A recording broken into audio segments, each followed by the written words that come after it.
Okay. Hello. Welcome to, I guess, my birthday stream thing. So normally I don't really do a whole lot on my birthday anyway, but I figured, well, since I'm able to stream like anything now with better internet, finally, I might as well just do something on my birthday, just to do like, I don't know, just a favorite game of mine, and that of course is Banjo-Kazooie. At least one of them is. I figured just a nice, cozy, casual playthrough of this game.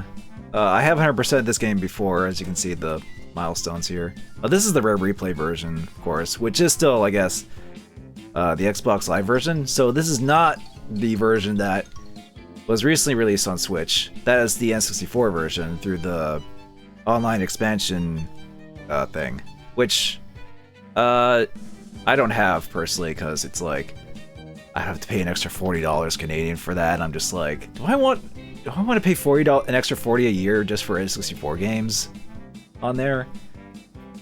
I mean, sure, they're online and such, but they have online multiplayer, but I'm just like, I don't know.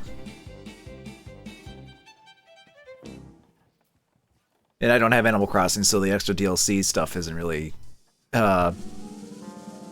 doesn't pertain to me. So I figured I might as well just stick with the Xbox Live arcade version. I would say it's a pretty definitive version. Like there may be some minor like audio things here and there that doesn't quite match, or some minor visual things that doesn't quite match the original, but I still think this is quite a good version. And the one main distinction with this version is that notes and Jinjos you collect stay collected, whereas the original had limitations where you can only collect notes. If you didn't collect all 100 notes in a level before you got them all, you had to recollect them if you leave or die. Same with the Jinjos. So that's like the one thing where I caution people when Banjo was coming out on this N64 games on Switch to be like, hey, it's needed to be on Switch and such, but you have to keep in mind that it's going by original game rules. There's no quality of life there in that regard. But honestly, like, other than that, it still holds up, I'd say, this game. But just for like just the ease of play and everything, I figured I might just do this version. And needless to say, if you have a Xbox One or even like a Series, I definitely recommend Rare Replay. Lots of good stuff there. Like, a Rare Replay was actually like the first thing I got for the Xbox One, even before I had the console, because I'm like, well, I know I'm gonna get this whenever I get an Xbox One finally. Lo and behold. But anyway, I should stop just rambling at the menu select and actually boot it up.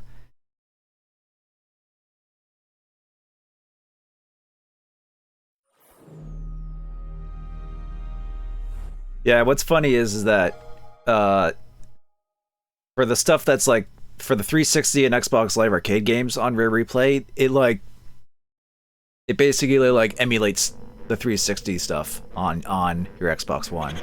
So this is what's actually technically before they even implemented backwards compatibility. So Rare Replay was like the first one to kind of do that.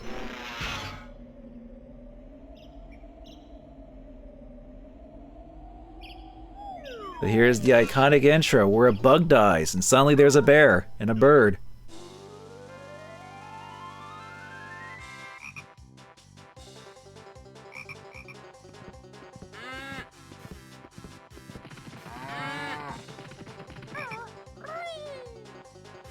Wow, check out these low poly versions of this character from Smash Brothers.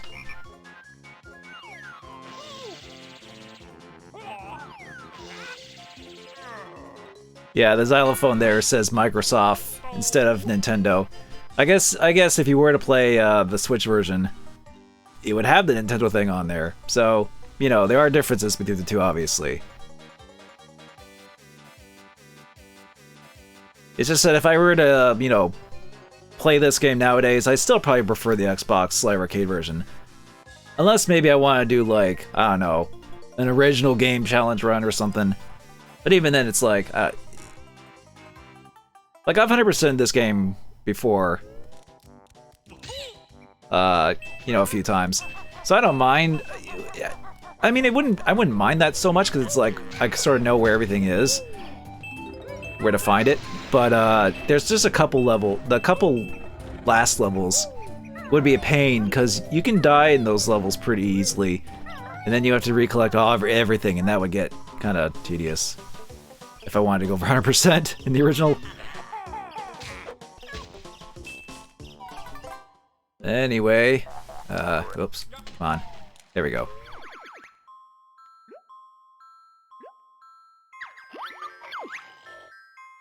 So, okay, I do have a save file on here already, at least on the Rare Replay, because I actually did get this game back when, it was actually part of, like, a pre-order bonus, I believe, when you got Nuts and Bolts, because this game did come on Xbox Live Arcade just around the same time Nuts and Bolts did, which, you know, in hindsight wasn't, you know, no one's favorite Banjo game. Well, if we're talking strictly a Banjo-Kazooie, anyway. By itself, Nuts and Bolts is actually kind of an interesting game. But, needless to say, it didn't really do much for a lot of fans. And what's funny here is that, you know, Banjo's playing a Game Boy, even though we're playing on a Microsoft system here. They kept the Game Boy because I guess Microsoft's like, well, we don't have a handheld thing. Might as well just keep Banjo playing the Game Boy. But I guess we'll just do the Game Boy version.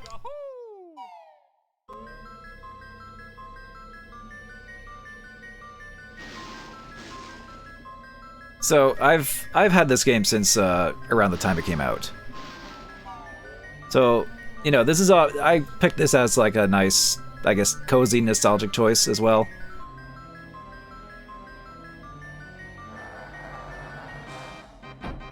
So I definitely have had a fondness for this game ever since it came out.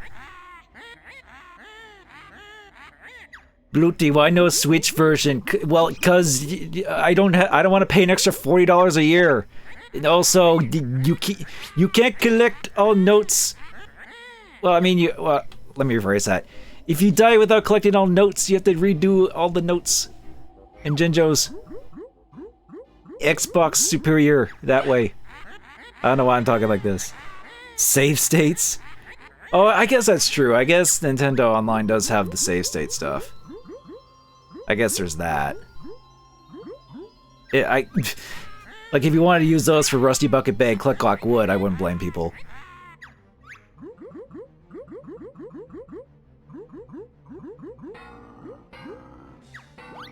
But anyway, Grunty, the main plot of this game is that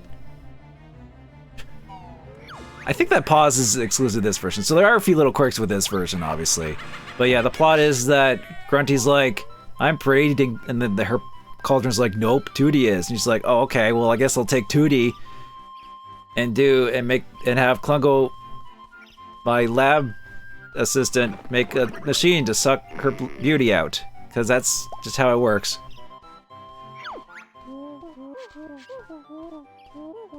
Hey there, Tootie, what are you going to do today?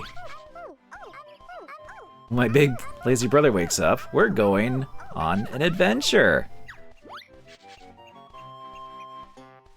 And of course, what's funny is that Tootie only appears in this game as an actual character.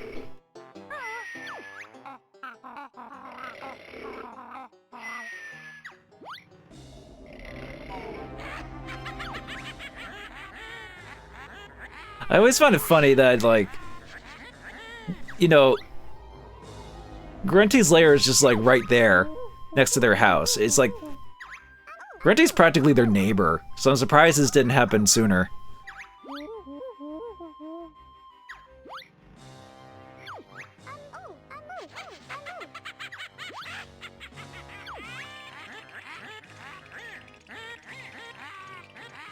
You'll soon be ugly, what a pity. Okay, so another difference between the versions. In the original, you would hear, like, cartoon like fight sounds like bashing and crashing and stuff. For whatever reason, they don't play in this version. So, like I said, there's like weird little things in this version, but you know, but playing this in HD, the accessibility and the quality of life for collecting notes and Jinjos kind of make up for it. But there are definitely like little things to kind of like pick apart and be like, oh, that's not quite what like the original. I personally don't mind it. It's just kind of funny to see that. Anyway, here's Banjo. All we can do is just do a short little jump, because we actually need to learn all the moves, including being able to jump higher. I'm Bottles, a short-sighted mole. Well, I'm Banjo. This is my buddy Kazooie. Sure, it's a strange-looking buddy, Banjo. Can it talk? Better than you can, Goggle Boy. What was all that noise about? Where's my sister? The ugly witch Gruntilda swooped down out of the sky. Oh, you can speed up the text by holding A. We'll get her back. Where'd she go? She flew up to the mountain lair. It's really dangerous. You'll probably need some training before you get up there. Or say if you want me to teach you some basic moves. Or B, if you think you're already good enough. So this is nice, definitely for repeated playthroughs. You can actually decline training, because if you were to do the training, you would go through each basic move one by one. But if you do skip, you basically just get them all right off the bat. That way you don't have to go through the tedious tutorial. Kind of wish more games did that, but it's just funny that a game from like 1998 did that when like most other games didn't really do that. And it's like if you play a game, it's like, okay, I gotta go through the tutorial again. But not this game. You said, oh yeah, you can actually bug bottles too. Actually, if you keep bugging them, still not helping. You go away. This isn't funny now. Stop calling me. This is your last warning. Don't do it again. Oh, you know I'm gonna do it again. You've asked for this. I'm erasing your save game. 3, 2, 1. No, we're sorry, Bottles. We won't do it again. Okay, let's get on with rescuing Tootie then, shall we? Dang, Bottles was ready to pull the trigger and delete our save game. Even though this is the beginning of the game, it wouldn't be much to delete, but whatever. It's still kind of funny they put in that dialogue. Stop wasting my time. But yeah, normally when you do the trading, those molehills you would have to go around and teach and get the moves. There's just enemies with eyeballs, because that's a staple that people like to make with rare games. Speaking of which, I'm sticky, tasty honey. Yeah, anything you collect, we'll just have eyeballs and say what they are and what they do, practically. It definitely has that charm, but it's also kind of weird to think about, to be like, this has sentience. But maybe we shouldn't think too hard into that. This is a game about like a bear and a bird in a backpack and a witch.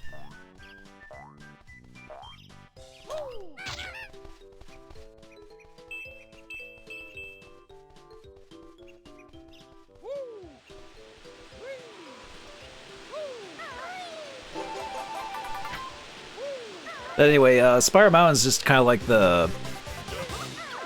it is the tutorial area. You can grab the 6 energy pieces and you'll get an extra hit point. And there's 6 in this area to get. So we're gonna do that before we go up to the lair.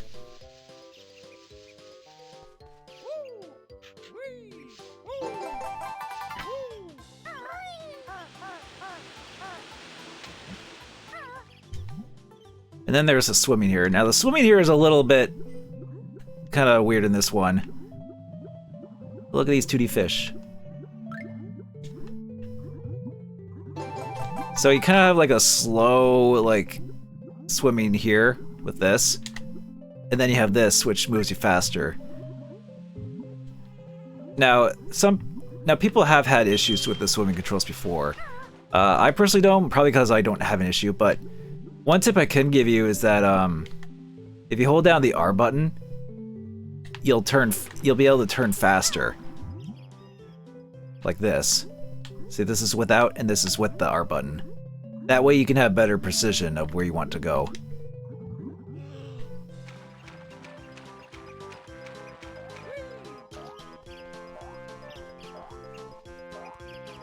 Anyway, here's some rocks that are just here, but we gotta destroy them.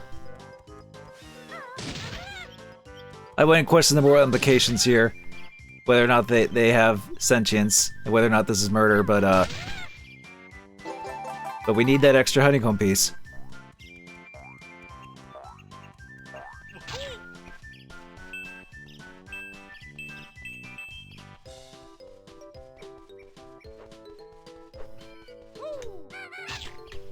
We get that cauliflower and that's 6. Yeah.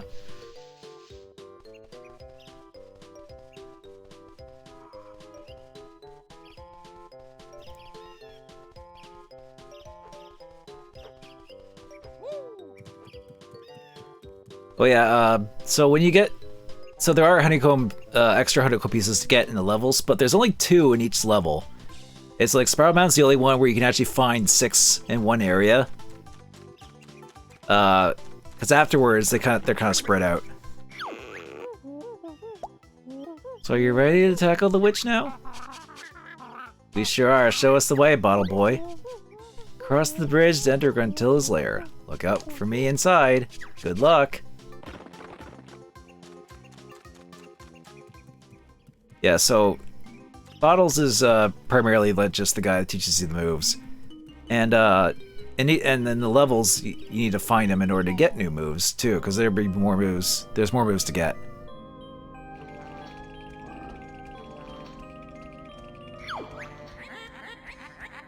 This fine contraption, I'm told, will make me young and Tooty old.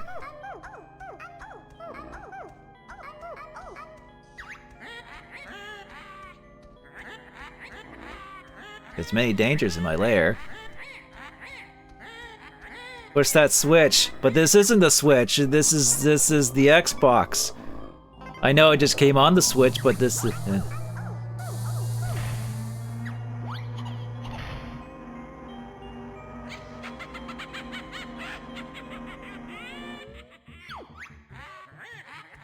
There he is. The fun begins. My tricks and traps.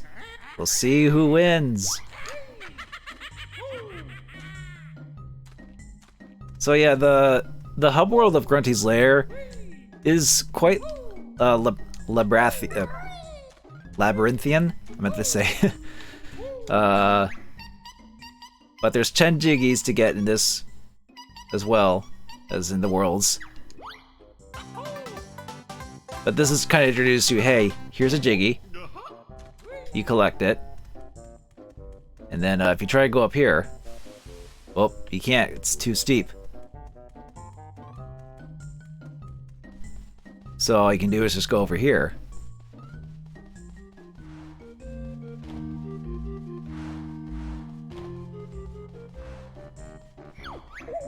Oh, I interrupted Bottles. Well, he was just gonna say, hey, you go on here to use the puzzle piece. Going through all the picture, you must fill in the missing pieces with the jigsaw pieces.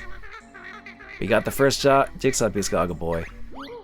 Great! To fill in the missing spaces on a picture, press A.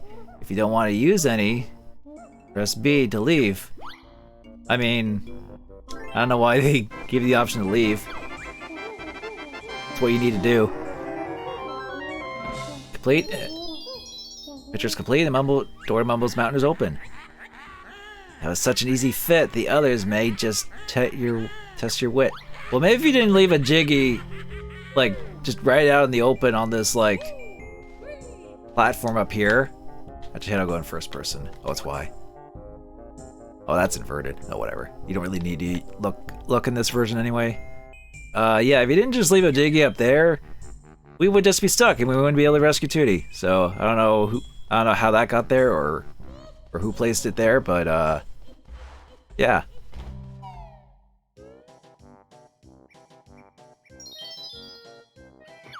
Anyway, this is the first world proper. Yeah, Bottle's here to explain that there are moves to find.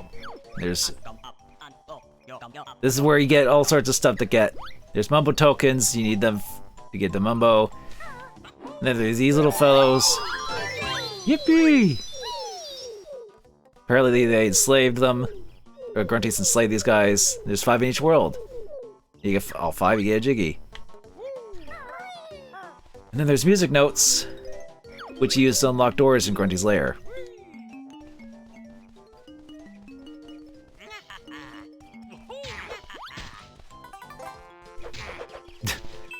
Just try to punch you guys.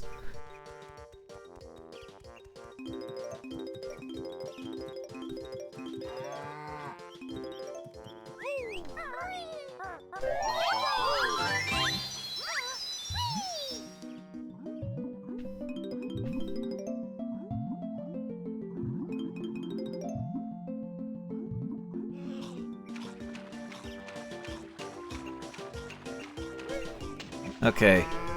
Oh, we got this guy. Now, you can't kill him. You can stun him, I think. I believe his name is actually called, like, Big Butt, or whatever. Because I guess he's just a butt and just wants to kill us.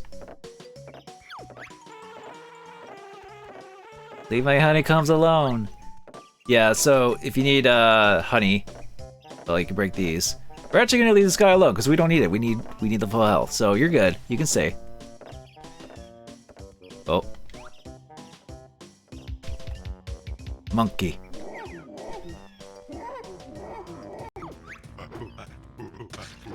This Conga's tree. So he just tries to hit you with oranges. Don't touch these blocks. Oh, okay. Fortunately, we can just do this. And just lead him into them.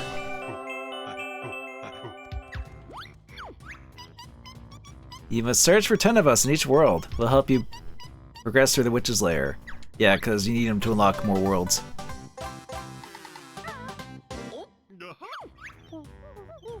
When you're ready to leave this world, return to the start area and stand on the exit pad. Well, we don't need to because we only collected 1.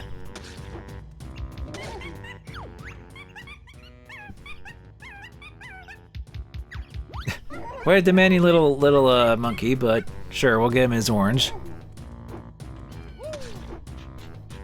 Climb this tree and actually get the orange here. It's Conga's orange, put it back. And even the orange can talk. Yum, oranges are nice.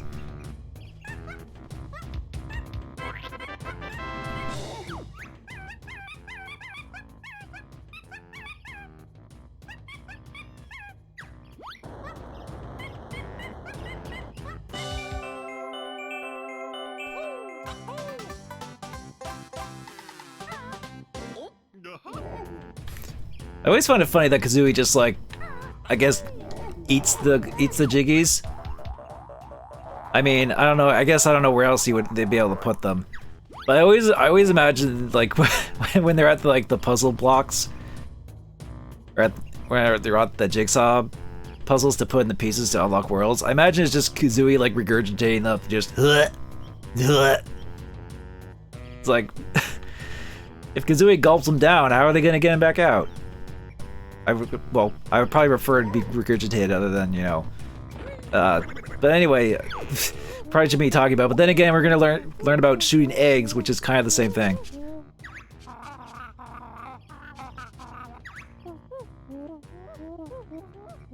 Oh yeah, this cause yeah, hold Y or press Y, man.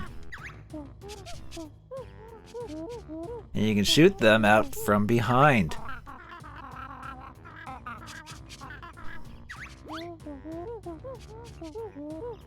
Oh yeah, it's 100.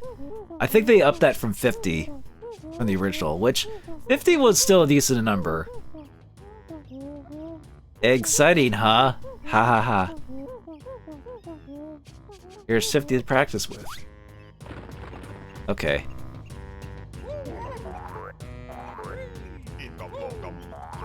Oh yeah, and this is a Switch, but we actually don't have the move yet to get that. I actually remember back when I first played this game, I didn't get this move that let you like pound down switches, so I kind of like went ahead in the layer a little bit, and I was confused and I remember seeing the switch being like, okay, I need to hit the switch, but why can't I do the move in the air?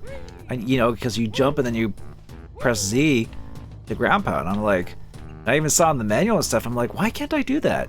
And then I guess I realized, oh, I needed to actually learn the move in Mumbles Mountain.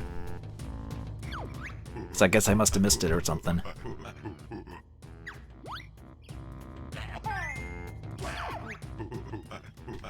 But you know, I was like 11 when this game came out, so I guess you can't blame me for missing something, even if it did seem kind of obvious.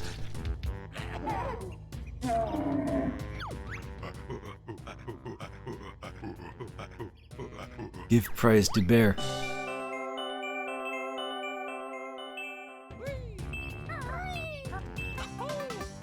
I also think that the pitch of that jingle when you get when the Jiggy appears, I think that's slightly different from the original. I think I remember Grant Kirkhope mentioning that when he was like a guest. Was it for Game Grumps or something? It might have been.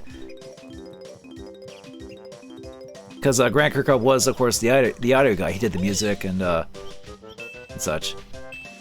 And I actually did meet Grant Kirkhope at Con Bravo one year, because he was a guest there.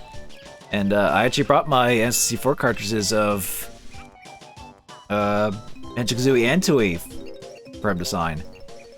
As well as Grabbed by the Gooies. I figured, why not? I actually remember him asking if I liked Grabbed by the Gooies, and I said, yeah, I liked it enough. But anyway, this is a good move here we're gonna learn here. The Talon Trot. Yeah, and this, because you're using the Xbox controller, you have to press one trigger and then the other. While in the original, it was like, you hold Z and then like one of the C buttons. I think it was like C left or C right. I think it was C left.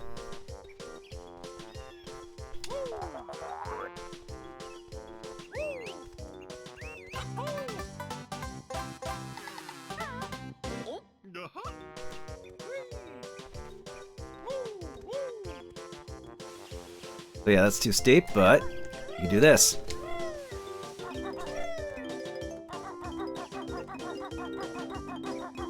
And you're gonna hear this, like, running around sound a lot. Just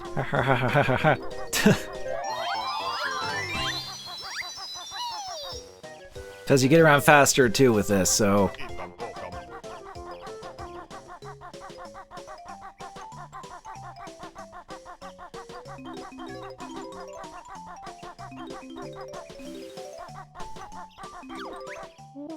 Yippee! You've collected enough notes to break the first note door. Yeah, so in this one, all you need is 50 to get past the first door. Like, eventually you're gonna need more notes from each world. Like, they expect you to get at least some notes from each world.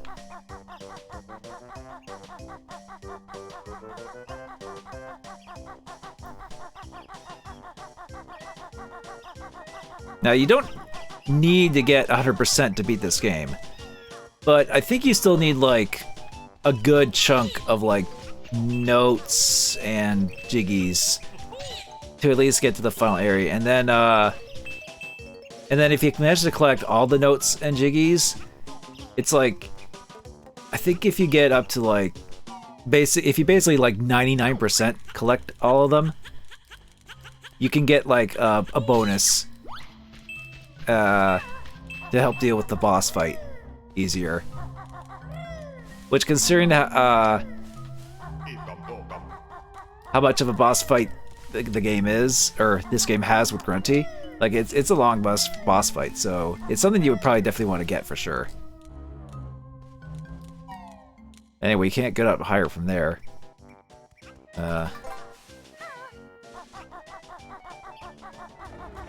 Alright, here we go. And this is the third and final move in this world. Beak Buster. Jump in the air and press the right or left trigger to send Kazooie slamming hard into the ground. I don't like the sound of that, Banjo. Get used to it, Nesquirrel. You'll be using it a lot. Nothing more I can teach you in this world. Okay.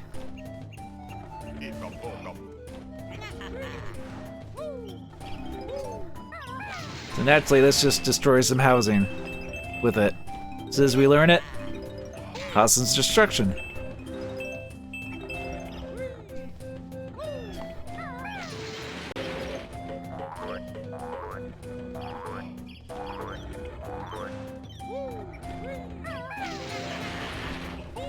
Well, his sound clip like played twice there. Yeah, ha ha ha ha.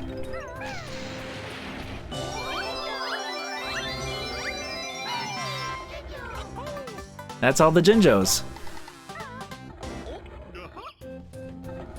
But yeah, the first world of Mumbo's Mountain is pretty straightforward, and that it definitely helps you get introduced to everything.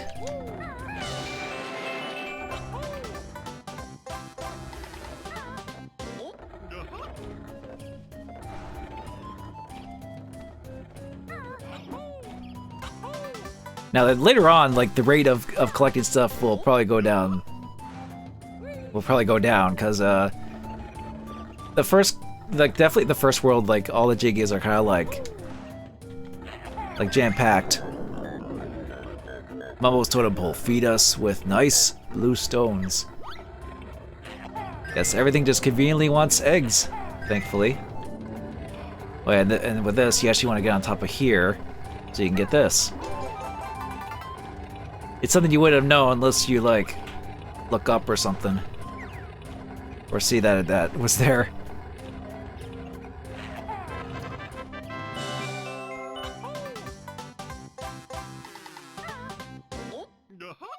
Okay. Actually, before we go to Mumbo, let's get these.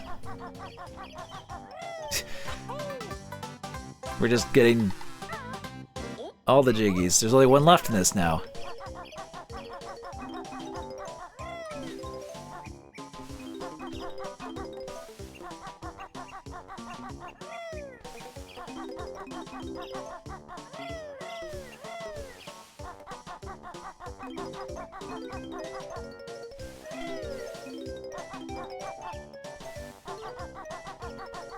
Okay.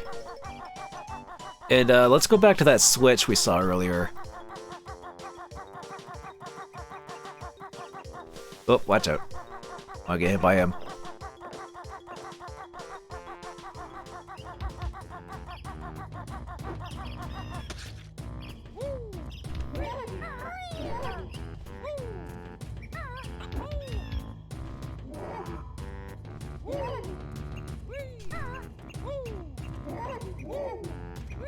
So in every world there's this, the witch switch, which will activate a Jiggy, essentially, in the lair overworld. Because there's also 10 to get in that eventually.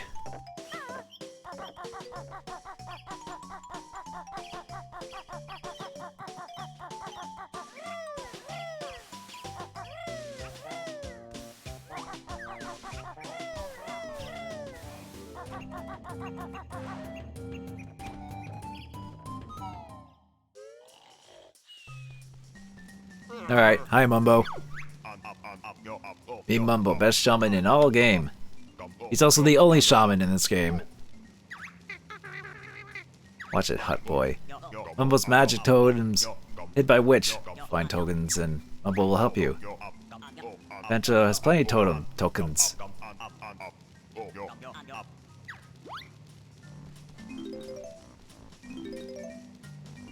Yeah, so if I remember correctly, Mumbles actually like this because of Gruntilda. Like, Gruntilda put a curse on him or something. And you want to check the rafters in every Mumble hut. There's usually stuff up here. Generic. Oh, damn it, SCR.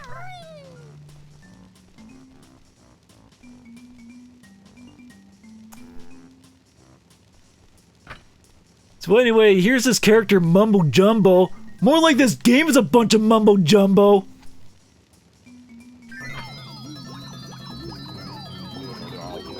Oh, and actually, since you're here, SCR, do I show the video that you made on my birthday?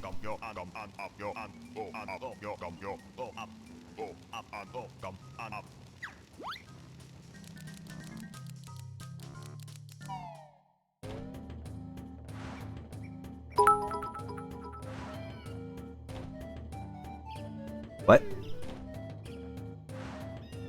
Oh. Was that Bittle just because of the video you did? Hang on. Alright. Okay, so...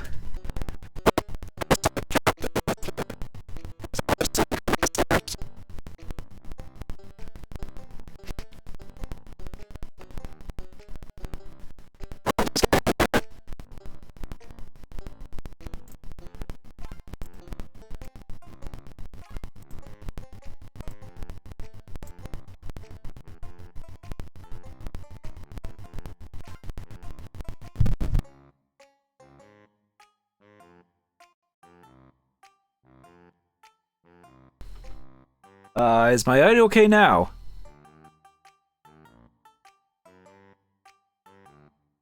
Frick, okay, I don't know why that happened there. I hope it wasn't because Rolly rubbed up against it or something. I hope he didn't cause that. I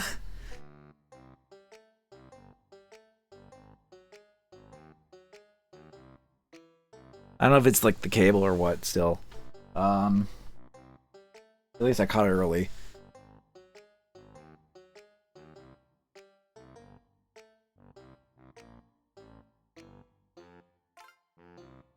But anyway, if you're not aware, SCR has in the past made particular videos involving me for my birthday. And this year he decided to do one for this year. So I'm going to switch over to this. And you can see for yourselves. Hey, this is Blondeguygamer, and I'm dead! Well, I hate to tell you guys, but I actually am dead. It turns out... but if you're wondering what... It turns out that, yeah, I am dead. But if you're wondering why I'm still streaming, well, it's because I've uploaded my consciousness onto my computer. It wasn't easy, but you know, just my physical body's dead, but I'm not. I guess I don't know. Okay, well, all right. Dumb joke aside, let's just actually play more of this. You'll see what it is. Rise from your grave.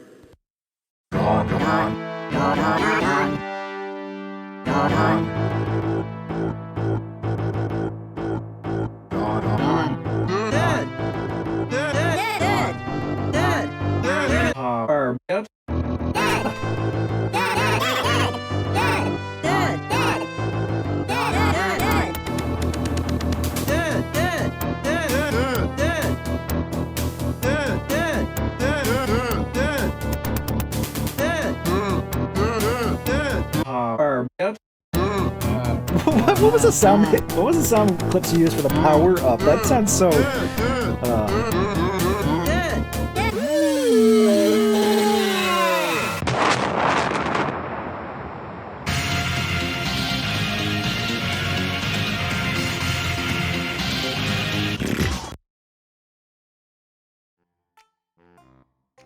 Okay, well, thank you, SCR, for that. I guess. Altered Beast of all things.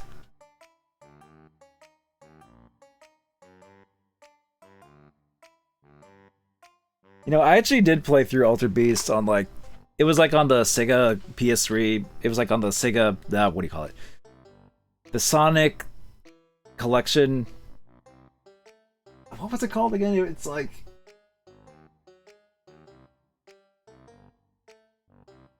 it was like Sonic's Sega Genesis Collection. Like you can actually play the arcade version of that on there, and I wouldn't say that game holds up very well. Like it is an old janky ass arcade game. Like I can understand its significance for its time, and you know obviously the cultural impact it has with the Rise from Your Grave and all that, but I wouldn't say that game holds up very well. But Banjo-Kazooie on the other hand does hold up well.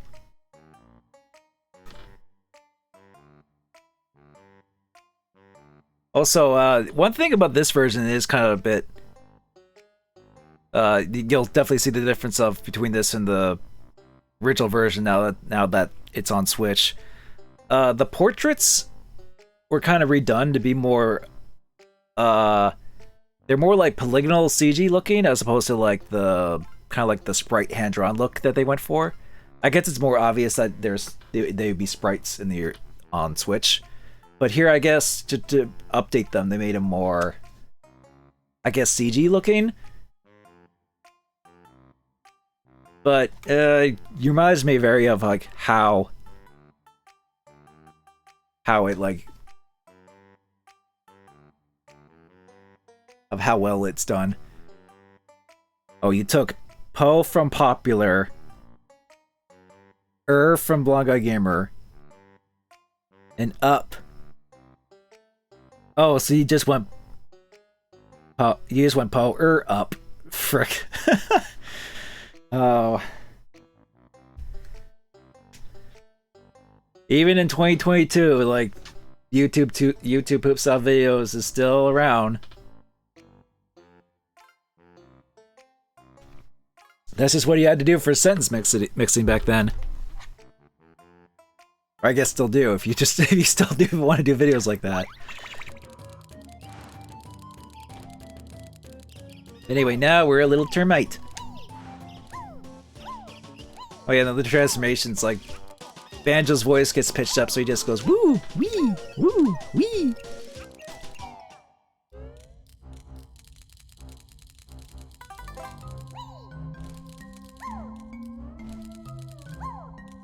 But anyway, as a termite, we can climb even steeper ledges, which is how we get up here.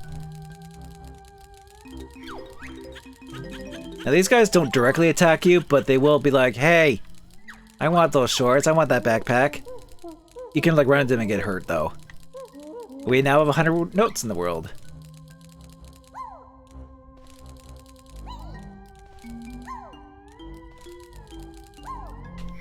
Oh.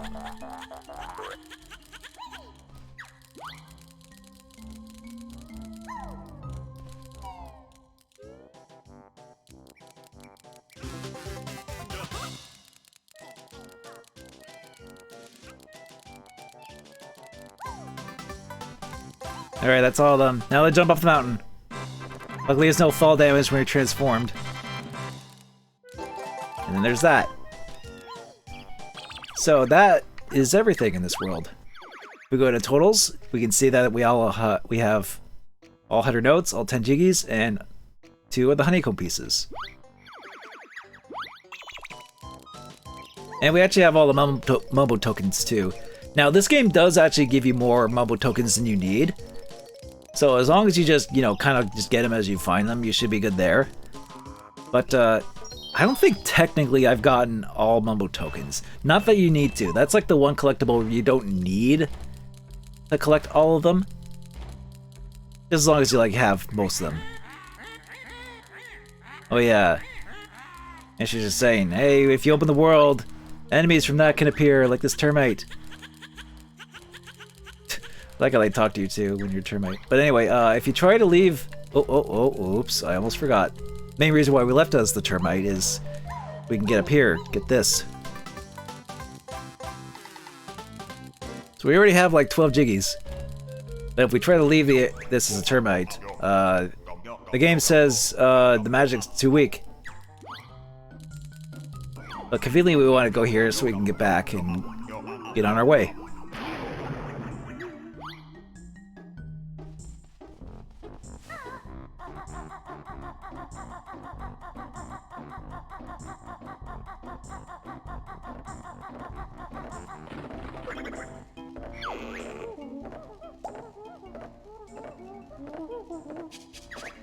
Apparently Grunty has musical spells, which is kind of like why you're collecting musical notes to begin with.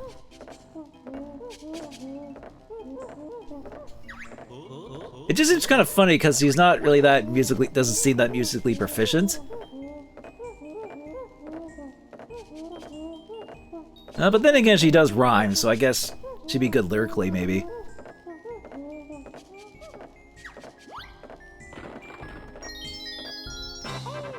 Yay, we did! We opened a door!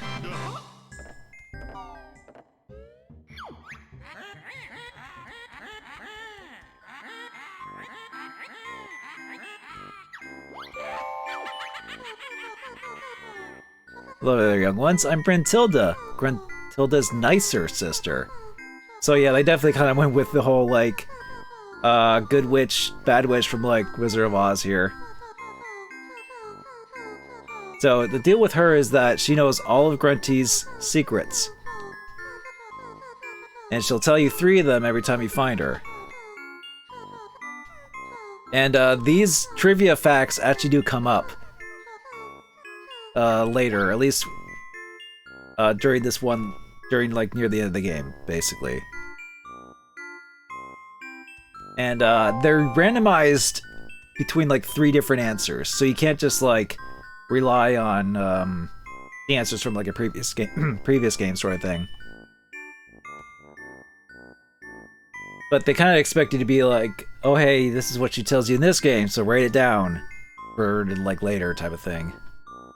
But I'm just gonna go through them and like maybe try to recall. But if we ever get to that point of the game, we're probably not going to tonight because this is a fairly decently length game to go through. But anyway, let's see what she has to say about Grunty. Grunty brushes her rotten teeth with tuna ice cream flavored toothpaste. Ew. Oh, it's quick. The way she stopped.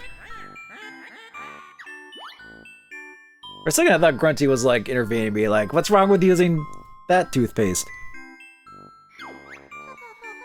She also washes her hair with baked beans. That's just a waste of food.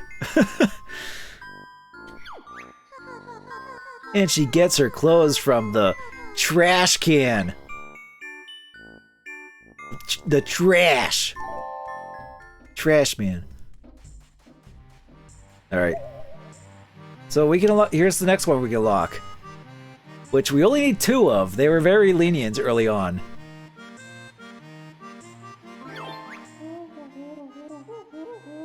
And yeah, you can remove if you really need to. Move the right stick down. But once the picture is complete, all the pieces are stuck there permanently. So if I recall, there actually is a little bit of... You can kind of do these a little bit out of order. I know there's like a couple you can maybe do out of order, but not much.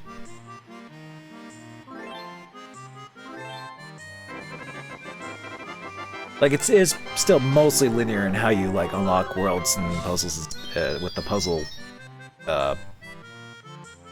placement.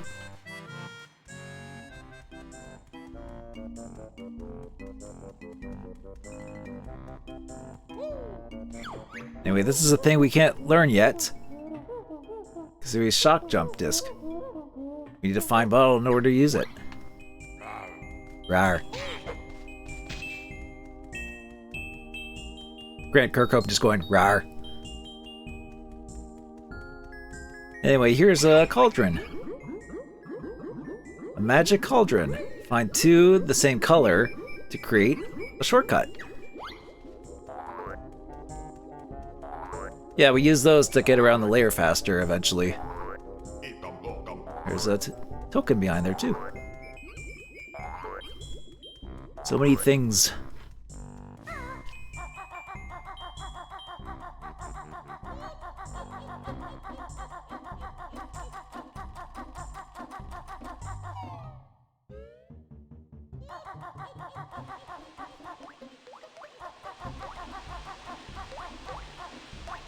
We can go down there, we go in this pipe.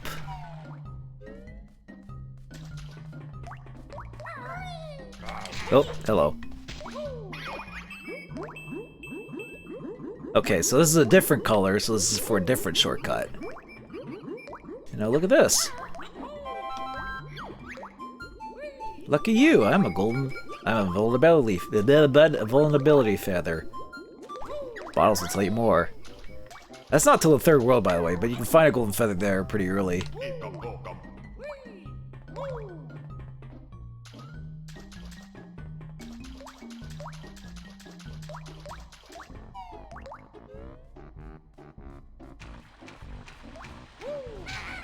Peck you. We don't need to go up there. And, let's see. This needs 180. A 180, if you will.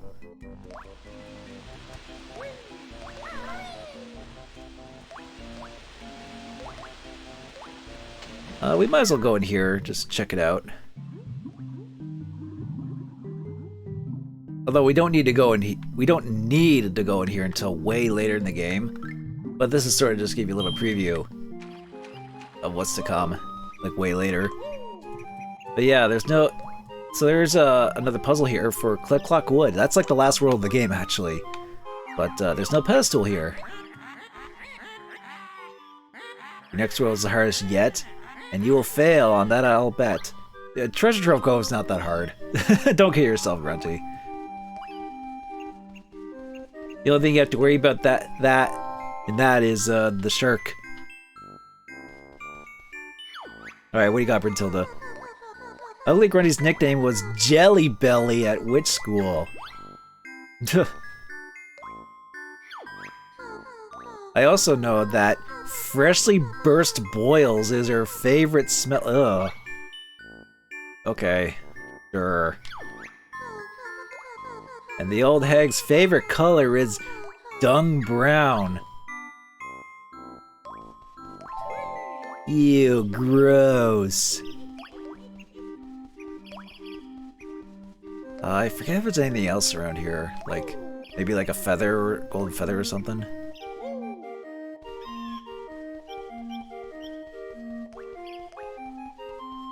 That doesn't look. Oh, I saw that. There we go.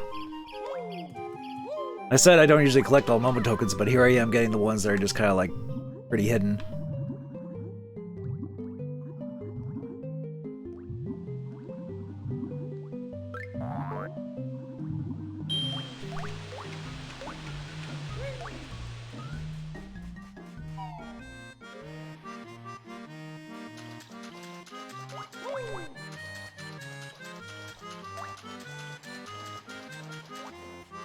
Alright, Treasure Trove Cove.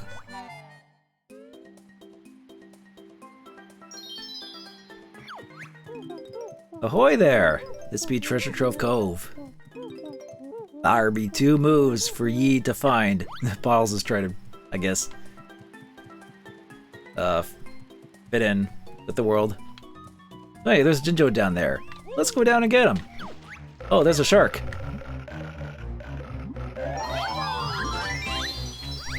Ah! Now, there's actually something you can do with a shark. You can actually kill him. Oh, there's also a crab. Hang on. Oh, I'm climbing the tree. Get rid of you. Oh yeah, if you ground pound the crabs, you actually get 2 energy. Alright.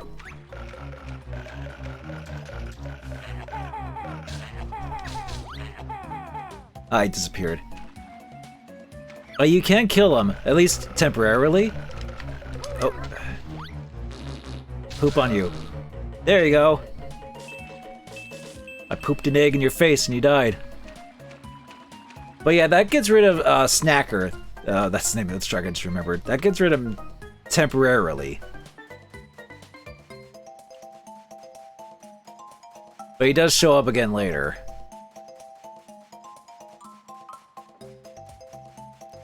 Anyway, here's this giant enemy crab. We have to hit the... Okay. This is Nipper's Beach. You find nothing without Nipper's help. Apples then crustacean brain. So yeah, because Kazooie's rude, now we have to fight him. That's like the only reason why we have to peck him.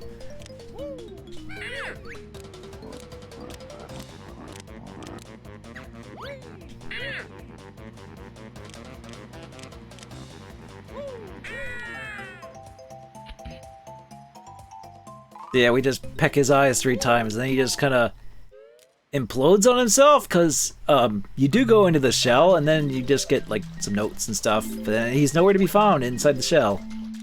I don't know where he went.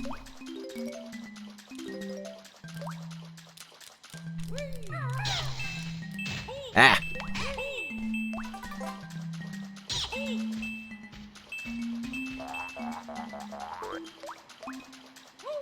But there's our first Jiggy.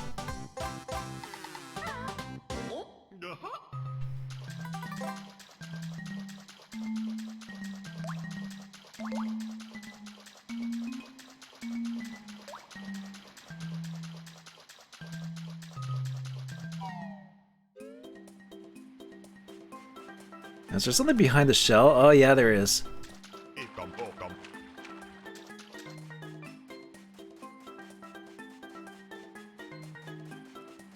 But yeah, this world I've always enjoyed. Good music. I like the themes.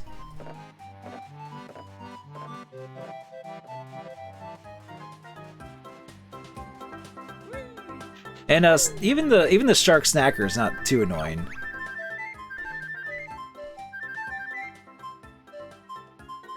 Hey, red feathers, let us fly. Once we get that move. I wanted to try and shoot this mine here.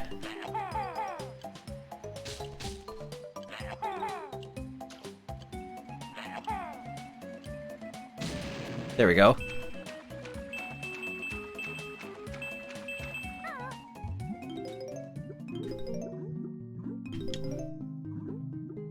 Actually, I think, because you do drain the water in this, but I might as well look at the notes here since they're right there. Like, you can't jump on the castle after the water's drained. Okay. Oh, look at that.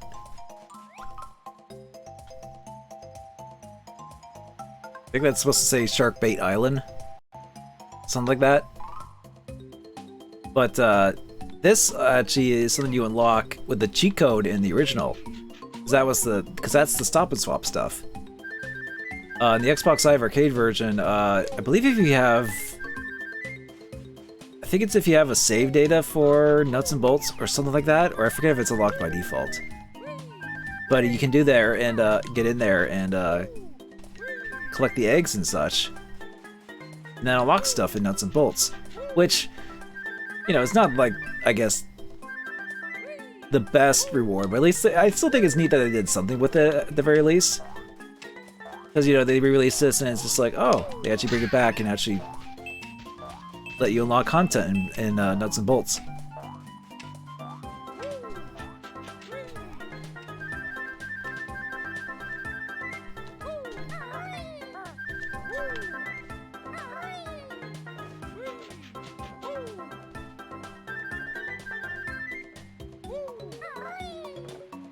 Okay, so...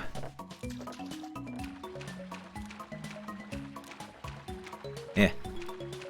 I want the token. Yeah.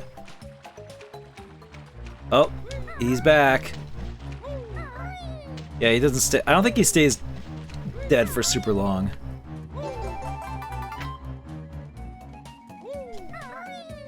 But you can just kind of do this to just outrun him. There's not too bad to deal with otherwise.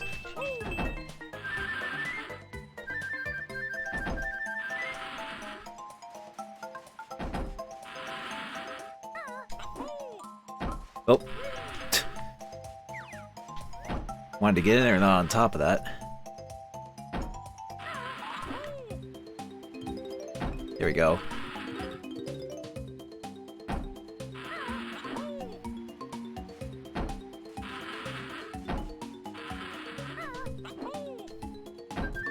That's just feathers.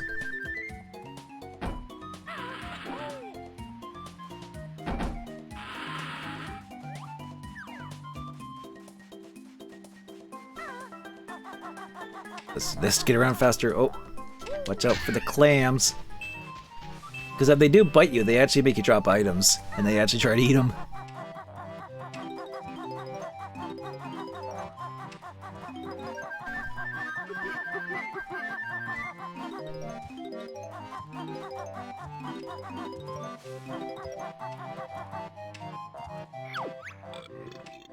Alright, ahoy there, I'm Captain Blubber, who talks and burps.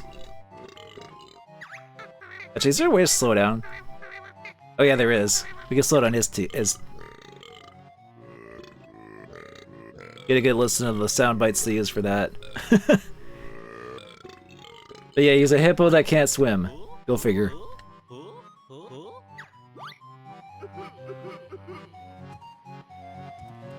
Yeah, like I always called it like noise speak whenever they do that, because it's like, you know, they just do the when they're like doing text. I always found it kind of funny.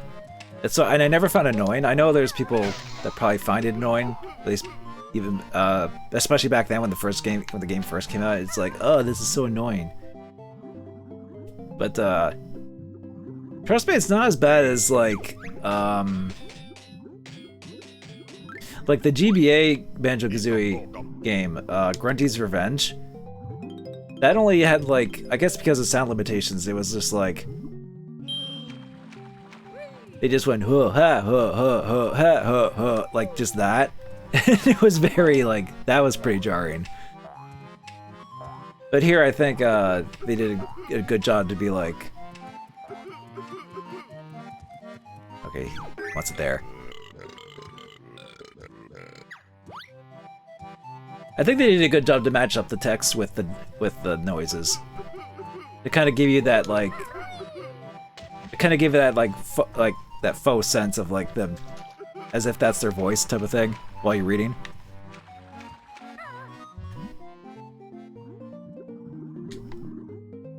Alright, so we go in here, get the rest of the notes and stuff.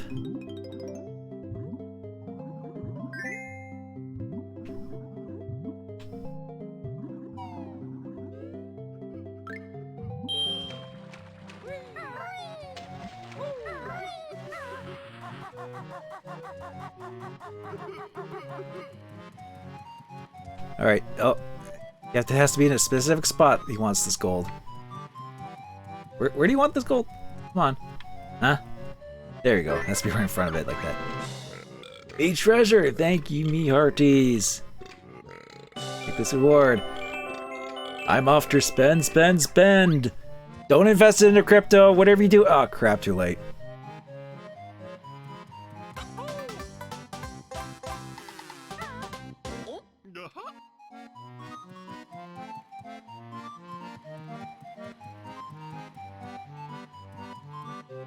Okay, so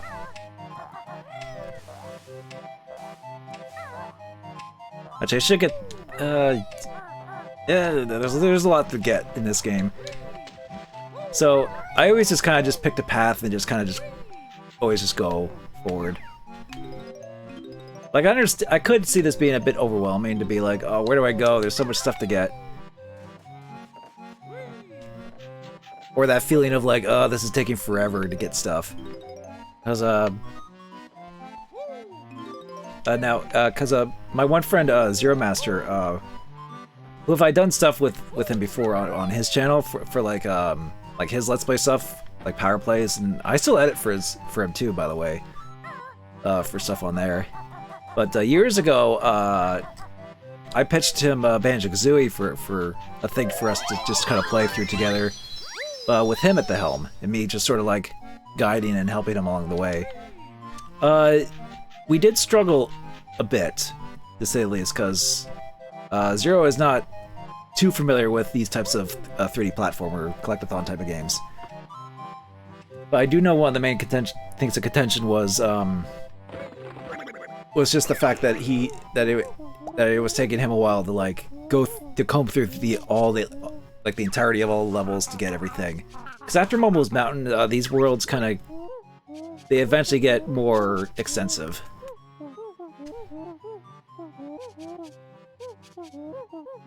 And so if you're not like already familiar with where stuff to go and how to get things efficiently, I can see it being overwhelming to newcomers of this kind of genre at first. But that's not to say we didn't have fun playing it, me and Zero. Like, there were definitely things he enjoyed about it, but I can definitely tell that it was not his type of game. Because the world after this is where things, like, I think he almost kind of stopped. But then the world after that, he enjoyed more. This be Gruntilda's booty. Touch it if you dare. I mean, I won't dare, but some might. I won't judge, but... but then again, when you get a game over in this game, let's just say there would be people that are inclined to touch Gruntilda's booty. I'll just say that. I always like this. You get the animation, like, zoomed in, it's just the close-up of that texture. Yeah, Grunty. Whatever you say. Oh. Okay, let's... back down here.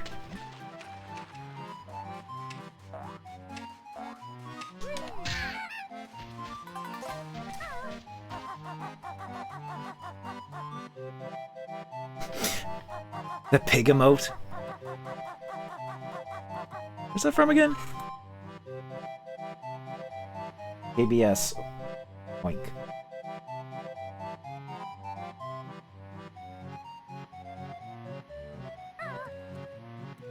There actually, I was gonna say there aren't any pigs in this game, I don't think.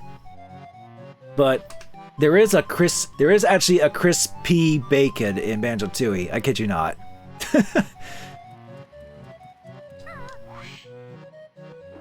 Oh yeah, Kyle Bosman, right. Oh, they posted for the horny stuff? Okay.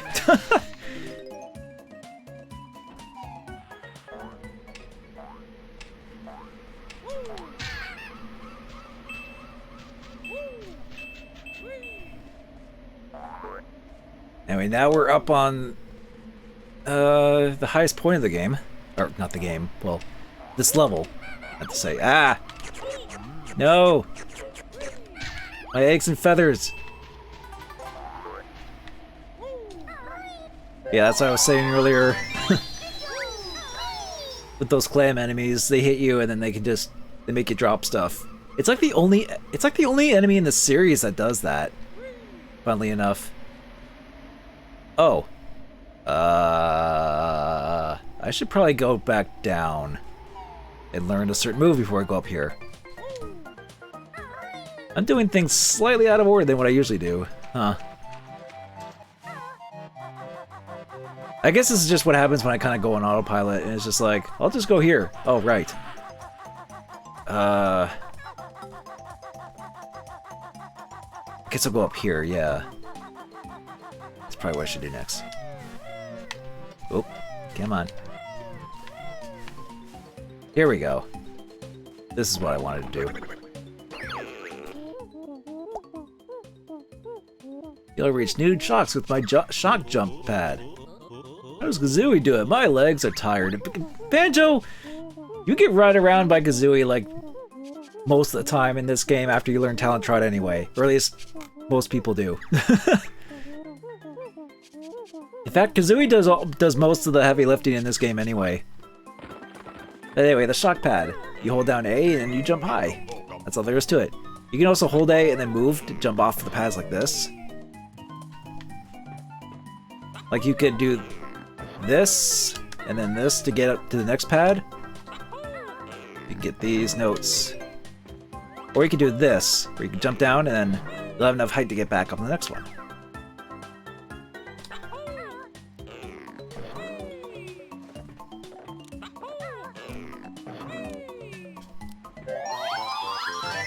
Okay, we only have one more Jinjo to find. Oh. Generous hitbox in that.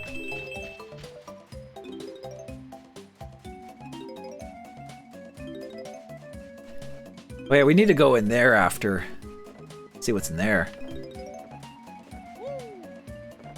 Oh. Well. I misjudged that a little bit.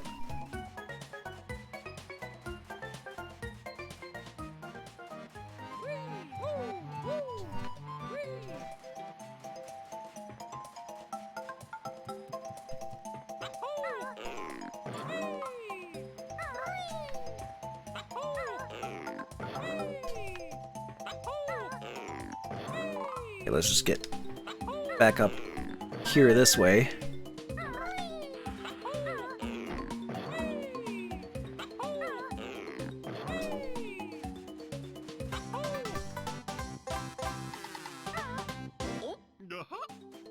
Okay, that's 4.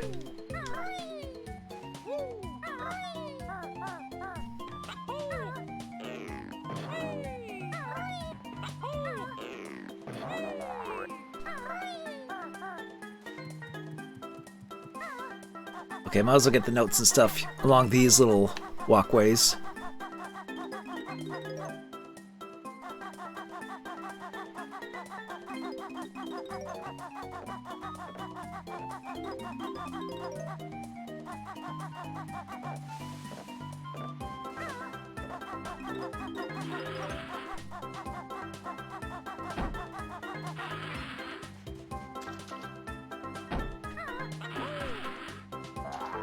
Ah, that's just eggs.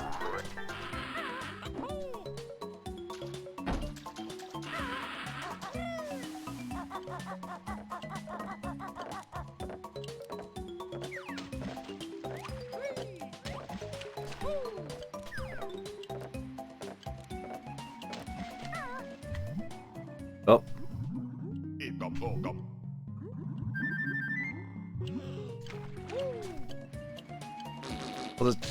I'll just poop on you.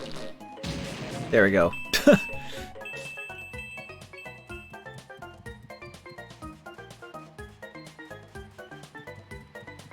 There we go.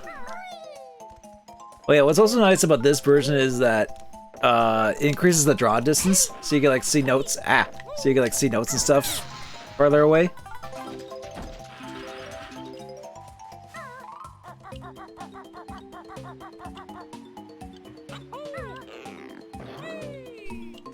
Well, there's that last Jinjo up there.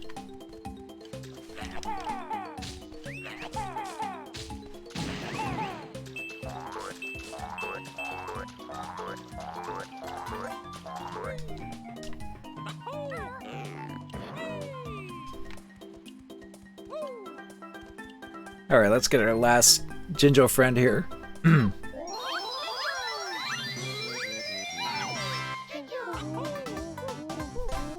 I've been awarded a gamer pick. Oh man.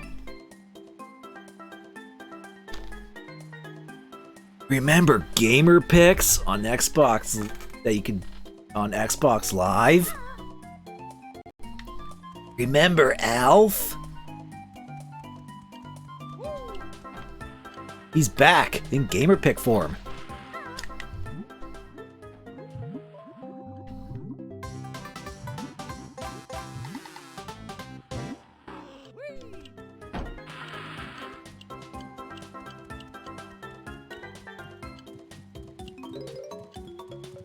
Oh, come on.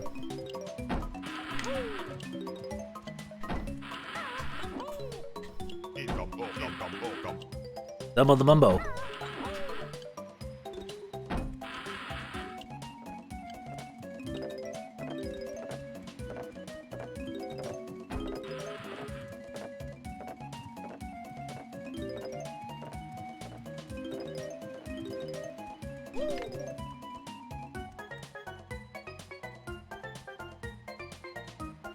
Let's see. Oh yeah, I think there's stuff behind here.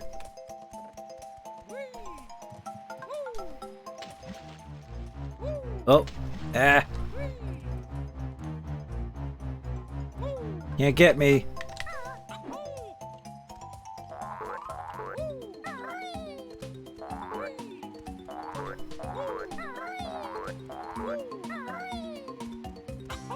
Alright, another one. And if I'm not mistaken, I can't turn the camera here. The camera's fixed here.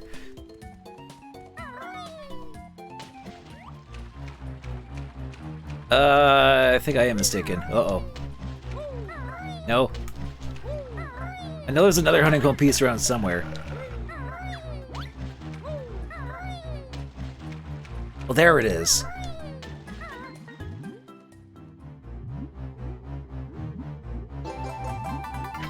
Ah!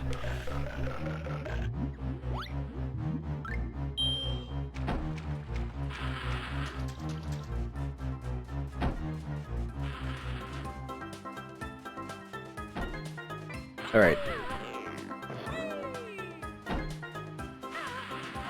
I think if we go... where would it be? Oh! Oh, dang it! Can bear block hole with pebble? Yeah, that's kind of like your hint to being like, use egg. I didn't mean to fall there. Okay,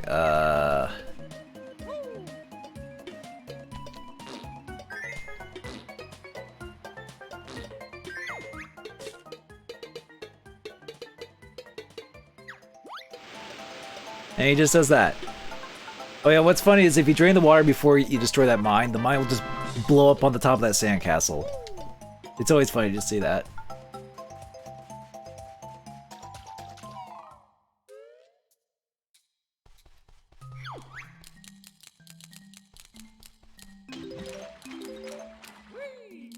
You're looking wise, solve my puzzle and win a prize. Yeah, Grundy's not the only one that rhymes. But anyway, we need to spell out Banjo-Kazooie. This is also used quite frequently for like cheats and stuff you can actually find. Where is... Oh, there's the end. Jeez.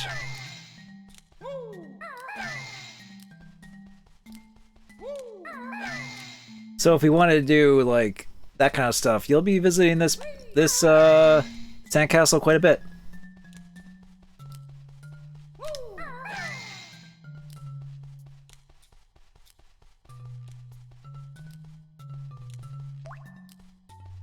Oh, there's a Z. Sheesh.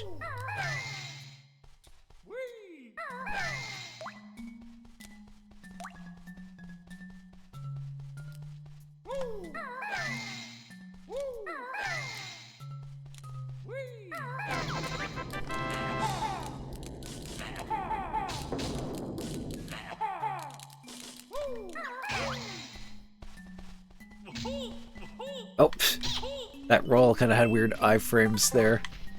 Or he had kind of weird iframes.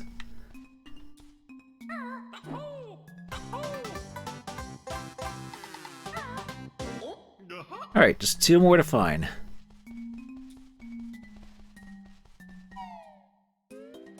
We got both puzzle pieces, or both empty honeycomb pieces. Got all the Jinjos. Actually, I do know where both of them are. We could go for this. Get our energy back up.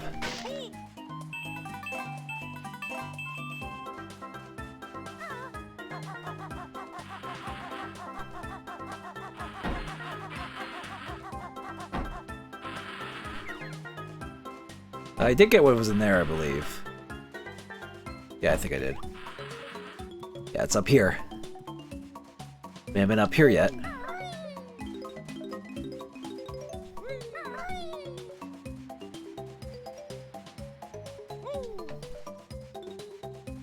Man, we already did a spiral mountain, and then they're doing another spiral up another thing. What a bunch of unoriginal designers. Oh gee, X marks the spot. Find the clues if you're looking for gold. Okay.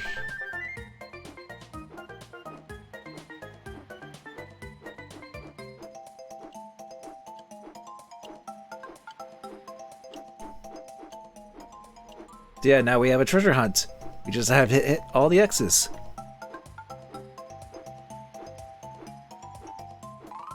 Oh yeah, that R button thing also applies to flying too. So it makes maneuvering around while flying a little bit easier too. That we can turn faster. It's something I don't think the game explicitly tells you, unless maybe in the manual or something. Or like the strategy guide or something like that.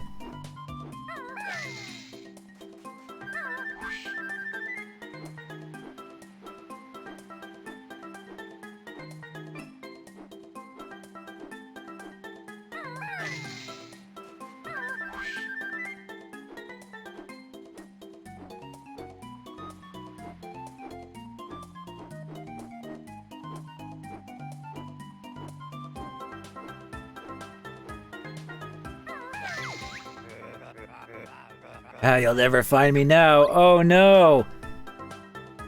He japed us. Where could this treasure be? Where could it? Oh. It's always kind of funny. It's like, where could it possibly be? Oh. Yikes! Please open me gently.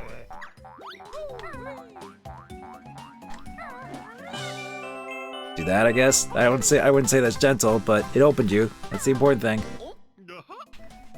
Actually, since it's right there, let's go in the cave. The raised island.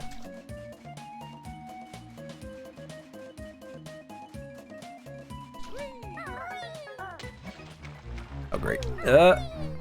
Might take a couple hits from Snacker. Oh, thanks for the boost. So yeah, this is something you're supposed to like unlock with like a code or something. It was like a cheat code in the original game. Because the stop and swap is actually kind of has some interesting history. It was originally going to be like a thing where you would actually take the game, you take the game quickly out of the cartridge. You would take the game quickly. Not game out of the cartridge. You would take the cartridge out of the N64 quickly and then put in the other game.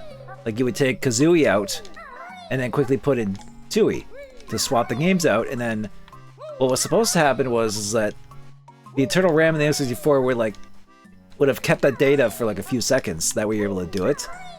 But then it was something like newer revisions of the N64 made it so that you that time is significantly shortened to like a second. So then they realized, oh, if it's going to be that short, people are not going to be able to really do it well. So we can't really warrant it. So instead, they kind of made it like they kind of kept it within the original game, but then sort of brought it back a little bit as like things you like more unlockable things you can get in Tooie, just kind of like on their own as like references.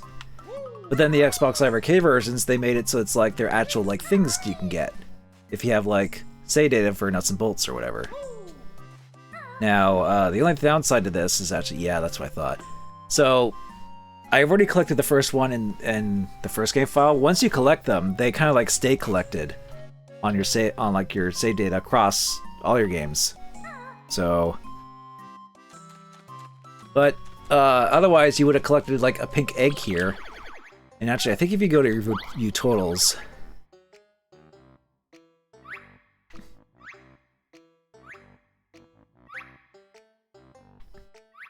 probably the other way. Yeah, here we go. Stop and swap. So we have one of the eggs, and there's like a bunch more to find. And there's also a key, an ice key. Because in the original game, they would have like teased, like when you beat the game, they kind of would show you a thing being like, oh, actually, that's what you would get for getting 100%. Now that I think about it, if you get every single Jiggy and all that, if you get every single Jiggy, they would show you, hey, there's this thing you could get, there's this egg, there's these eggs you can get in these two levels, and this ice key in another level.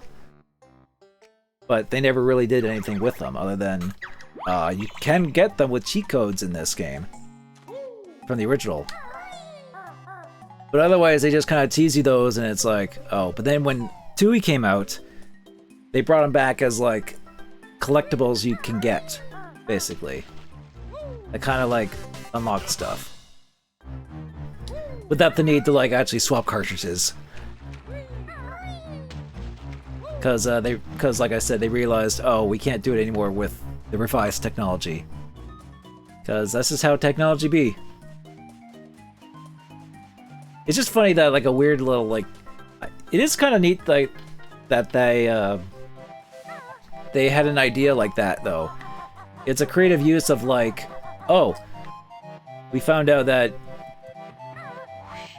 memory can stay on the N64 for like a few seconds after it shuts off. Maybe we can actually do something with that. It's just funny to think that they thought of something like that back then.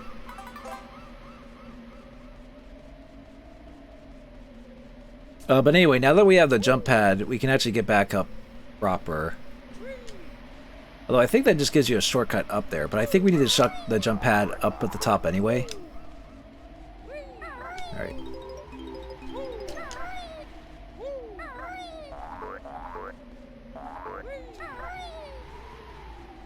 Alright, so here's the lighthouse.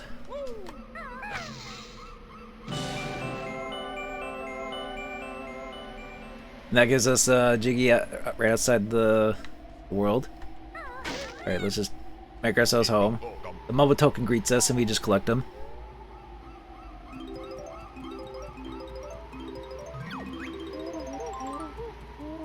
That's all 100 for Treasure Trove Cove.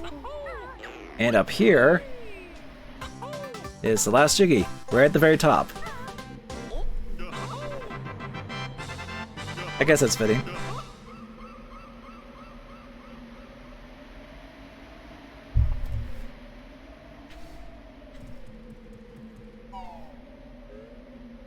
Okay, let's get back down. We'll just double check our totals. Yep, we got everything in Treasure Trove Cove. It took us a little bit longer though, definitely in the Treasure Trove Cove, like a half hour as opposed to like 17 minutes in Mumbo's Mountain. Like, I wouldn't say I'm like a speedrunner or anything with this game, like, but I do like to take my time and just kind of like just get everything pretty thoroughly.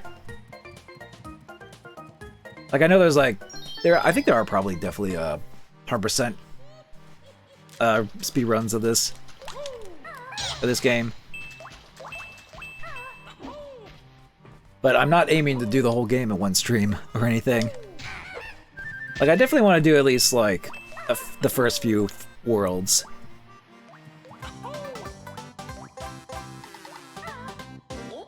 Because we already did the first two. Tootie's fate is looking grim.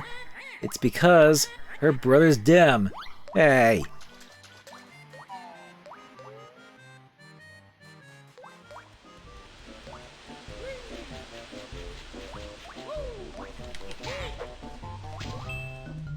Okay, now we actually want to get up here. We haven't been up here before. Oh yeah, now this was the switch that got me stuck before when I was a kid. Because I was like, why can't I do the ground pound? I'm doing what it says that I'm doing the button what it says it does in the manual. When I'm like, oh, I didn't actually talk to Bottles to get that move in Mumbo's Mountain. I like skipped ahead, basically. Oh, I think I know why, because it's like, you kind of get up, well, you can't get up here pretty early. And it's just like, I guess I got the Talontrot and some stuff before, and then just kind of, I don't know. It's always funny to think back of when you first played these games as a kid, but you don't quite remember how exactly the first, unless you have a really good vivid memory. It's like you don't quite remember exactly how you played them the first time. Like, I definitely do have bits and pieces of how I played this game when I was a kid. But I don't remember, like, you know, the full playthrough. I guess that's the advantage of like being able to stream these games nowadays, because then you can like be like, oh, this is how I played this game the first time, type of thing. Instead of like, you know, vague childhood memories. Unless I guess you like, I don't know, VHS recorded or if like, or I guess early camcorder like home video type of stuff. Anyway, here's Brentilda again. What kind of gross stuff do we want to know about Grunty this time? Grunty wears a reinforced girdle under that repulsive dress of hers. Is that the same kind of girdle Zap Brannigan wears from Futurama? She's also got this nasty pet dog whose name is Big Naka? Oh, crapes. You could I think you can definitely tell now and then where the British humor kind of leaks in a little bit. Naka. My sister sings her own band, Grunty and the Monster Mob. They're awful. Monster Mob. Oh yeah, I was actually speaking of saying, Grunty doesn't seem that musically proficient to make music note doors. But she does have her own band, actually. So, good on her. I've got this skirt, so when I'm thinner, it really makes me look like a winner. Yeah, I'm sure the internet will take storm on. We'll be taken aback from that, Grunty.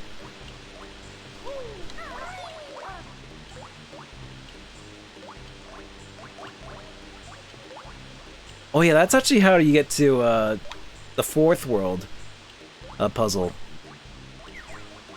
But we actually don't need to do it. Well, actually, I think we have enough jiggies to do it. We could go there and do it now if we wanted to. This is kind of what I was talking about. You can do stuff slightly out of order like this.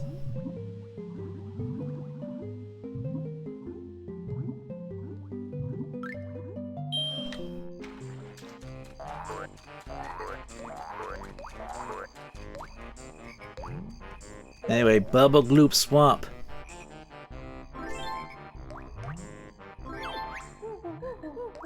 If you want to place all your pieces into the picture...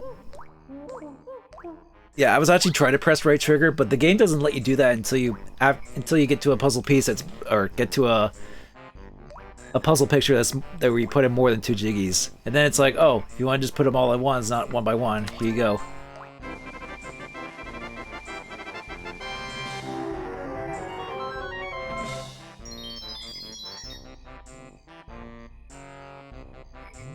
But yeah, you can just unlock the fourth world and then, I guess, skip to the fourth world if you wanted to.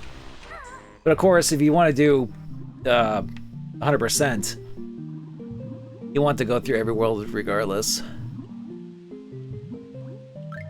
Even though this next world coming up isn't exactly a favorite for most people. Yeah, myself included, kind of. It's not exactly what I would call the best one. You know, I'm pretty sure most people's like tier list of worlds in this game is like Clanker's Cavern would be not high. It would be like probably a D at least. And Rusty Bucket Bay is probably going to be on everyone's lowest too, because that world is also pretty rough. Probably the roughest world I would say in the game. If only because there's like, well, especially in the original where it's easy to die in like the engine room, and then it's like, oh, well, guess I have to collect everything over and hope to not die in the engine room again. I'm pretty sure the engine room was like the bane of every Banjo-Kazooie player's existence.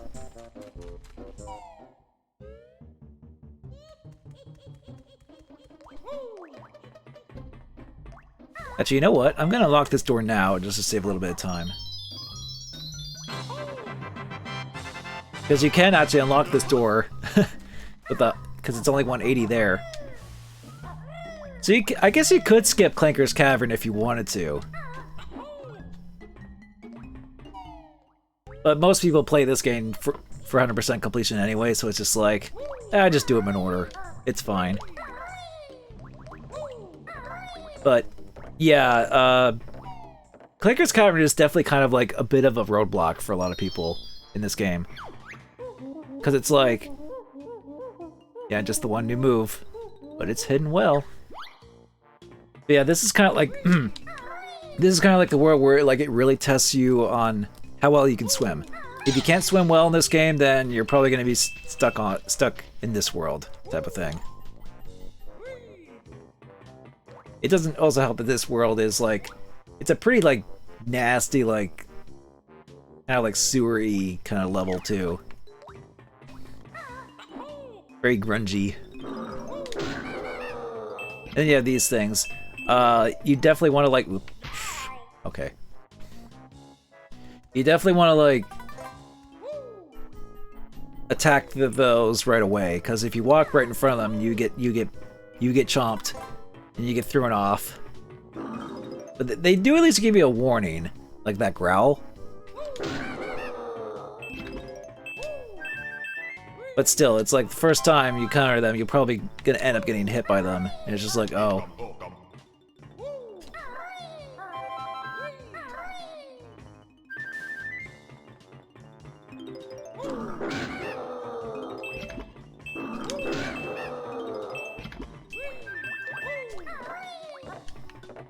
Hello, buddy. Just hanging out by the honey.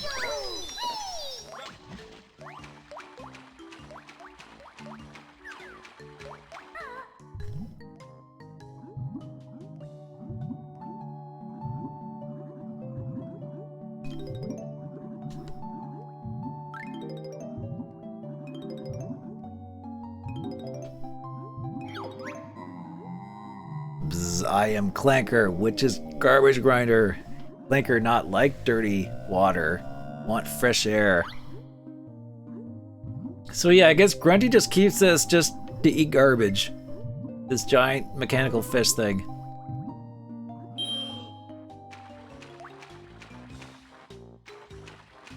But yeah, so like I like Clanker. He's kind of like a cool thing. He's kind of like a mechanical Jabu Jabu from like Ocarina of Time. But what people, I think, what people really stress out over this world is this part. We have to go all the way down here.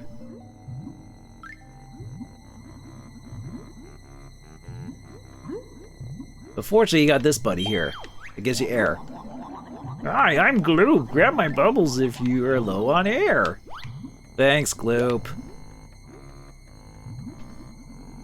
But yeah, you kind of have like this, but you're all the way down here, and it's like you have this scary type of tone going, and it's just like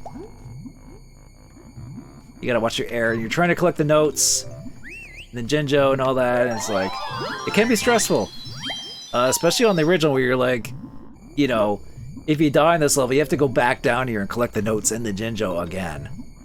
It's just a little tedious. Anyway, what you're supposed to do is, you're supposed to go through that key like 3 times. Hang on, I'm gonna make sure I actually collect these notes.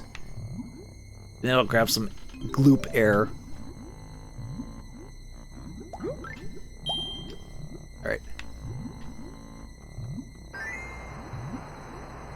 This is where the R button turning really comes in handy here. There we go.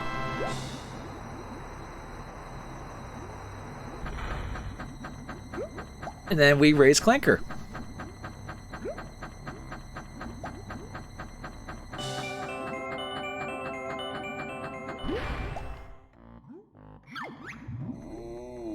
Alright, let's get back up there.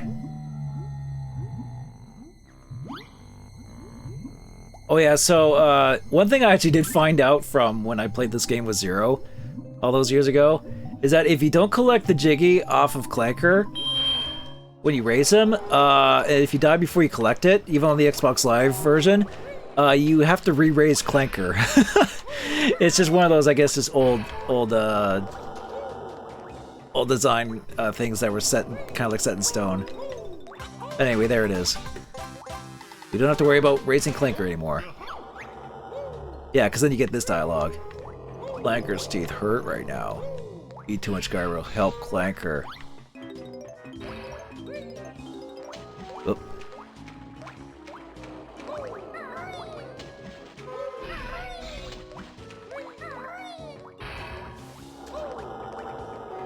Let's get these notes. So yeah, so not only is there stuff all around this level, but we can also use Clanker to kind of get up in these spots to other things. Like so.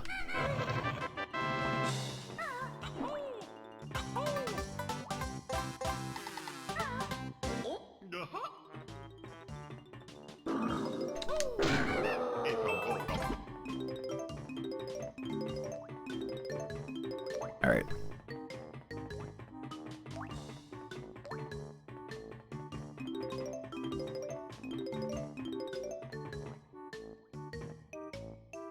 Oop. Well, I kind of wanted to go down here anyway, I think. All right. What we got in here?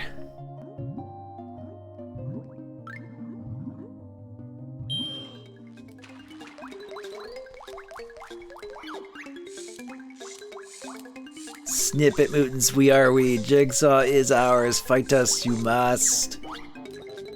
Oh great, it's a bunch of Fallout enemies.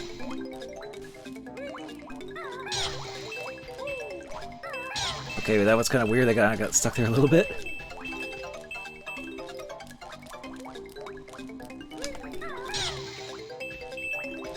How many are there? There are like 4, I think. There they are. Ah!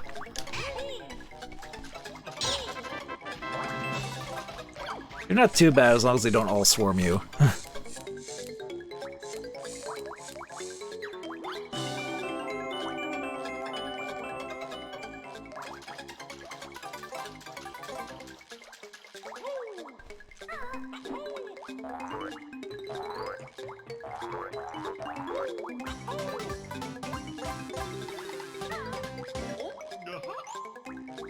I always did kind of appreciate kind of like the ambient lighting type of thing they did on the N64. I know they did that a lot in Banjo-Kazooie as well. Although sometimes on like old CRTs it makes it kind of hard to see some stuff. In fact, I think they actually did take into account of that with like some mechanics. There's like, I remember there being like some dark areas in Banjo-Kazooie where it's like, you need to use fire to see where you're going. And it's like, oh, okay. That's just feathers. I know there's like some tubes and stuff down here where you get things. There's eggs. I need to go out for air.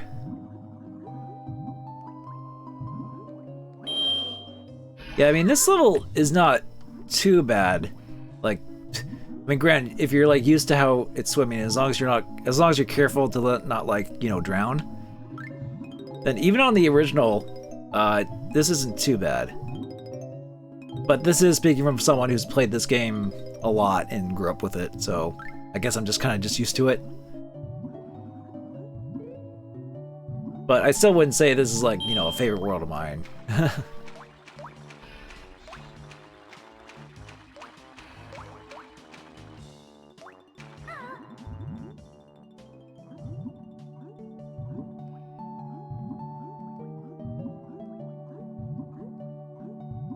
Alright, now we just need to go in here. These are always kind of nerve-wracking as well, because it's like, oh, you gotta make sure your air is good. Get enough air. And you gotta turn around and face the camera to do this, because you can't spin the camera around in this section.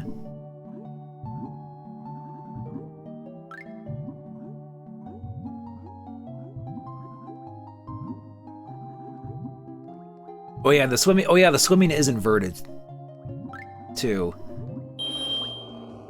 Forgot to mention that.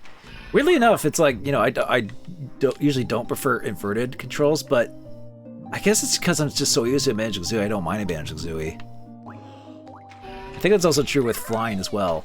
I mean, flying, I guess it would make sense because it's like, you know, It's almost like you're flying an airplane type of thing.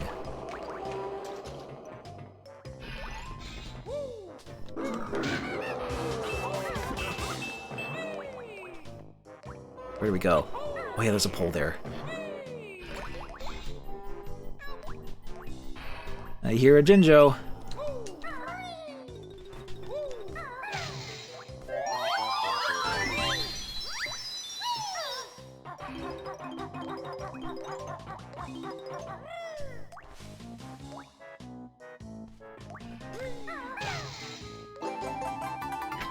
The honeycomb piece right there. Okay. What else is there? Oh, I think there's a... Okay, I think I remember a blue Jinjo. I think it was like over... in that pipe over there. I think I have enough air to do this.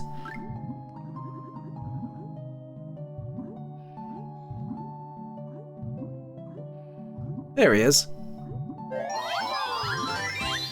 Yeah, I still have a pretty good memory of like where stuff is in this game. Okay. Now, where... Okay, I know there's like a pipe or something where you get another honeycomb piece. I just need to remember where... Oh, there it is. This one is admittedly a little obtuse. Like, to even like be able to see where it is. But, the camera's not the best for spotting this one, but yeah, right in there. And we have another piece of health.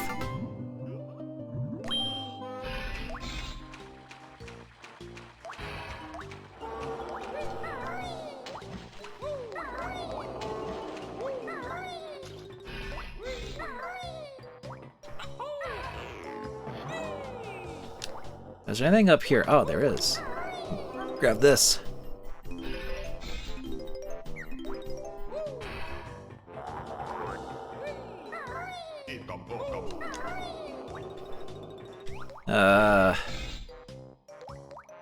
Oh yeah, the bolt. We have to ride the bolt up, because he has that on his blowhole.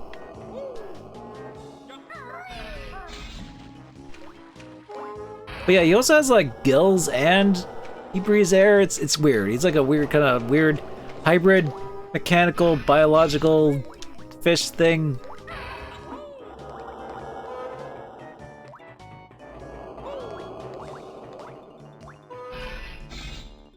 All right. We just need to be a little careful here,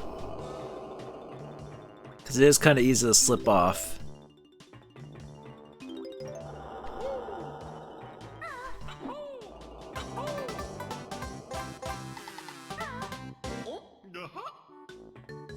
Okay, cool. It's already half the diggies in this. How do I get up there? Ah, I see.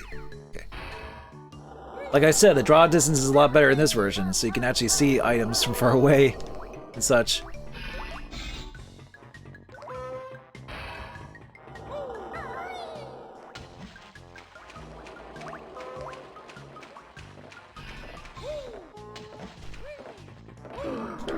Ah!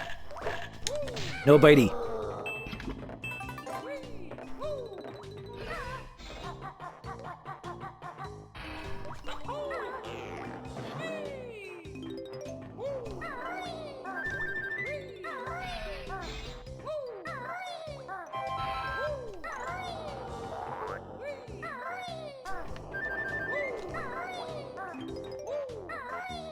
We don't even need the extra lives. We have like, we maxed out on like 9.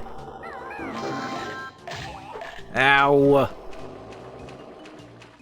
Alright. So remember how Clanker said his teeth hurt? Well, what's the camera doing here? There we go.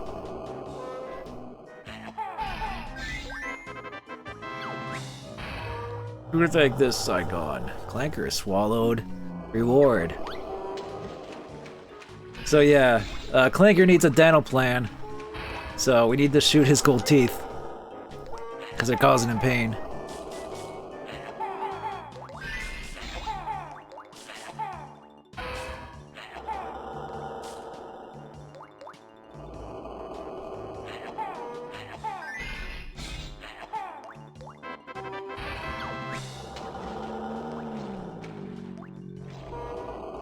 He's all better now.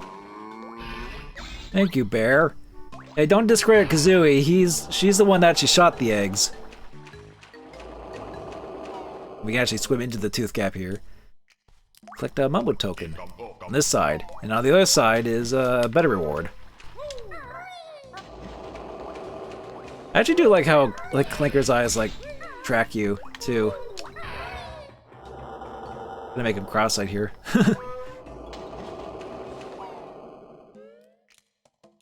There we go.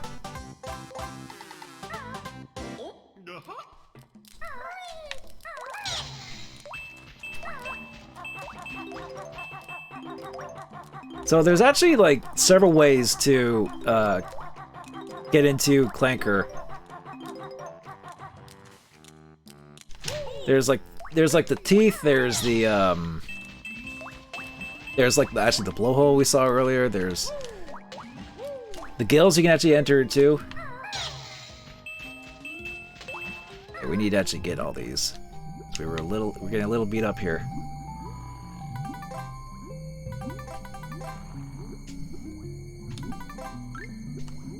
Right. Let's go. Oh, weird tentacle things. And he has oh. Blanker, did you swallow a bunch of hula hoops? Okay, what this actually is that it's a challenge. A time challenge.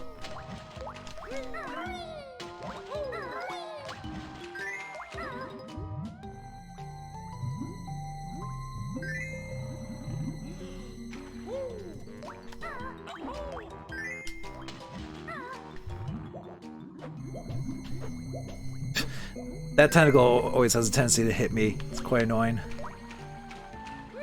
But I got lucky there. Oh, and there's that little one.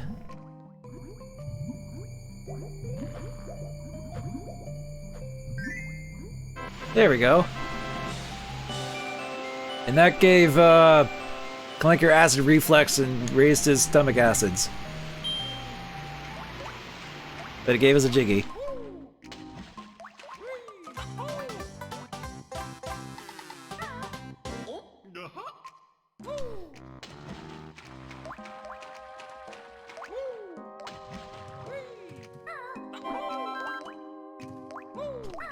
And we see a note here.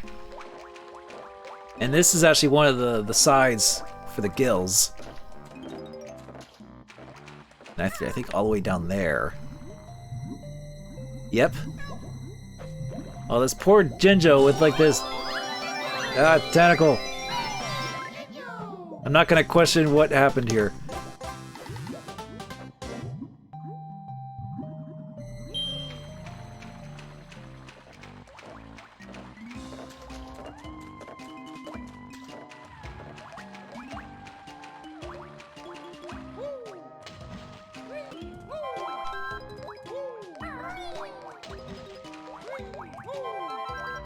Okay, and I think, yep, there's some notes down there.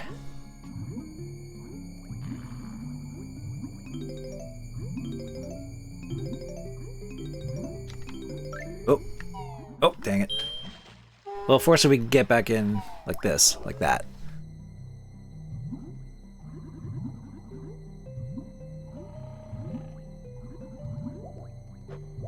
Okay, there's that flight pad we can take. To get up to the higher area.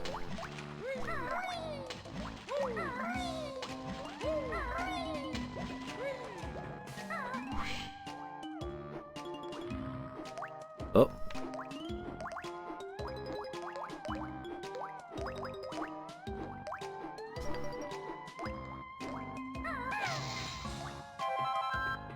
We already got almost 10 gold feathers.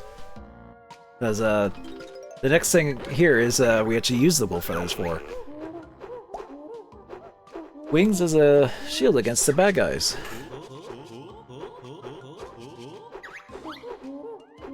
Sure does.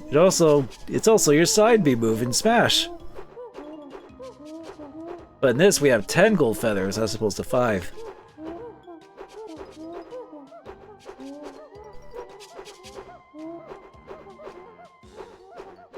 Take these 5 valuable gold feathers with you. Oh yeah, and anytime you have like lower health, balls will actually heal you. Brentilda I think does the same thing too.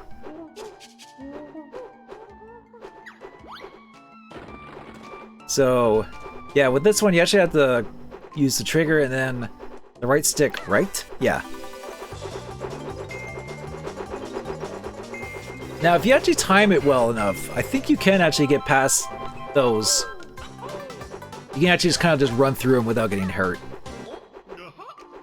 I think it's something like speedrunners definitely do to like, because it's faster to just, I guess, time it right and just challenge trot through all of them instead of doing that.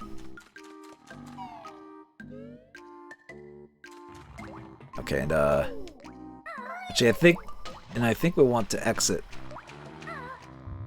Clanker and then enter through the blowhole. Because that bolt he shoots up is actually an entrance where the actual hole is. Come on. Alright. We just gotta wait for it to shoot it out. Go. Yeah, now we got the slower version of those. And this. Duh. Yeah, and that gives us that, which actually does give us a Jiggy. So these we just have to like, just kind of time and run past. Or you could just YOLO it and just run. Oh no, don't miss the notes. Hey. Okay, that's all 100.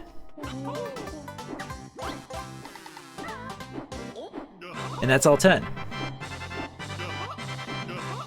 Wow, we actually got through Clanker's Cavern pretty quickly. Like, how long did it take us for Clanker's Cavern? Probably shorter than... Yeah, 22 minutes. And Treasure Trove Cove took us a lot longer. That's surprising.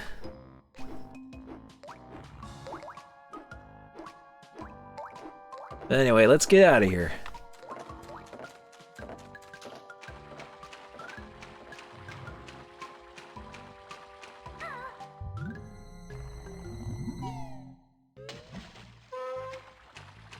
Alright. Bye, Clanker. See you in Nuts and Bolts as like a weird tourist attraction in Banjo Land.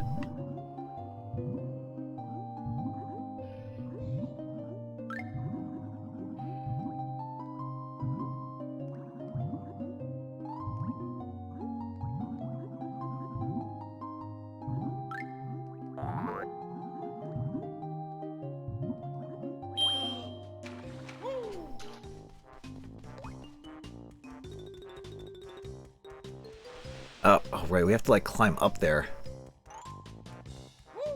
Okay.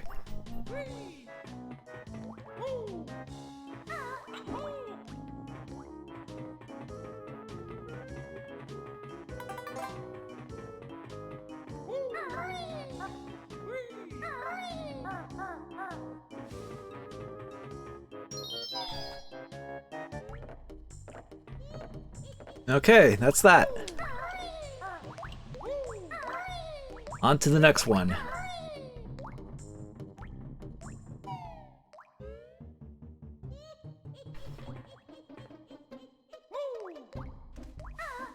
Fortunately, we got the... we preemptively unlocked the world and the door, so we can just... Oh, wait. There was that witch switch thing. We have to go back down for that.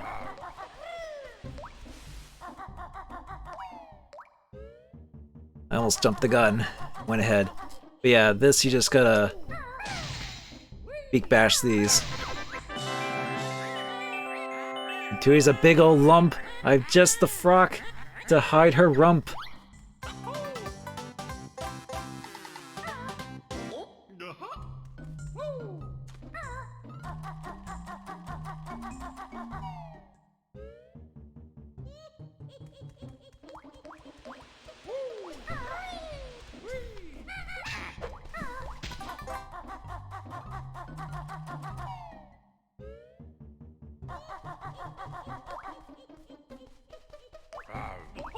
Alright. There's like a... Oh yeah, there's a fish guy, which I think you can kill with eggs. If the eggs can bounce into them. Yeah, oh, it got him once there. Oh jeez, yeah. That scream though. But yeah, I like this. It's just like... Just wherever, just go. I think... Is there a Mumbo token here? Oh, camera. No, but there is Brentilda back here. Let's learn some nice facts about Grunty. My lazy sister often sleeps in a pigsty. As in an actual pigsty, or are you just calling it that? Probably the actual literal term. The only thing she's ever won was the dirtiest undies competition at which school? I mean, that's still winning something. She often boasts of appearing on the cover of Fat Hag Monthly, sitting on her broomstick. I wouldn't take that too out of context, chat. I'll just say that. Goodbye to all those double chins. Man, Grunty's really banking on this whole 2D thing paying off, huh? But then again, it's like you get a game over and it's like, or not a game over. Well, I guess it's technically a game over, but even if you save and quit, you still get the cutscene. Which is kind of still like a little bit like misleading and being like, oh, you didn't do it.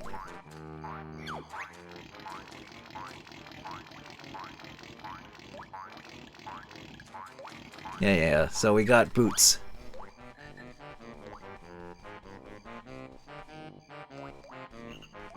But yeah, it's like you didn't beat the game in one sitting, too bad. You still lost. I don't know, I guess they kind of wanted to just make it so that people do actually see the cutscene, because... Well, I don't know, I mean... Like, I've rarely game overed in this. Like, maybe I game overed back when it first came out, but it's like, this game is not too difficult, because you do get a bunch of extra lives. Like, the extra lives don't really matter too much, in the grand scheme of things. Like, in 2E, they even got rid of it lives entirely, so... Oh boy, more facts. Fat old sister's favorite sport is broomstick racing.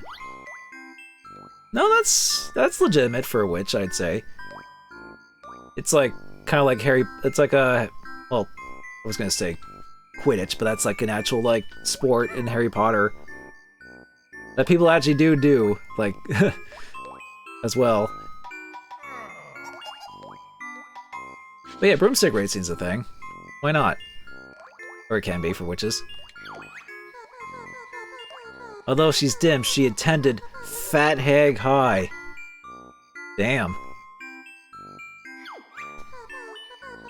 You won't believe that Gruntilda's party trick is eating a bucket of beans. Again with the beans! I mean, we already learned that she washes her hair with baked beans, and then she eats a whole bucket out of them? Does she eat the bucket of beans separately, or is it the same beans that... you know what, maybe we shouldn't think about that.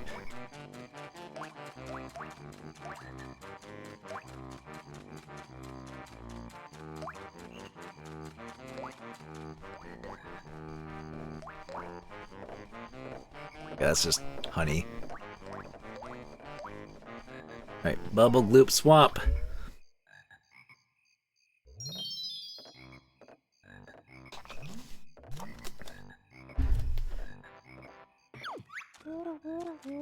Keep your eyes open for your new move, Beak Face. Oh, we got frogs.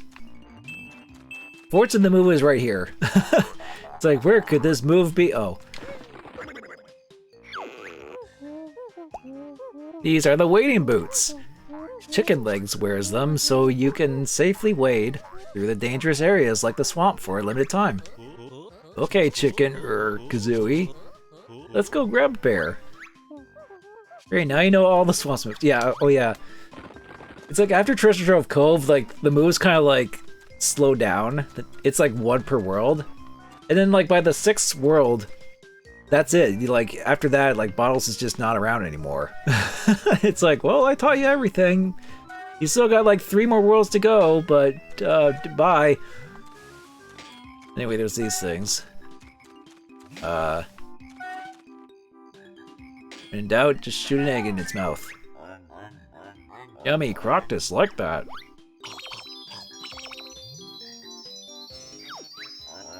He want yummy egg too.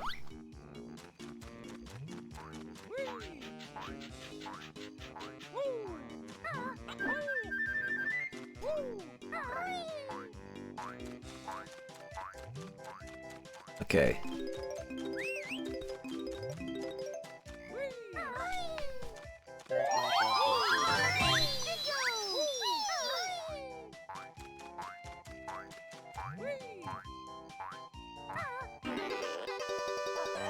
Alright, now we got the boots. These boots were made for wading, and that's just what they'll do. Oh, camera spin around. Oh yeah, you can actually just press X to cancel them anytime. Ah! Frog. Just punch it. Just punch the frogs. Frogs, punch them! Hey! There, sheesh. Shouldn't have so much problems with a frog. Of all things.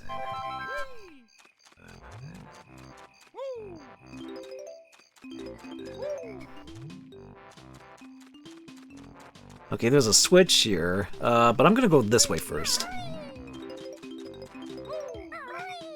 More frogs. A good strategy against most enemies in this game is just do like a low peck where you like jump and attack like this. At least that's what I do. Actually, we need those boots to get those notes back there. Nope, get out of the stump. There we go.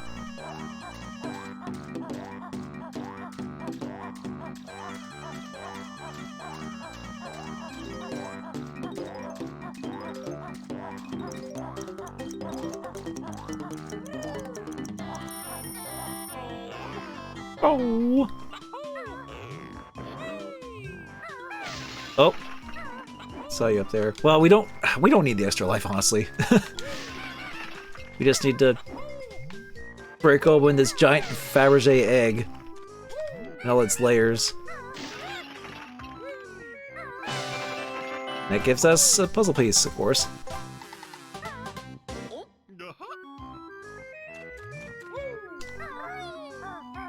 Ah. Yeah, so the reason why you can't touch the water, they're full of piranhas.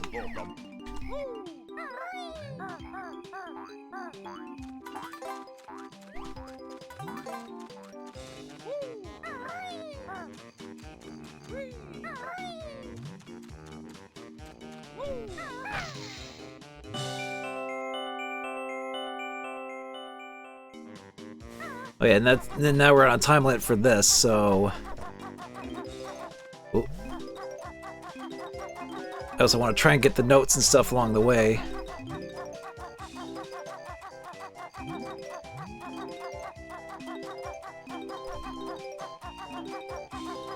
Fortunately, they gave you enough time. It's just that here it gets a little precarious. But we actually have enough time to just kind of take our time with this. There we go. There's one later on in this level that's like shorter, but it's really precarious. Like that one kind of makes me nervous.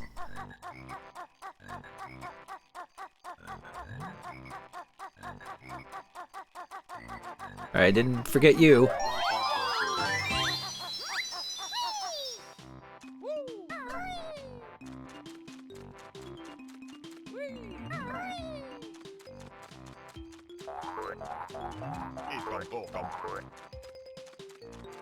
Okay, where to? Oh yeah, this guy up here.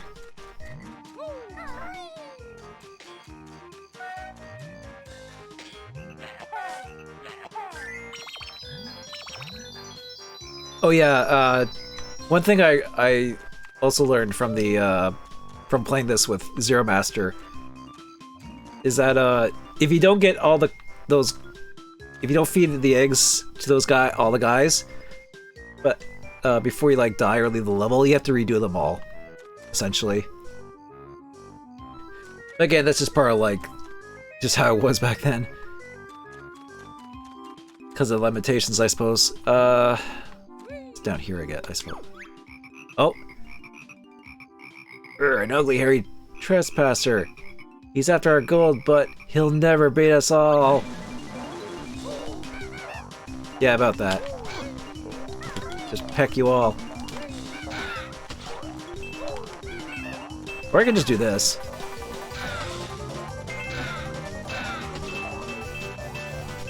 Like, this is the easy strat if you just don't want to deal with them. You're too tough for us flibbits. Take our gold. We did it. We murdered a bunch of frogs for gold.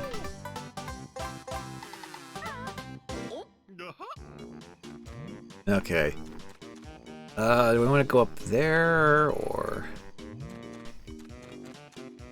Actually, let's go here.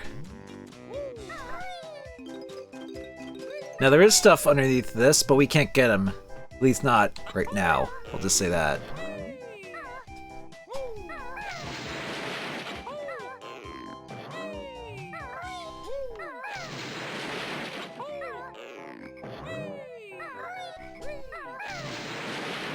Another witch switch.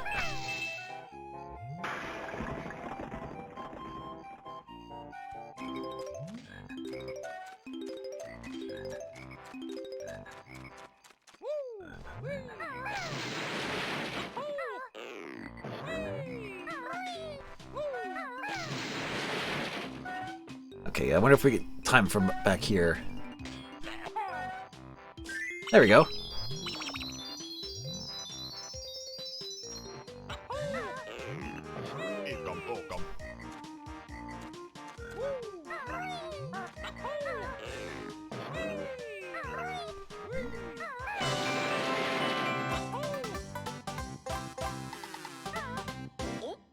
Okay, that's 4.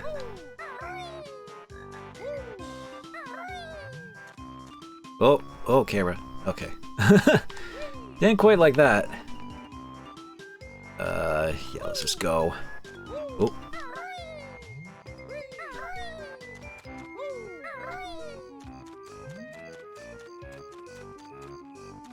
Yeah, let's go this way.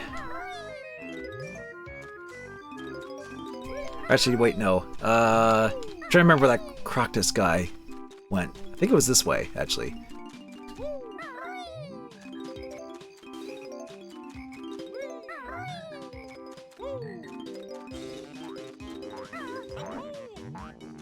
There he is.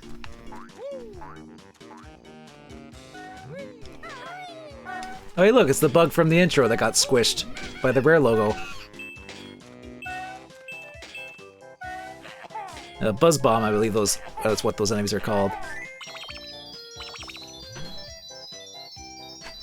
Okay, let's see what are up these cactails.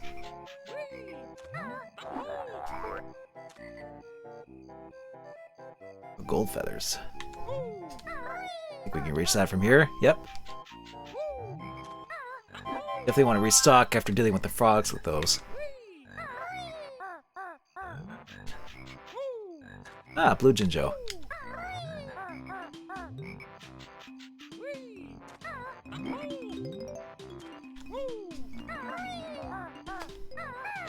Oh, damn!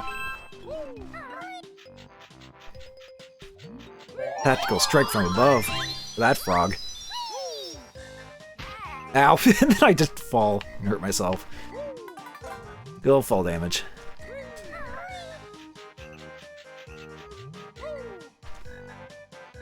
There's boots up there. I wonder if we get the notes with that.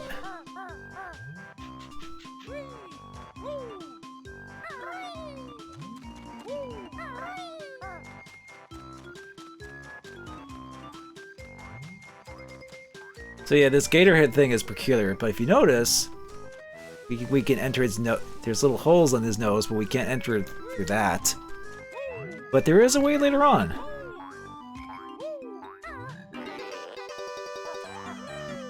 Okay, I wonder if I can get over here with these. Probably, maybe.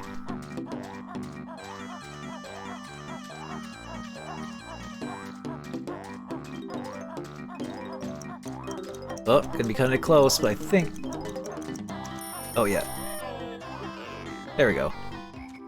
That's all the notes over there. Ah, I missed! Depth of perception, what's that?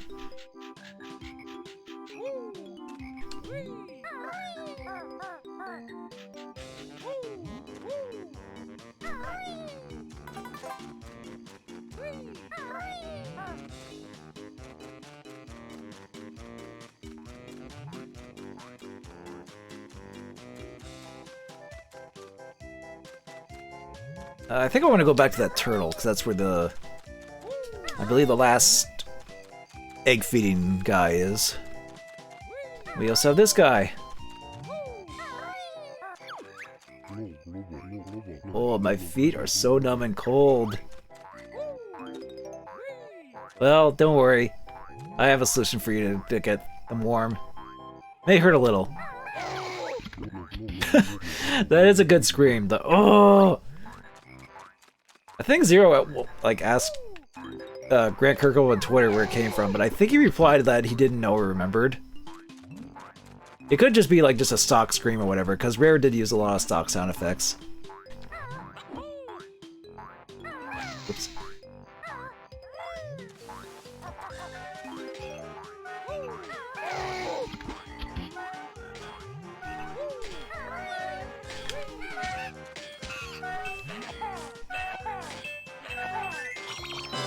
There we go.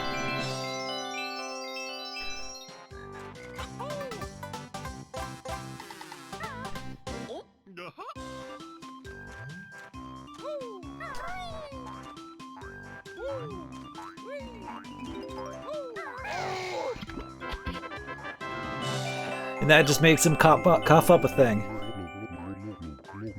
Tank tops warm at last. Perhaps you'd like this. Perhaps I would. Oh yeah, need. Oh.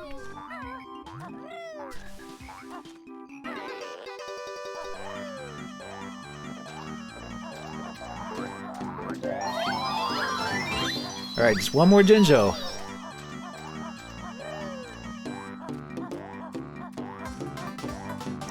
Well, that saves us the dance animation.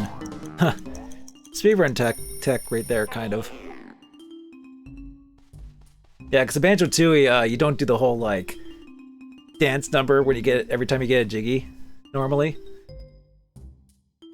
That's one thing they definitely kind of sped up in Tooie.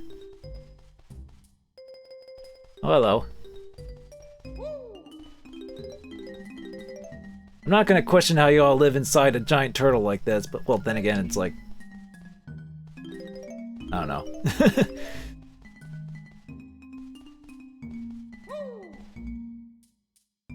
Well, hey, I recognize you from Diddy Kong Racing. Quiet, please. The famous Tip Top Choir will now perform my latest work.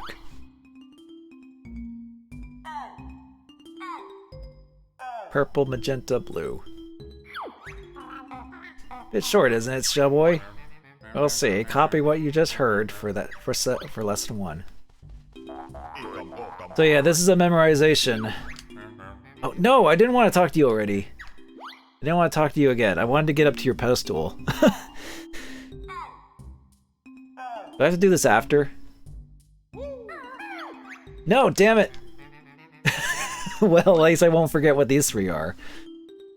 I guess I'll have to do it after.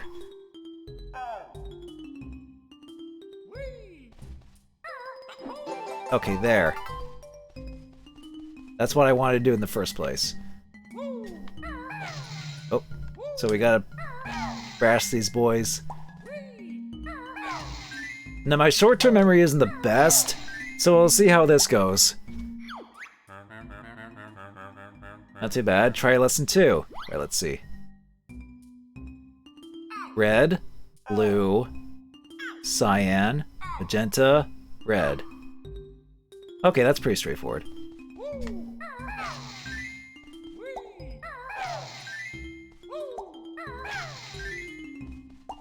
Maybe I'll get lucky and get it. A what?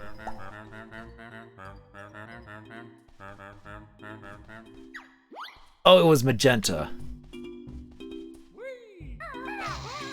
Shoot. Okay, I've already forgotten the pattern. Told you my short-term memory wasn't the best. Red, blue, cyan, magenta, and then red. I forgot the magenta.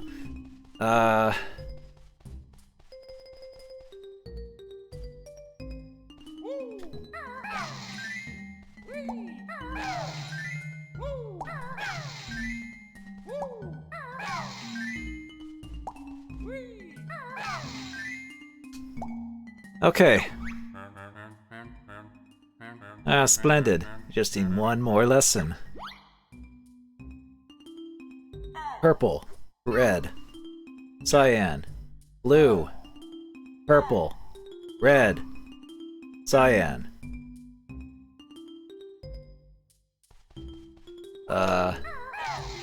Purple, red,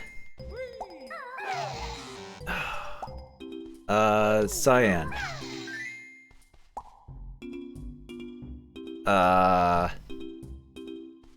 Purple again? Nope.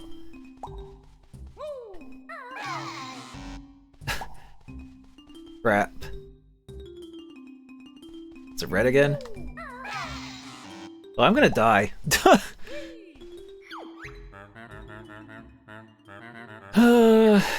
Need to see this one again, okay. Purple, red, cyan, blue, purple, red, cyan.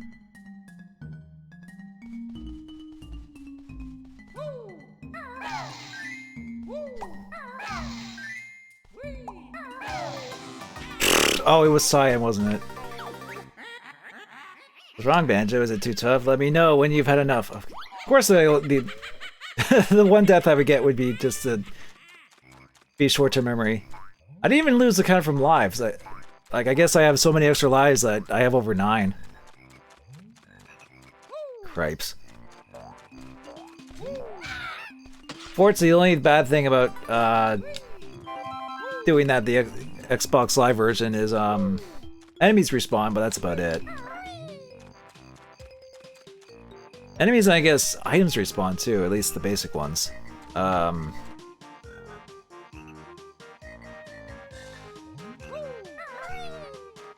and I guess we need to frickin' redo the redo the legs here. Open his mouth.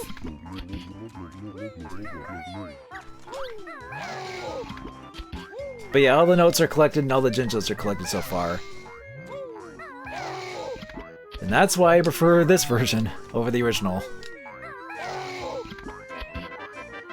Otherwise, we would have to play Bubble Goop Swamp longer, because we have to recollect all the notes and Jinjos.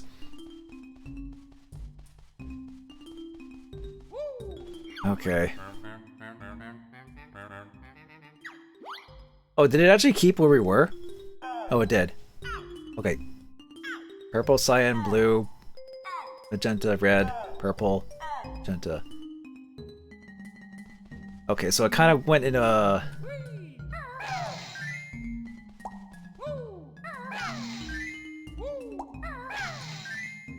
what's this? And then, what's red? Then, purple. Blue.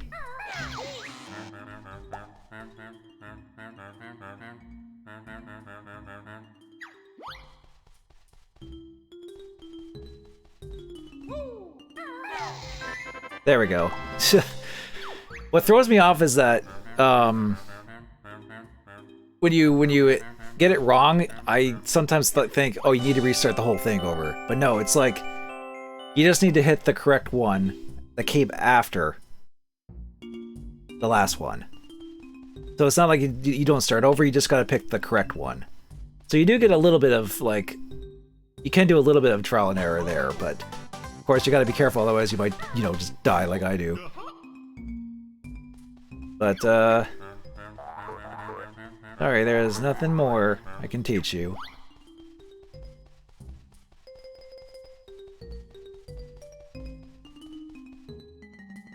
Okay, well, we got the honeycomb piece, at least. Okay, and,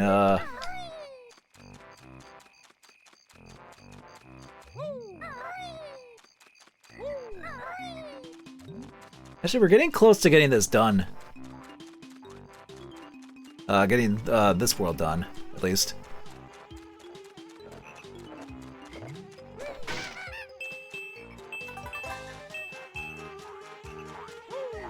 Get out of here.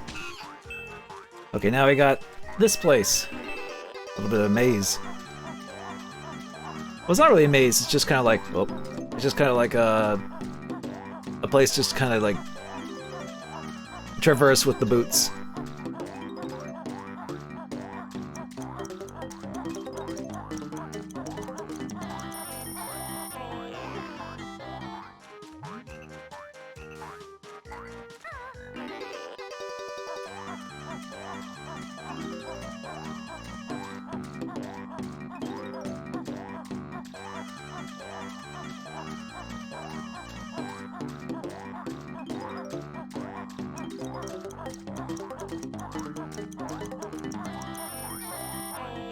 Okay, so we're at this one. This one is a bit nerve-wracking, because the camera doesn't always help with this one. Now you have only like 10 seconds to get there. Okay. That one used to always make me nervous, because the camera doesn't exactly help you in that spot. Like, I would say this camera is not too bad for its time, but it does still hang up a little bit. Like, I would say it's better than, like, Mario 64, for instance, but still not, you know, perfect. But pretty good for its time. I'll give them that.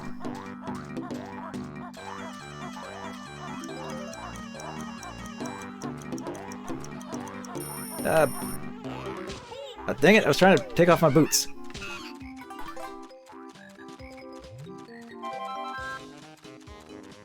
Now, is there anything behind here? Aha! I knew there was something there.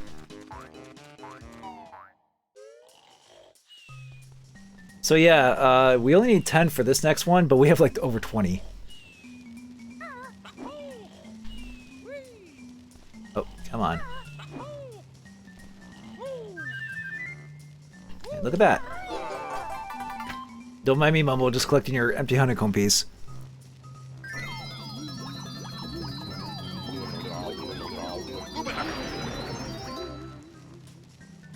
Now we're a gator.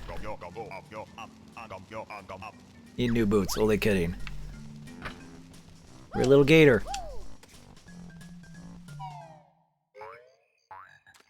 And we can chomp, we can do chompies.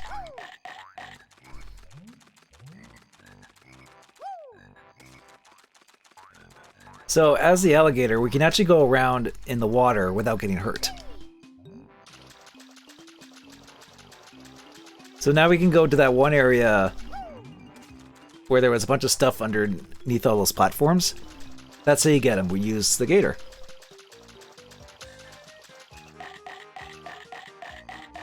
They can go a little bit faster while chomping. Just going around chomp, chomp, chomp, chomp.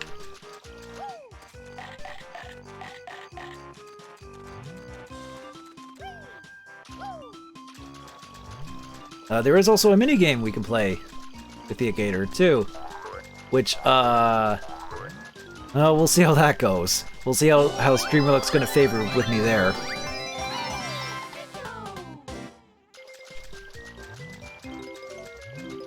Because incidentally, of course, it's like the last note we need. Or last jiggy we need, not note. Getting my collectibles mixed up.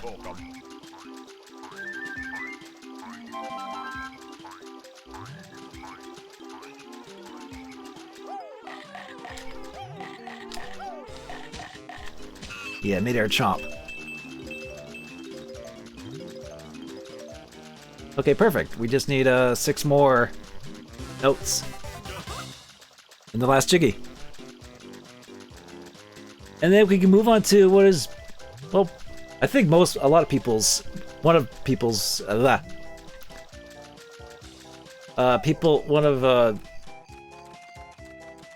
fan favorite world, I guess I'll say. It's one of the favorites, I would say. That's what I was trying to say. Say. Whoa, nice angle jump. Okay, now we can enter the nose. Get some some notes. Nose notes. Oh.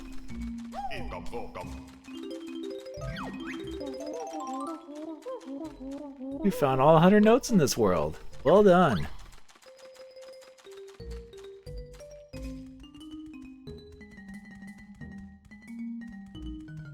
Hello. I'm Mr. Vile, greediest croc of all. Play my game to win a prize. Press A to accept or B to check it out. Sure, we'll play your game. Game is simple. Eat more red yumblies than me. Press X to eat yumblies. Ready? 3, 2, 1, go! So, this game is... This game can go either way. Like, sometimes you'll do well, then sometimes Mr. Vile is a prick. Like, there's a little bit RNG involved, but, I mean, with the first round, it's not too bad. I think it's pretty safe to, like, stay ahead of him. Like, you can try and, like, you can try and keep ahead of him and not, that way he doesn't eat any. But he usually goes in his own path to, like, get whatever's closest to him. Or you can sometimes, like, sneak up and, like, steal some away from him. You may have also noticed those shoes up there.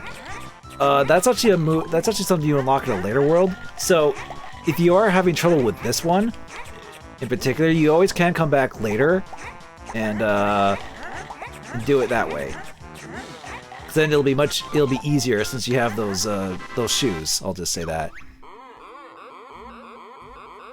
You only win easy game, now we play harder game.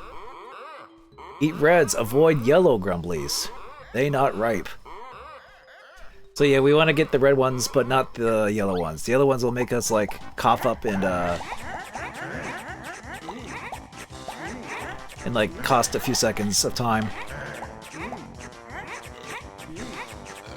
But yeah, I think you definitely want to go for, like, a line. Because, you know, Vile will just go for whatever's just there and just beeline right for him. Like so. There's no one that's on spine. Oh, there we go. But as long as you're, like, a few ahead, you shouldn't have too much trouble with this. Although it's usually, like, the third one that gives me trouble with this one. And, oh, jeez. Sometimes the momentum of when you're chomping can, inadvertently slow you down.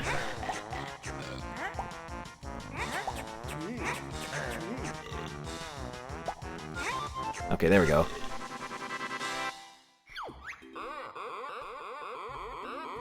Lucky Greenie wins again. Must play last game. Only eat what is shown. At top of screen. Oh yeah, so this is where they switch up, and this is where it can kind of screw you over if the timing's not good. So red.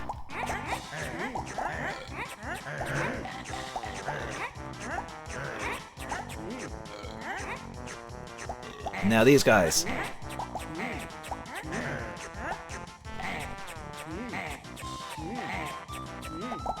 They get a change? There we go.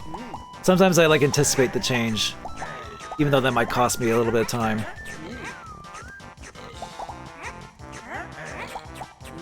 Oh no! Damn it! See, that's what I was talking about. Okay, let's get these guys ahead of him at least. Alright, come on, it'd be a good time to change. There we go. Oh, missed one. Okay, they gonna change? Yeah, come on. Oh, no you don't. I think I got this. Wow. First try without actually dying. Kinda wish that went better than, went like this in the, playthrough me and Zero did years ago. Because we did struggle a little bit, but then again, it was his first time ever doing this, so it's like, but eventually he did do it. So yeah, this is just like, if you want extra lives, you can do this. So it's like, nah. It's bad. Look everyone, Greeny is scurrying off! Nah, I'm done with your game. I don't need the lives. I even died once so far, and it's like, the counter didn't even go down from 9. Okay.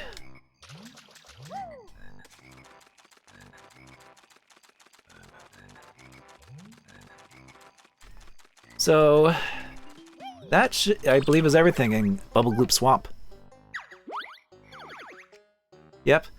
Another half hour. Not bad. Even with us dying, it didn't take us too long. If we were playing the original and have to recollect everything, it'd probably be more like 40 minutes.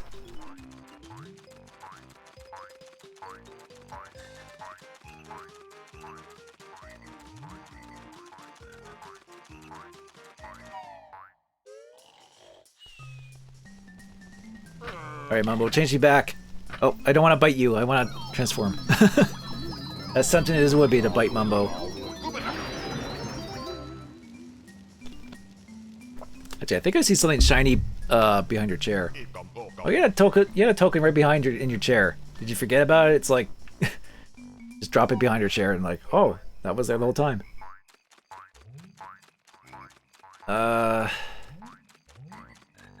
Oh yeah, there's no fast exit. The fast exit's only for the gator form, so we have to like use the boots and just wade our way back out. Can I get out through here? I mean, kind of. I think I reached that cattail. Ooh, okay.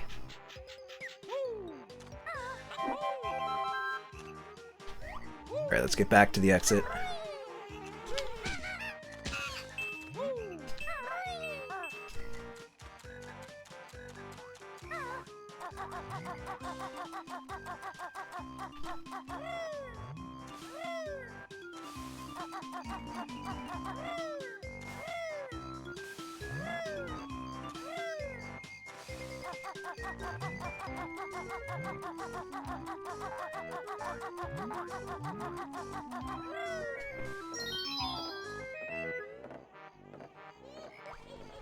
Okay, and maybe noticing there's something over there.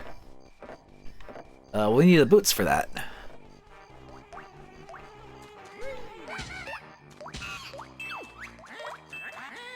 When I'm nice and slim once more, burgers, fries, and chips galore. I mean, that you do that, Grunty, you're just gonna revert back to your old self. You do realize that. It's like, sure, you'll look nice for like a while, but then it's like your body will just like revert back to its old self if you do that. You would have solved nothing.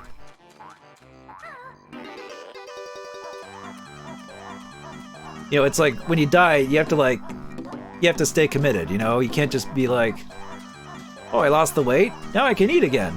No, you just end up in a vicious cycle.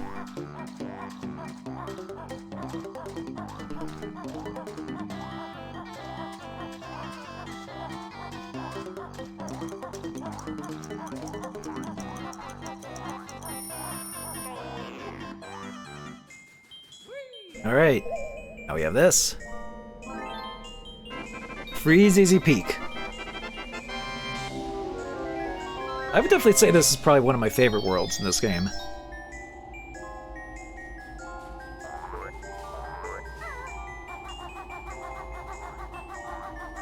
That's the boots to get back up there. But then, oh, what's this?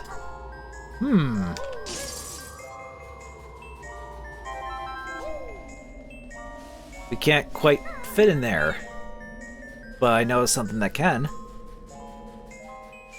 We would have to, like, go back into Bubble Gloop Swamp for it, but...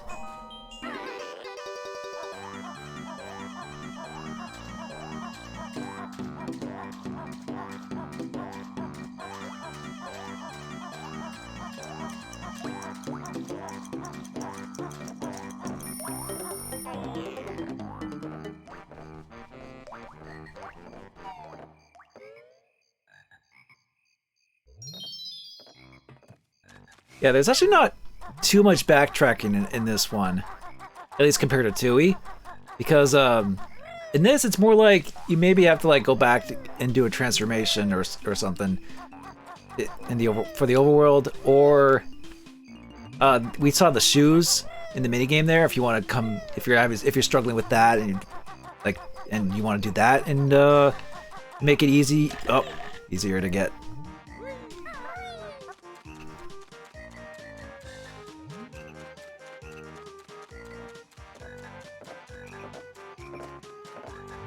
And actually, in the world coming up, there's also like,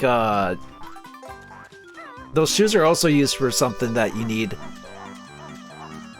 for a Jiggy.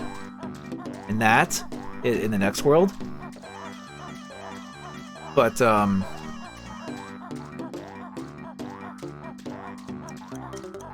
if you do it in the way that I'm doing it, the world order that I usually do, you would have to come back to the previous world just for that one Jiggy. It's like the only Jiggy that I can think of in Kazooie specifically, where you need to come back later with a new move.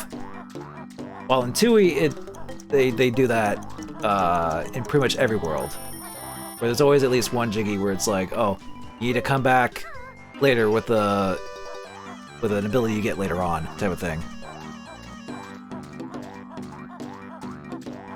Which some may seem as unnecessary backtracking, but I think it all ties in to be like, oh hey, now I have this, I can go back to here and complete this world finally, type of thing.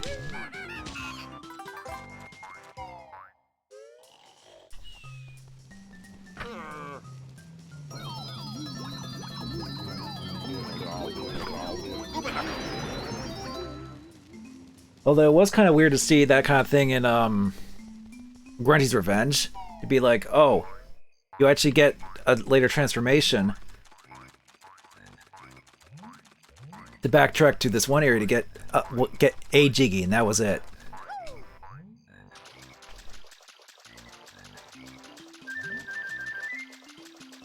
Grunty's Revenge sure was interesting.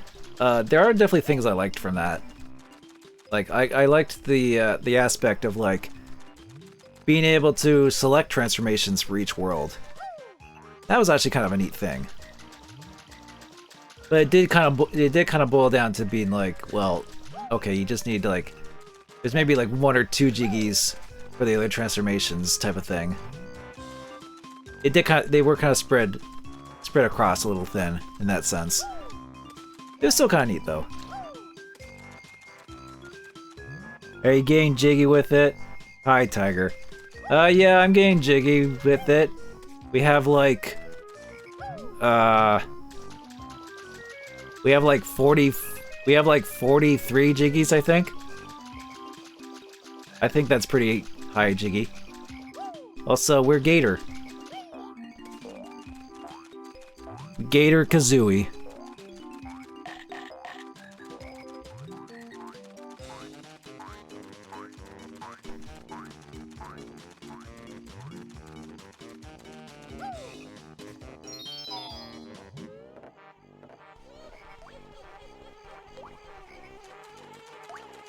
Oh yeah, we want to go this way. Ah! Get away. I bite you. Oh yeah, oh, you get 2 energy from doing that. From biting them. I thought I put it before and I only got one. But maybe it's when I'm on the ground? That's a weird stipulation, but sure.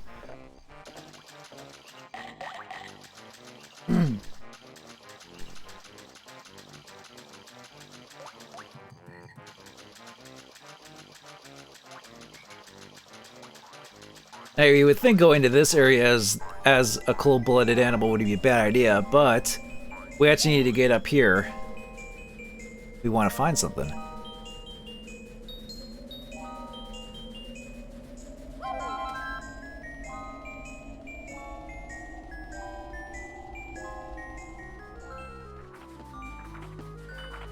Hello, sentient magic book. Cheeto the spell, Cheeto the spell book you have found. Magic cheeks I have for you. Hey, Bookbrain, what do you think? What did you say? You better not give my spells away.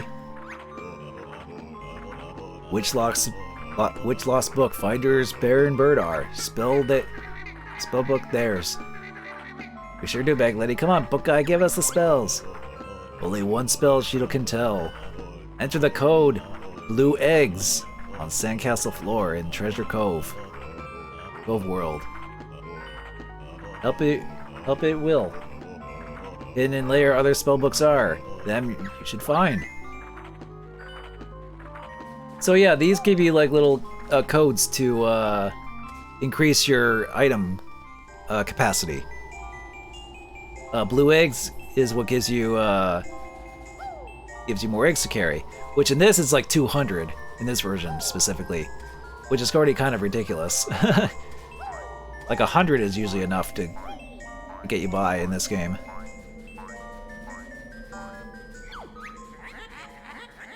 Tootie says she's fine with me. If you go home, I'll set her free. Yeah, sure. Alright, let's move on.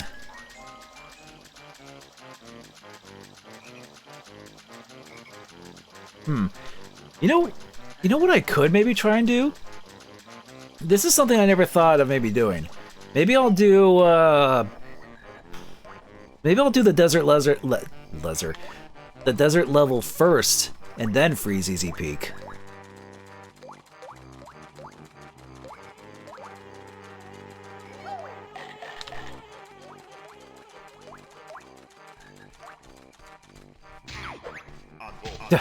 Well, at least I got a bite off before the magic wore off.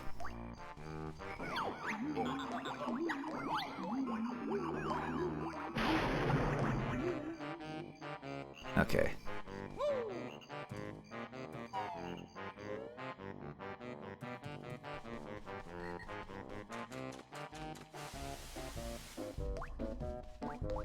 Do I want to go all the way down to this treasure trove cove and enter that code? Enter that code. Oh, you randomly played Luminous on Vita? Oh, that's Electric Symphony, yeah? Do not check the friend high scores? Uh-oh. What, did you... What, was I like on there and you beat it or something? Because I'm like the only other friend you probably have on there that that would have a high score in the friends list. Oh god, you know what that reminded me of? This is going way back. Do you remember Geometry Wars 2? I think because you know, that had, you know, friend high scores and all that. And I remember there was one. Ah, jeez, this guy's messing with me. There's one thing where it was one mode or something where I actually did beat your high scores. So then and I'm just like, oh hey, check the scores in the Geometry Wars 2, and you're just like.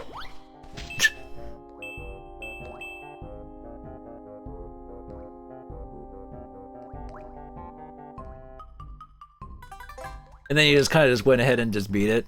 I think that's what I recall.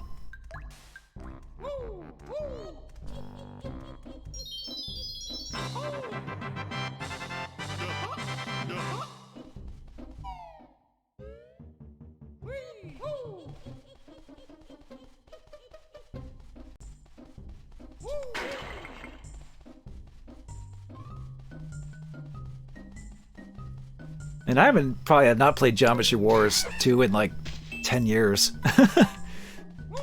Just funny that that kind of reminded me of that, like the high scores thing.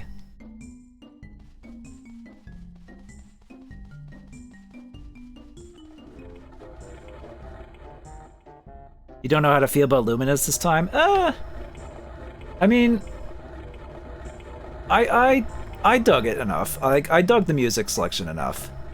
Like, there are definitely some outliners in that soundtrack, but I think for the most part, I enjoyed the soundtrack in that game. Like, I don't know if it's just a soundtrack thing or a gameplay thing. Like, the gameplay is still mostly intact from what I recall. You just had, like, a touchpad, like, line clear thing, if I recall, or, like, the power things, or whatever.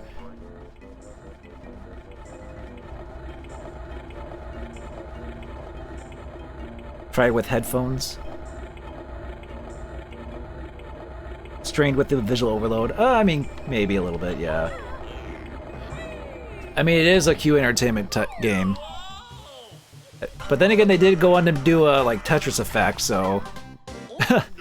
so, in that game, it's nothing but visual overload at times.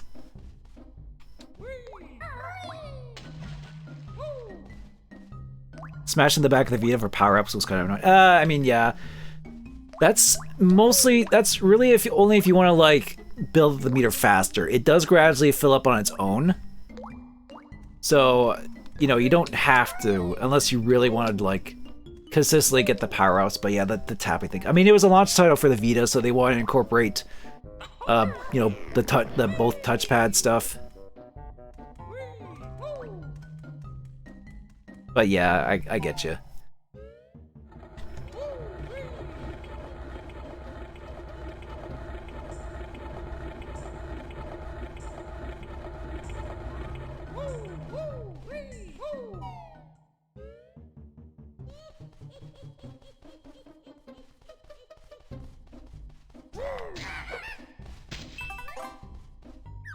So, over here is where Freeze Peak is. But, I'm actually gonna attempt to do something else, for once. Your feather buddy that you brung. Useless like a pile of dung. Wow. Grunty really spitting out those nasty rhymes. That's 450. Don't check the high scores. Now you got me tempted to get my Vita out again. Or actually, no, wait. Actually, that game is compatible with PlayStation TV. I could load that up.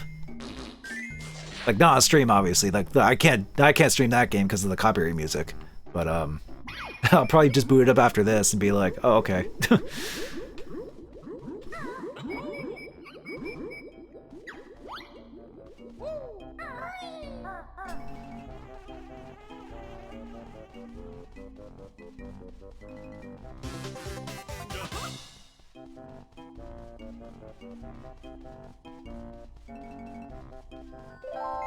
Okay, Brentilda, what gross facts do you have for us this time? The disgusting Gruntilda has spider pancakes for breakfast. I mean, I've heard of eating insects because they're a good source of protein, but I don't think spiders are a good one to use. Then she usually has maggot pie for dinner. Yuck. Wartbags then finishes with eyeball ice cream for dessert. How horrid. I don't know, that sounds kind of... What if it was like a novelty ice cream for like Halloween or something? Where it's like... in the shape of eyeballs or something. That could be a thing.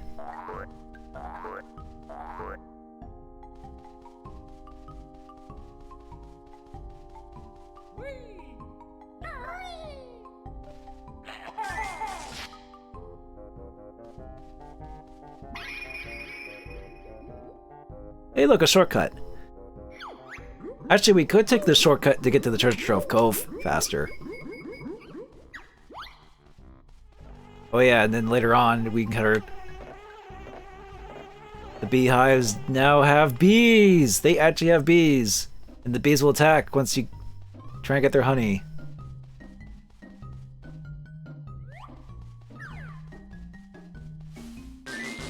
So you might as well get this out of the way.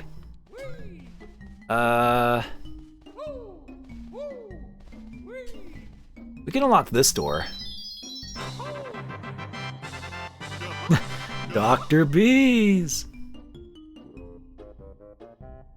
Your Hot Topics sell fried chickens and grub? Or at least they did back in the day. You know, I don't think I've ever tried, like, actual, like, insect food. I don't know how I would feel about that. Like, I'm not, like, super grossed out by bugs or anything, but at the same time, I'm like, I don't know. I mean, I wouldn't mind trying it, at least. I guess is what I'm trying to say. Like, maybe they're prepared and flavored right, then maybe, you know, who knows? Maybe they'll actually be kind of tasty. I guess I would just have to get my mindset past the point of like ew, bug, you know?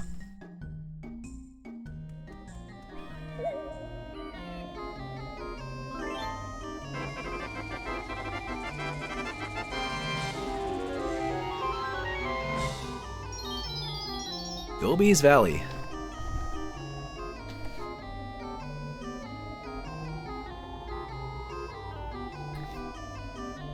Okay, so normally when I play this game, I do Freezy Peak, then Gobi's Valley. But then I realized, wait a minute, there's a point where you need to go back to Freezy Peak. Oh, Grunty was about to say something. Well, happy Halloween, even though Halloween was like 3 months ago. Or 2 months ago. However months ago. I don't know. What is time anymore? I mean, it's my birthday. You know, I would know about time.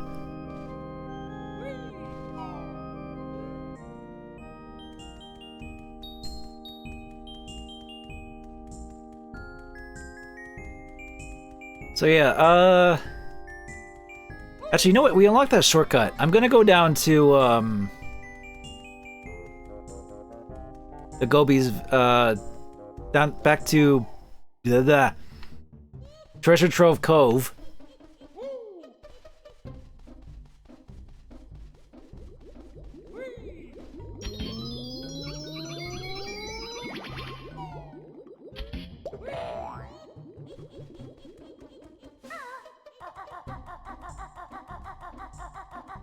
And then we're gonna go back to Treasure Trove Cove and enter in that blue eggs code. And then we'll have like 200 eggs. A little excessive, but at least it'll be nice to have. Ah!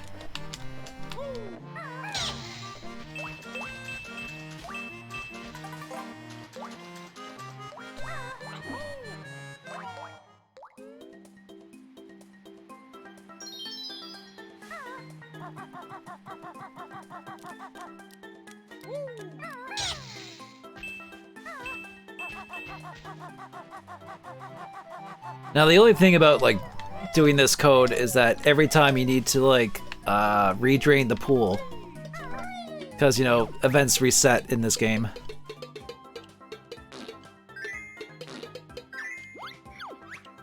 And they give Mr. Bucket here 2 more eggs every time. Oh, and the crab guy is still in there too. But whatever.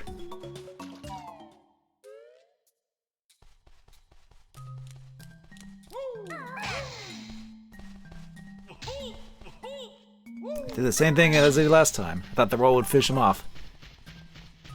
Okay, so...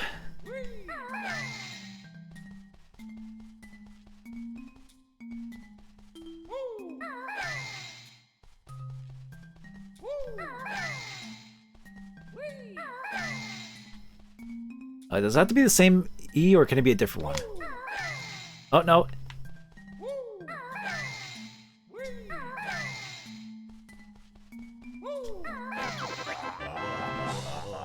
$200 eggs, now yours! That lousy... Oh, oops. I skipped that. Oh, well. Grunty mad. That's all you need to know.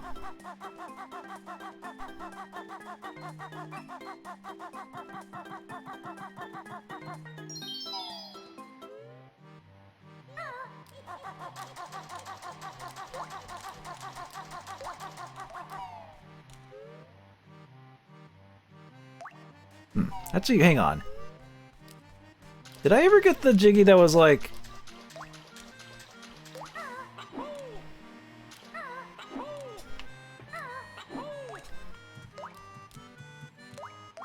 No, I'm pretty sure I did.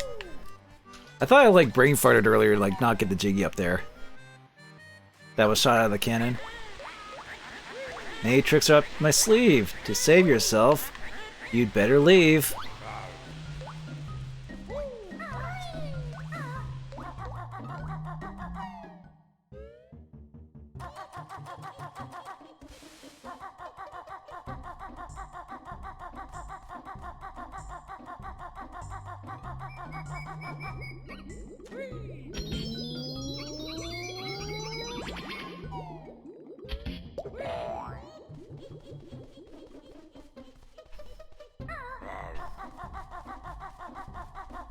Actually, I think we need to go this way. Yeah, here it is.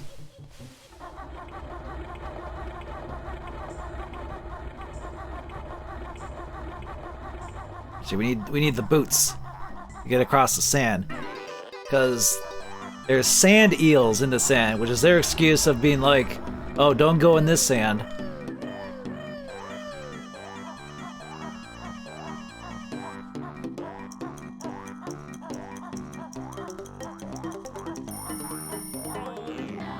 Oh boy, more Brentilda. Yeah, hi hero. Thanks for the happy birthday.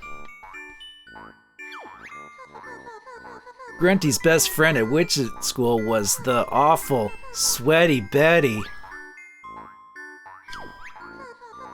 When relaxing, she usually reads Big Butts and Guts magazine. Oh no. Oh. You know, that probably is an actual magazine. While sipping a glass of her favorite camel spit milkshake. Oh, hey, speaking of camel spit, here's Gobi's Valley.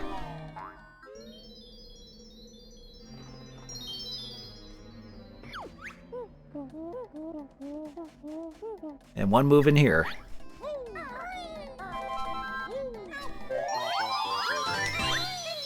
Oh, careful not to land on the pad again. Want to exit out.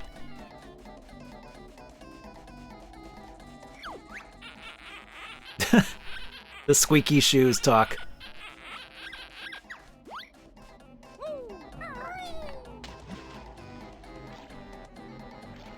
Was this one of the devs getting back at a girl in school or something?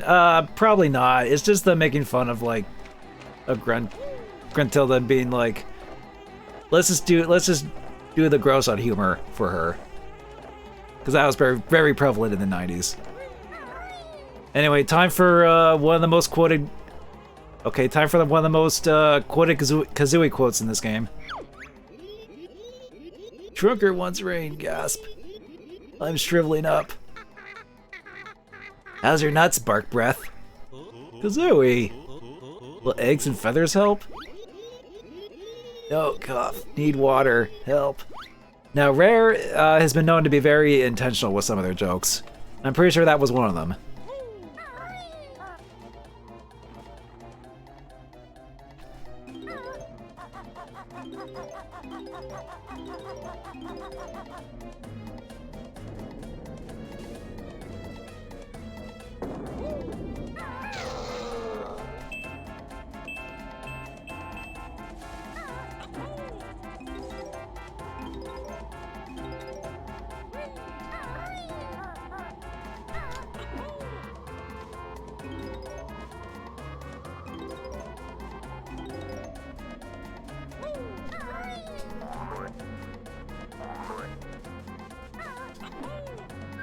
Okay, let's just get up on this Sphinx here. Flight path.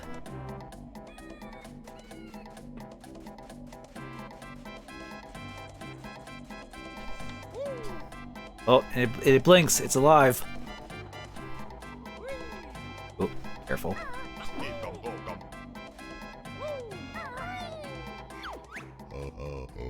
My nose is all stuffed up or blocked up. So he has a bit nasty head cold. What do we do to solve that? Well, hey, that tickles.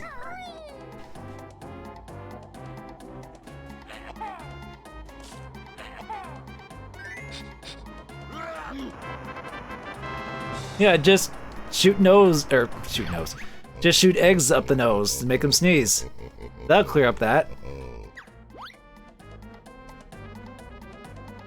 You always heard of this is one of those crazy collectathon games? Yeah, this is definitely one of those games that like fits that definition of collectathon for sure. And there's definitely a lot of like wacky things to call this a crazy collectathon for sure.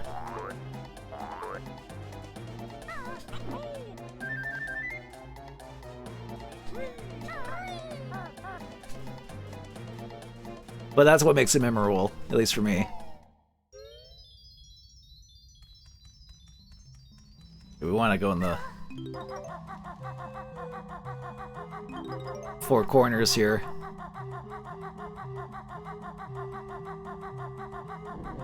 Oh, hello.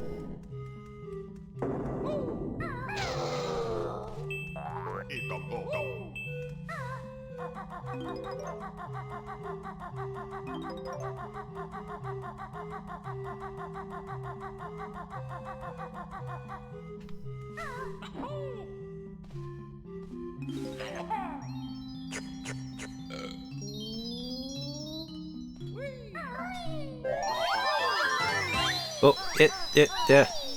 Whatever. This needs to just come back down.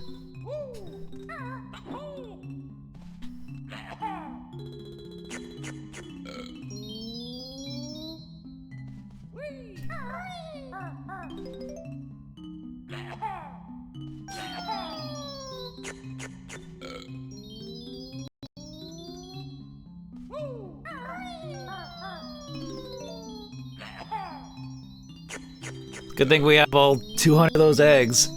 Are they gonna eat them?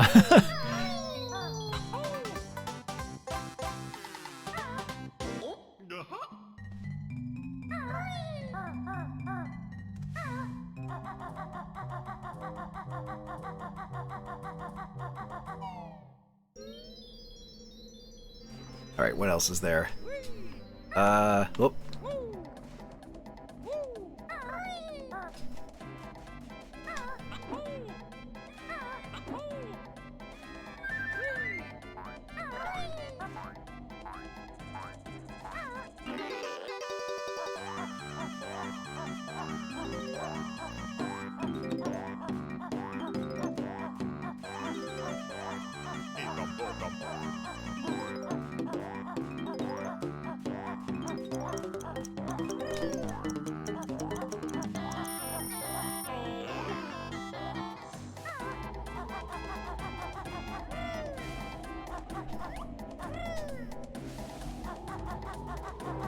Oh yeah, that door's open.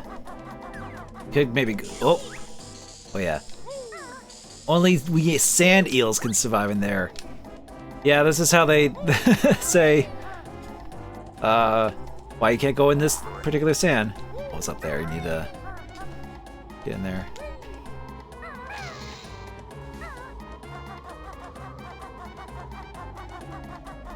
Right.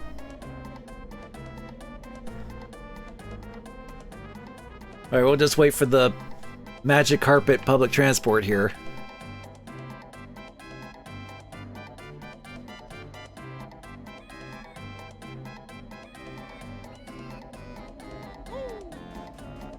Oh yeah, so normally this door isn't open. But since we're playing the Xbox Live version, it is. We can actually get in here.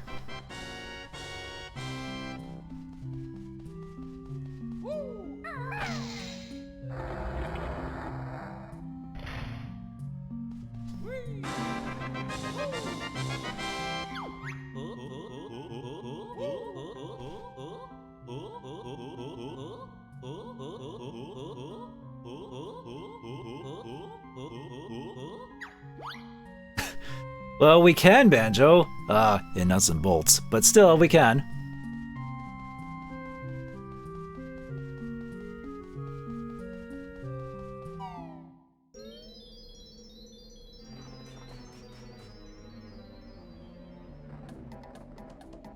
Alright, we just gotta wait for the carpet. Actually, maybe I can just jump across like this. Ooh, there we go. That works.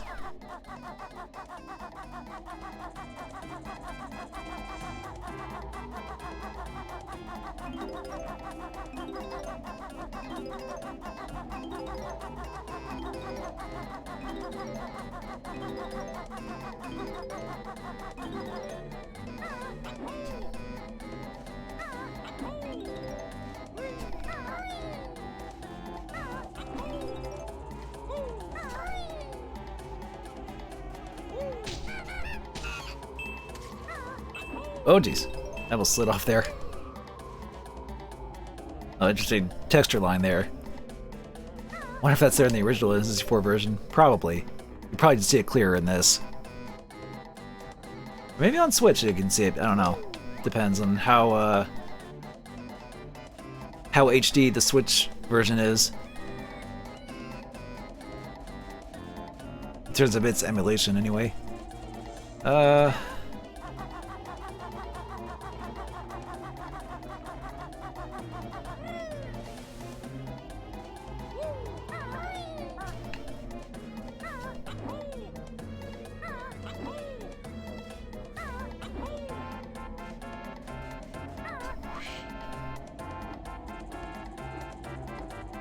Oh, right.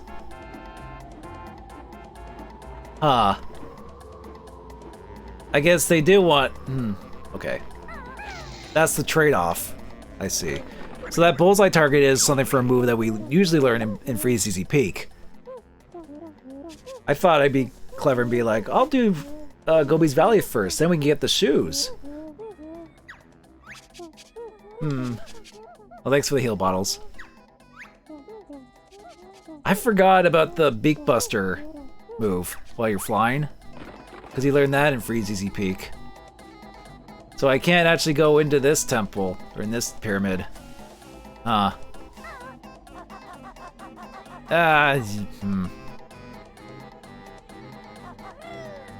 Actually, what I could do is just,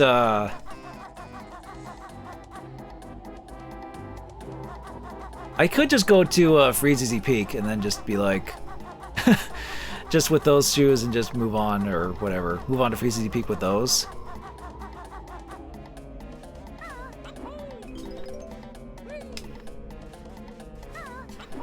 But still, it's like you can do stuff a little bit out of order, but yeah, that's just kind of what happens, because then you can't like, you would have to like come back later regardless with the move.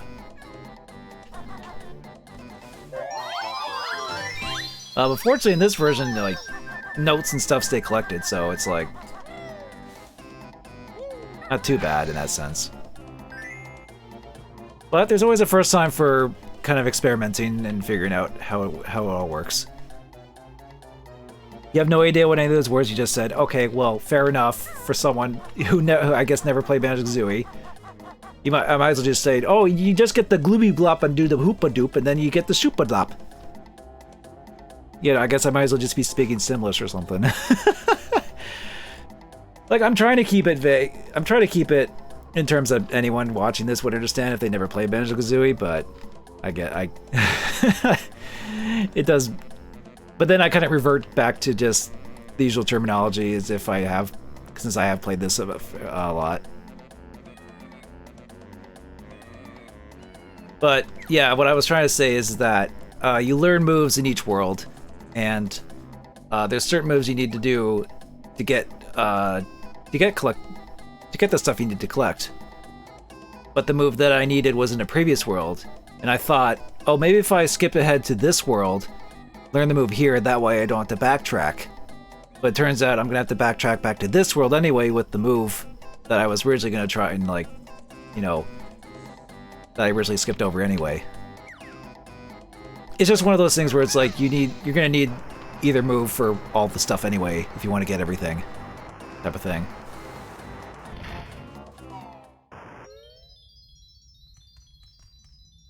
Oh, we got mummies. Mummies alive. Now, these guys you can't kill. If you try to kill them like with conventional moves, you'll just knock them down. and then they'll like get back up afterwards, or you'll like stun them and not kill them. But gold feathers are the way to kill enemies that you can't kill, that are invulnerable, basically. Anyway, we have a matching game.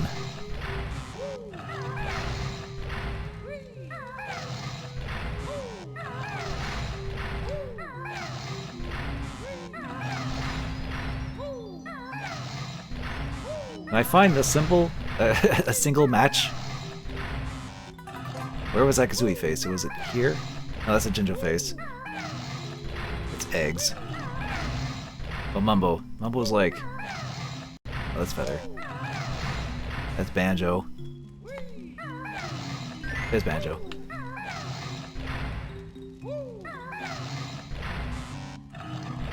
Kazooie was like up here, I think. Oh, that's Mumbo. Frick. Okay, there.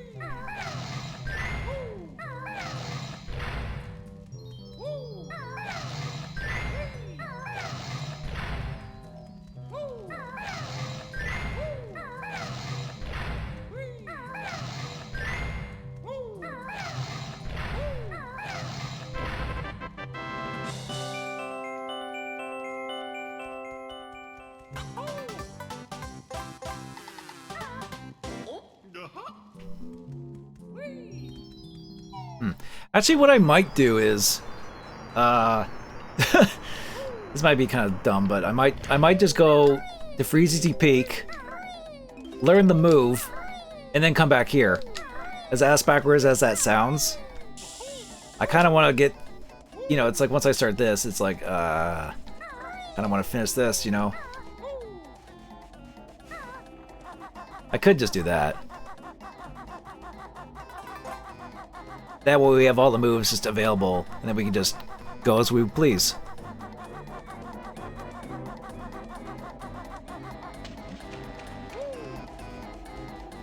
The notes and Jinjos will stay saved, so it's like, whatever.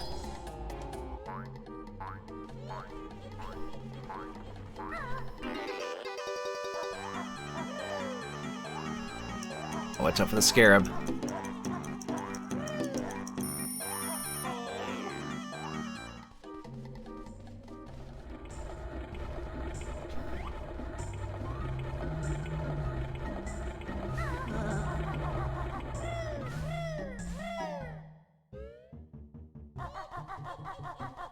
So normally you would get to this world first. Presumably anyway.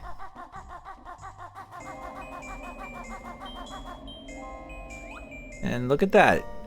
It's like a big advent calendar.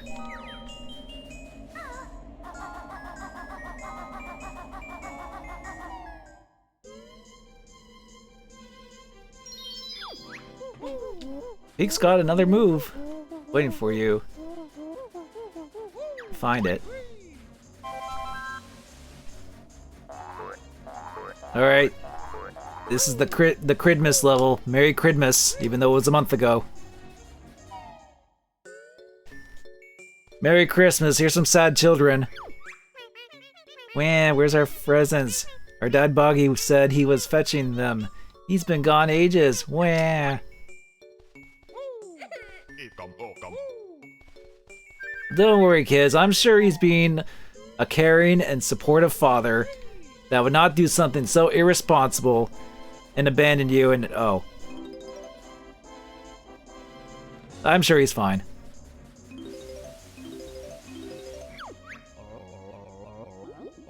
Oh, my stomach aches. I shouldn't have eaten that shiny thing. Someone help poor Bogey. So, yeah, this guy... This guy just ate a random jigsaw piece he saw. Like, I don't know, maybe he thought there was chocolate inside or something. Okay, oh, that works too. Slide missed that note.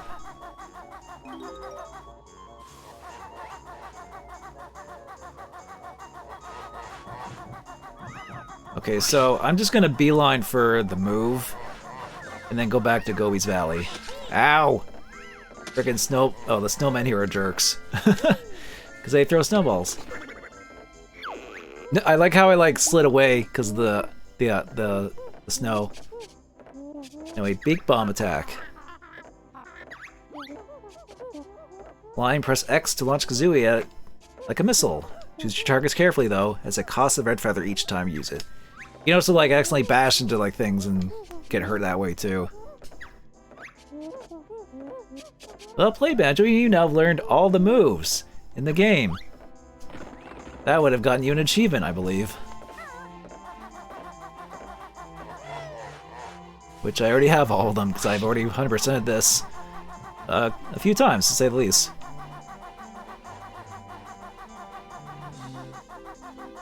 Okay, I mean, that was our sneak peek into Freezy's peek. See, I can rhyme too, Grunty.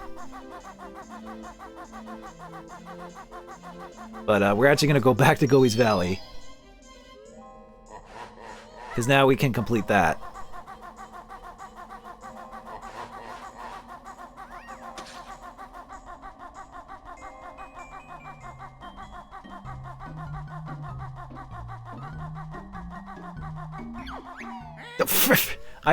Every time it's like I go into a door, it's like Grunty, like, nope.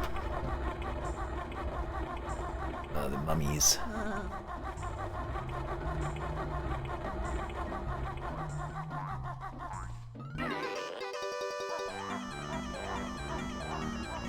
Oh, dang it! Get out of the way.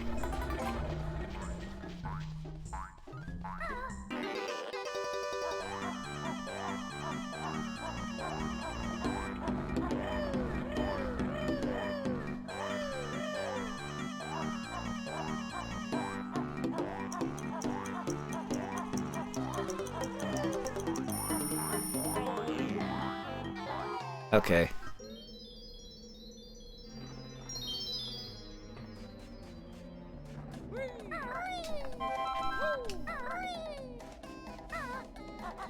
Oh yeah, now that we have the shoes, time to go fast.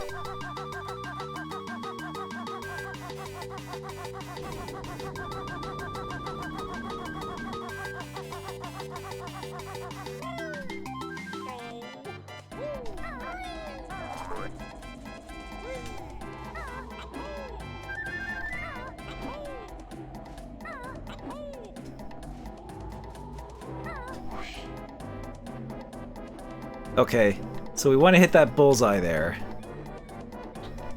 Let's line it up and... There we go. I like how we stay mid-air while the timer's going down. Oh, ow, oof. Oh, come on, Banjo. No, get in the door.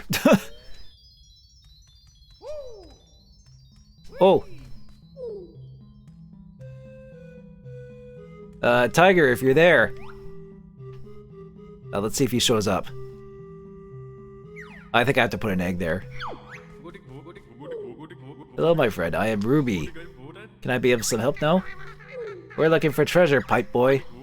Very good. I see some up there, but it's yours if you can get it, yes? Also, he has a little weird little pet thing.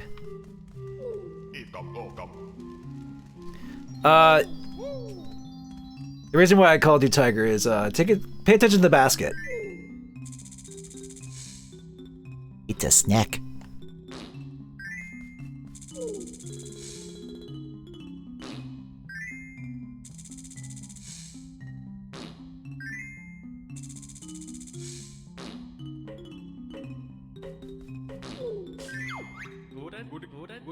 Ah, 1,000 thanks. My friend Histup. His name is Histup. And they'll help you. Oh, long snake is long.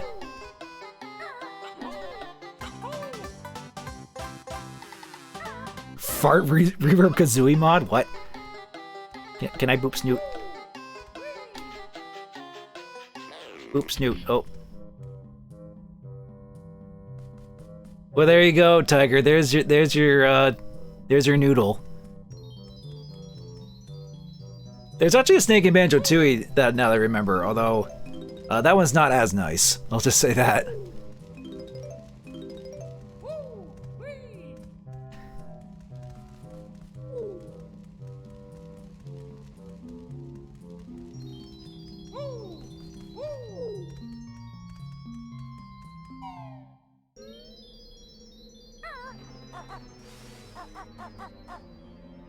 Oh, now I realize why you said the fart reverb. Because she farts out eggs. Haha, I get it.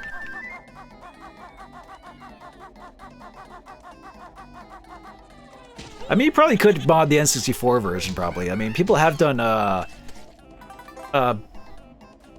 like fan-made mods of Banjo-Kazooie games. I know I've seen like Vinny and people like stream them. I never tried them myself, though.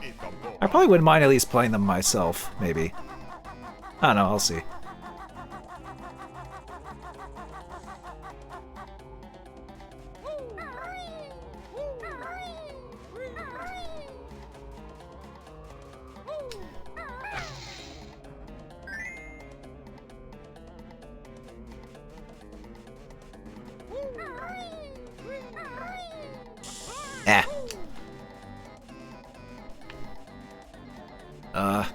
Let's see, what do I want to do?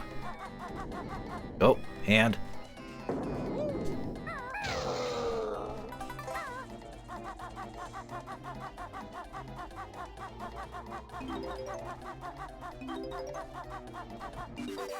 Okay, so I'll need these shoes for something coming up here.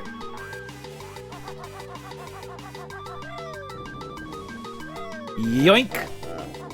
What? I didn't get it? I probably wasn't lined up correctly. Travis got a jiggy near Autonoma? Just realized what I said, and that's why it said Autonoma. Tiger's probably just like, did someone say near?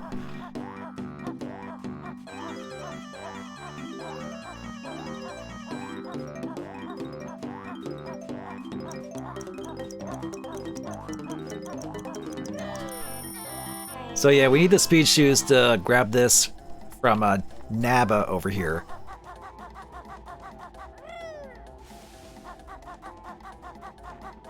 Near, far. Ah, dang it. Oh, get out of the sand. Okay, bees! It make getting health harder later on. Because it's just like, oh, we don't want to make this too easy. But even then, it's like, this game's not too difficult for me, personally, so... Yoink. No, I've had that 1,000 years! Well done, mortal. Aww. Sad mummy guy.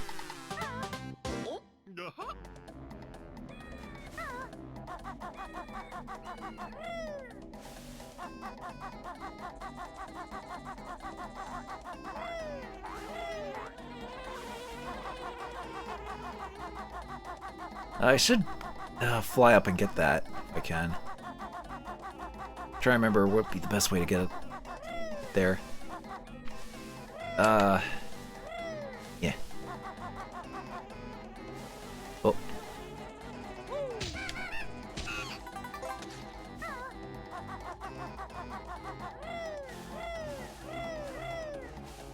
Galway's Valley is definitely one of the more extensive ones. Like, it's from... Like, once you get past Bubblegoop Swamp, then things start really get elaborate with its challenges and stuff they pack in these worlds. So that being said, it's probably good. Oh, hello.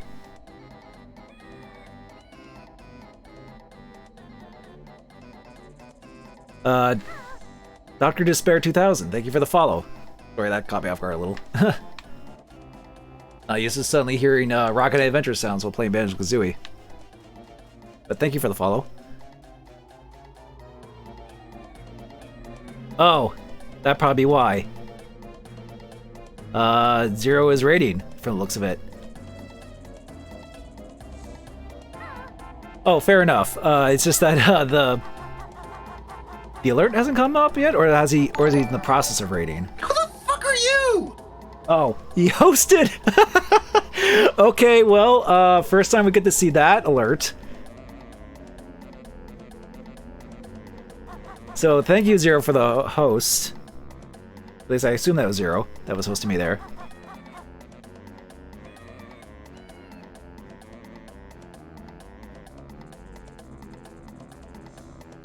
Oh, you're rating from the... Oh, right. Okay, I getcha.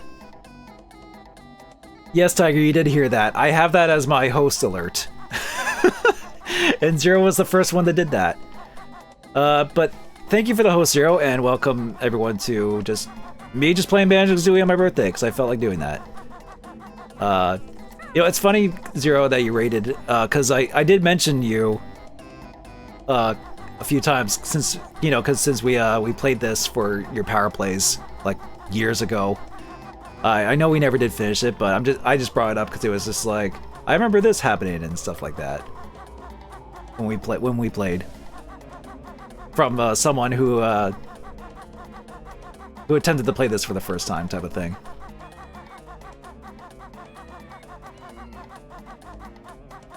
Yeah, years ago. I know. It's been quite a while since we played that together.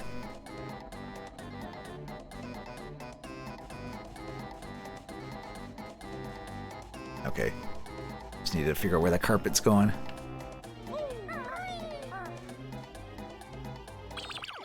Thanks for the free advertising, I guess. AKA an ad for your editing too. I mean, I didn't explicitly say, oh yeah. Oh, that freaking carpet likes to disappear. No, don't get me caught under it. I mean, I have mentioned that I have edited for your stuff too, so you do get a little bit of free promotion in that sense too. In that sense, because it's like, hey, I edit videos for you. I believe the first Mario Party Superstars came out today, in which I had to correct you several times and say, no, it's not called All Stars. No, you don't unlock additional boards. No, you can't get a star for spamming stickers.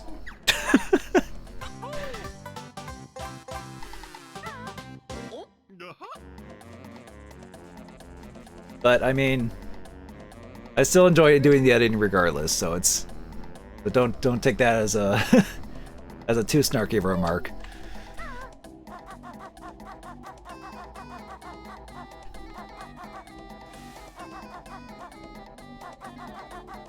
But anyway, we actually just freed the titular character Gobi, who we'll never see again, never ever in the series. We won't abuse them even more, for sure. Never. The rare devs will never be that cruel to a character like that. Just for the sake of comedy.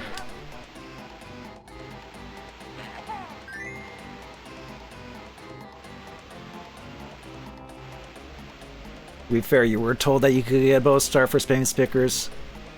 I know I should have checked Euresis. Don't worry about it. I mean, that was like your first time kind of playing that game with just friends, and it's just like, whatever. You know?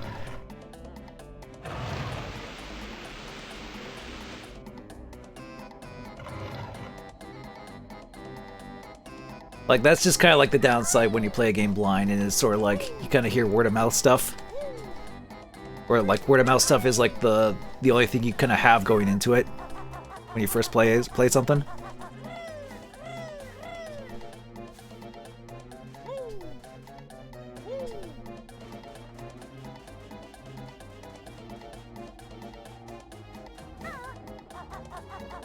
Okay, now we just need to shoot eggs into this guy's mouse.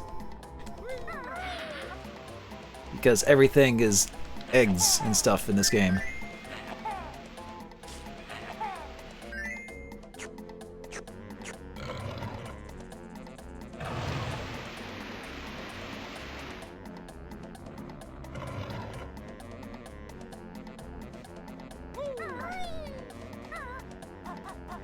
Okay, where is that last one? There's also a flight pad down there. It's like, I guess if you fall down there, that's like your only escape from like the sand.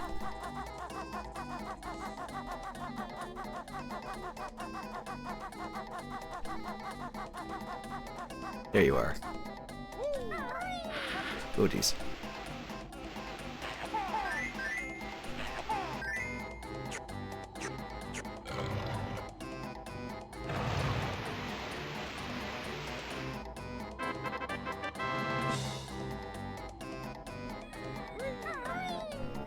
Oh, actually, speaking of Mario Party Superstars, Zero, if you're still there, I would be down to do, like, online matches or something with it, because I did get that game back in Christmas. I just haven't really played it with anyone yet. Like, it could be something we could maybe do as, like, a stream thing sometime, whenever you want. Anyway, we now have entered the Tomb of King Sandy Butt. Because Rare is that good with names. Do the others have it? I believe OneRoll has it. I don't know if anyone else within our specific group have it, but you could always maybe find someone within yours, Zero, to get a fourth person or whoever, you know. I'm sure we could definitely find someone to play with.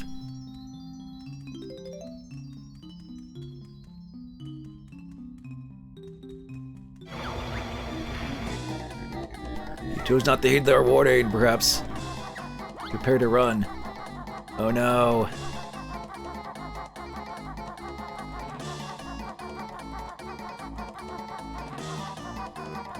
So this can be a little nerve-wracking when you first come across this. It's like, oh god, oh god, oh god, oh god.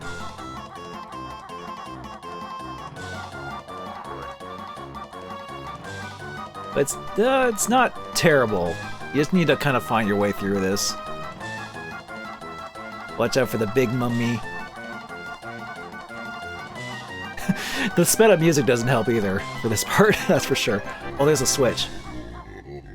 Survived. He's after the king's ancient relic. Oh, the timer resets when you go back. I wanted to get that switch back there. That's funny. I didn't realize it did that.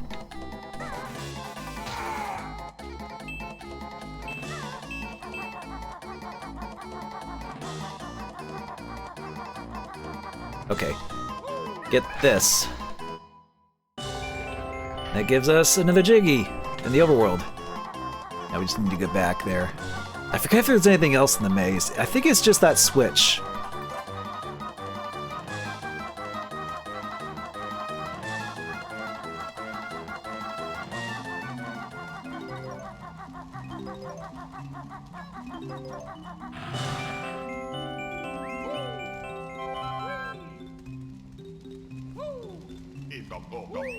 Oh, hear that whistle? There's a friend we need to save. There we go. What the? I thought the Travis closed on me and I couldn't get it. Good thing it doesn't close on me like right now. That'd be funny. Just to be like, haha, got you. Okay.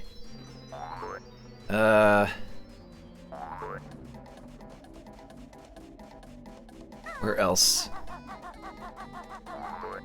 Oh, oh shoot. I didn't jump. Well, might as well collect this one down here. Get the thing. Yeah, we're gonna take a few hits, but fortunately we can fly out. Let's get this thing from the cactus here. Oh, come on. Uh-oh.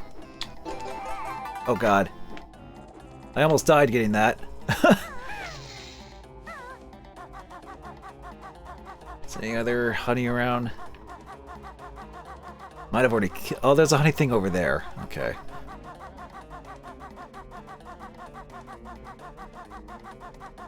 I forget where the other honeycomb piece is in Gobi's Valley, though.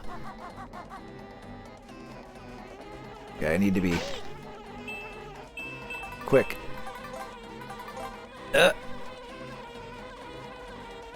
Oh, these bees. Okay.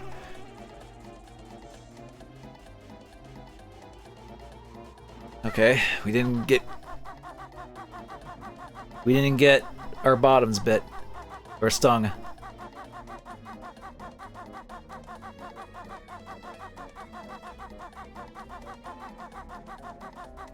Okay, oh yeah, this thing. We'll need the speed shoes for this.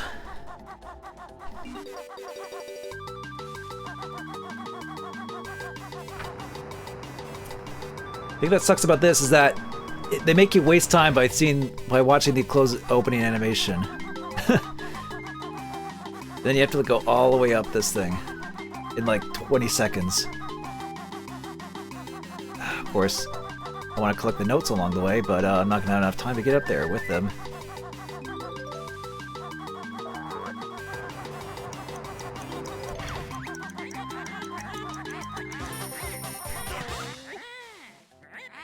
You find some faster. I did have faster feet, Grunty. Like that one, I feel like is pretty strict. Like most timers, I feel are not too bad in this game, but that one I feel a little on. Especially when it does this. I just wish it didn't make you stop, unless there's a way to skip it.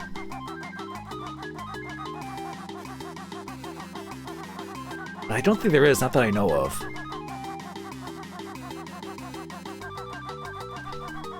But actually, if we hug around the insides, try to cut some corners. There we go.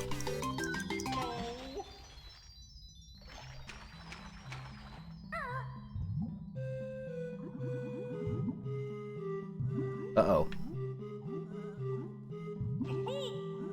I wasn't saying uh-oh to the mummies. Hang on. Need to get back up here. Rolly was starting to make some like, kind of like throw-uppy noises. I'm just kind of keeping an eye on him. He seems okay now. Crossing my fingers. It's just one of those like, uh-oh, is the cat gonna puke? Because cats can do that sometimes, just out of nowhere. It really has puked on occasion.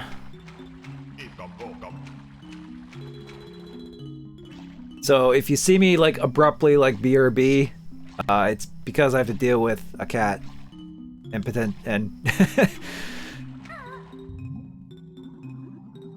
like a cat and its puke basically. But enough about that. Look, here's a smiley face.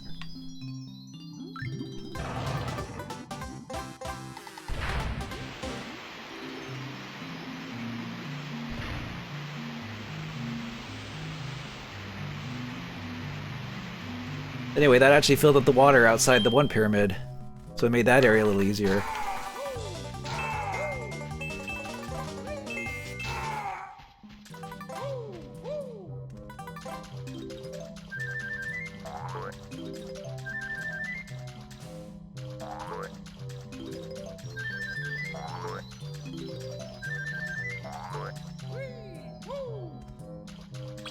What are we at in this world? Still got 10 more notes, 3 more jiggies, 1 more honeycomb piece. Yeah, this one is definitely the longest world so far. Like I was mentioning earlier about how like one of Zero's kind of like complaints about Banjo-Kazooie was like how long it was taking it to go through everything. I think at the point where we stopped, and if we continued afterwards, and we get to these worlds, they would kind of be a slog for him because they're definitely more expensive. There's a lot more things to do. They're more. So I kind of don't blame him actually for kind of like just stopping where we did. So, you know, no hard feelings, Zero. I'm glad we still played as much as we did, and we still had fun regardless. But yeah, sometimes it's like you just gotta know when to stop if things aren't like if a game or something's not working out for you. And you can still be happy for others enjoying games even if you're not super into them yourself. Okay, so there's these things. Oh yeah, that flight pad is now underwater. I can't use that one. So I guess now we gotta use the one on the back of the Sphinx.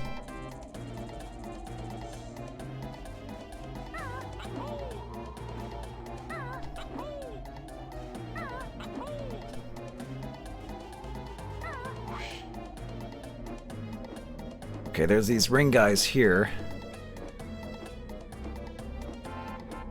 Oh wait, now I remember where you get the other extra honeycomb piece. Oh wait, no, I'm thinking ahead. Shoot.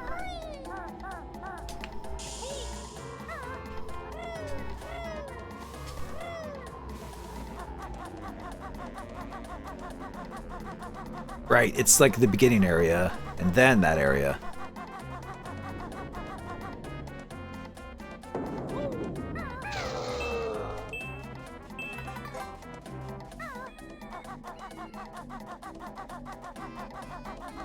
Here we go.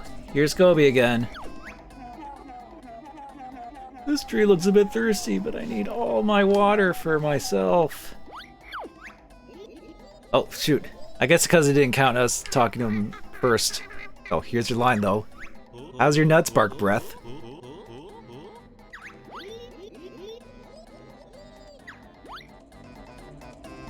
Well, Zero, if you did get to this world, you would definitely have a kick out of that line. If we did get up to Gobi's Valley, you would at least get a kick out of that line. I'm sure. How's your nuts bark breath? Because trees and nuts. But anyway, some animal abuse just so we could give this tree some water. Well, I guess this counts as arcade-like graphics. We made him just stretch out to be taller. Should look more like this. There, that's better. Thought he could climb him. So I feel like... It's to climb this tree and then like, yeah.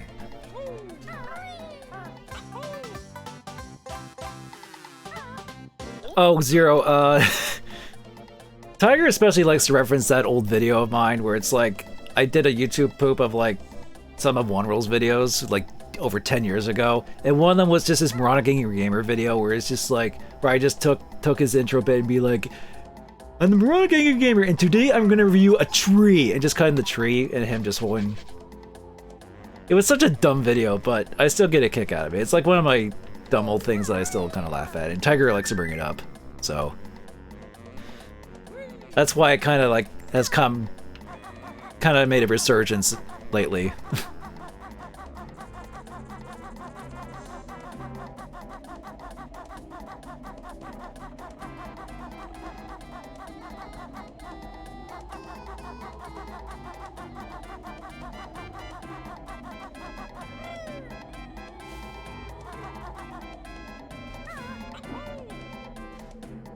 Well, yeah, I guess I figured you would remember Zero. Like, you definitely like to watch my old stuff a lot, that's for sure.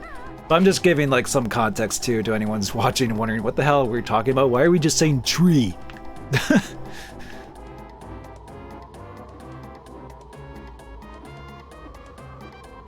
Anyway, here's Gobi again. More animal abuse time. Don't call PETA. I'm leaving this desert to find some peace and quiet.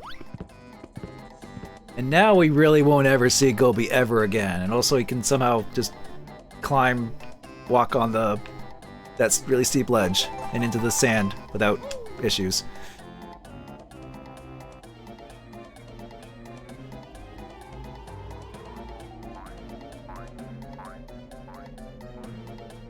Okay, we're getting close to finishing up Gobi's Valley. Although I think after we're done Gobi's Valley, I'm gonna call it, because we're reaching the 4-hour mark. But it's been fun revisiting this. Banjo-Kazooie is definitely one of those games I like to play through again now and then. I figured, yeah, why not do it on my birthday, you know?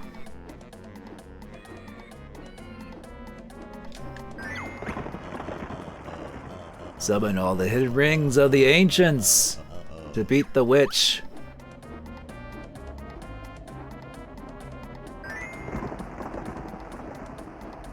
Yeah, another one of those like... where was that statue? Oh, there it is. We'll just zip ahead with that. Okay. Come on, there you go.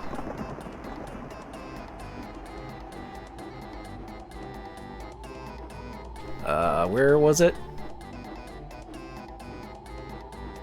Oh, Mumbo token. Can I grab it? I can. Nice. Where was it? Oh, there it is. Oh, geez, I almost, like, landed. That would have ended my flight. But then I would have been able to just... It's a flight pad from the Sphinx anyway. If I landed on him. Alright, through the two cactuses. Or cacti.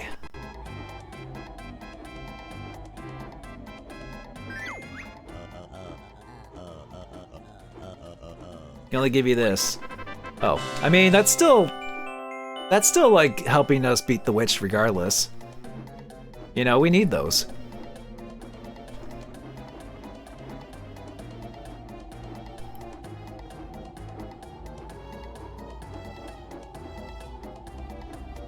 Yeah. Oh.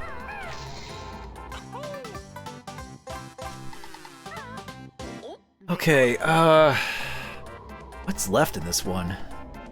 I'm trying to remember. Let's see, I did that.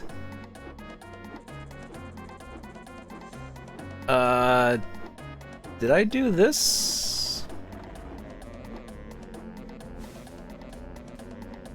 That's the King Seni Butts pyramid.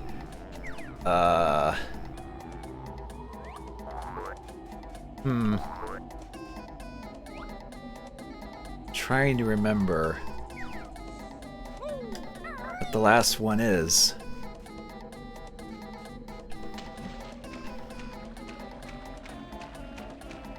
Oh, there's notes down there. Okay. Get these at least.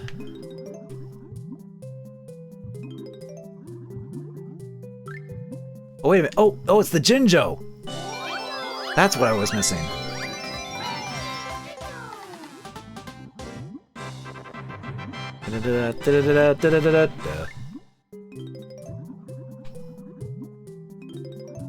Okay. I am missing 5 notes. Oh boy. Okay, where would they be? Did I miss them in the maze? That's the only place I can think of where they might be.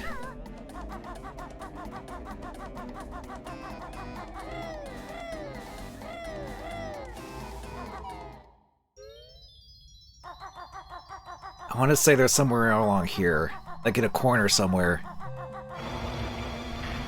Okay, gold feathers.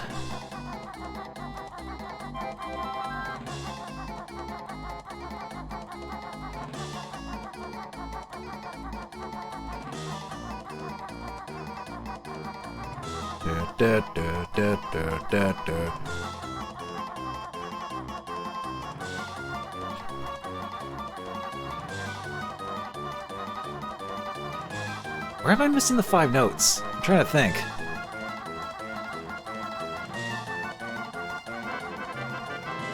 Okay, reset the timer. Would they be like around here somewhere? That's just more gold feathers.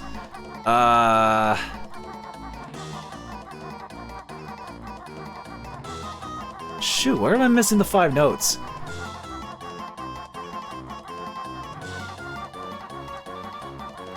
That's just eggs.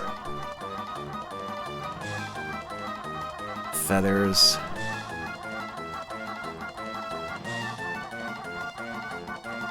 This music is not helping. It's very anxiety-inducing.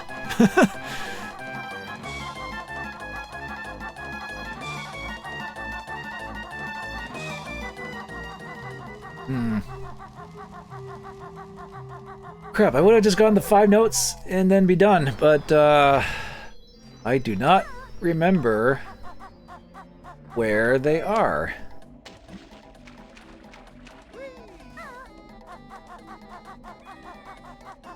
Are they in the sand? No.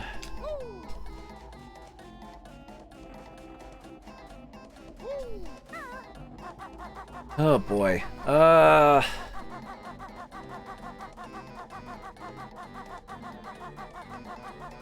That's one thing about collectathons that's always like, oh god.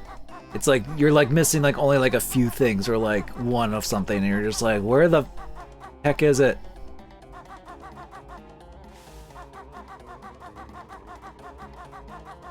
I know in actually it was Ukulele actually had like a thing where it's like you it gave you like a little like sound when you're like down to like a few quills to get, and that way you could like more easily find the last few things that you're missing, the last few quills anyway, which are basically that game's notes. On that topic, Ukulele I did enjoy for what it was. I know it wasn't exactly what...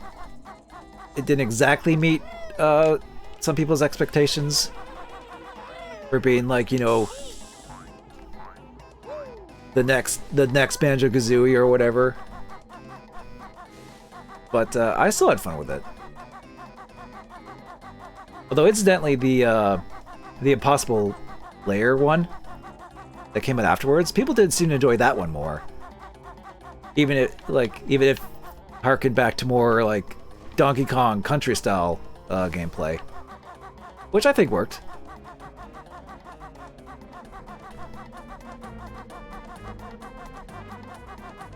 Crap, where the heck are those last 5 notes? It's gonna drive me nuts. Just trying to remember where it could possibly be. I don't think they'd be in there, would they? I mean, at this point, I'm just gonna, like... just retrace all my steps, just to be like... Where are they?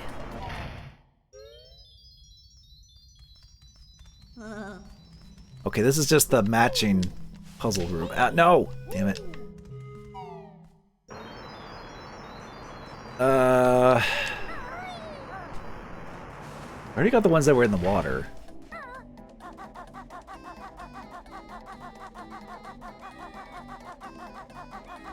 There are ones in the sand that I think I did get. Were there any, like, over here? No. I'm running out of places to find notes. I'm pretty sure I got all the ones that were inside the Sphinx. I'm gonna frickin'... No, get up there. Man. Okay, blah.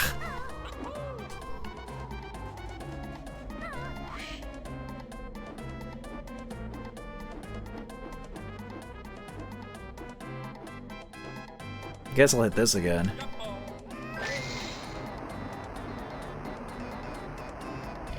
Except this time I can't actually freaking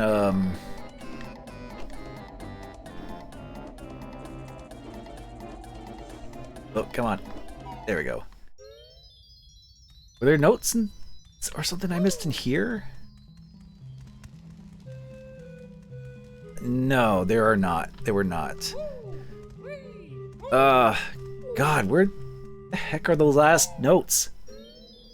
I know I did, they have to be around. They have to be around somewhere. They have to be like in a. They have to be inside somewhere that I didn't get. I'm running out of places to I could find them.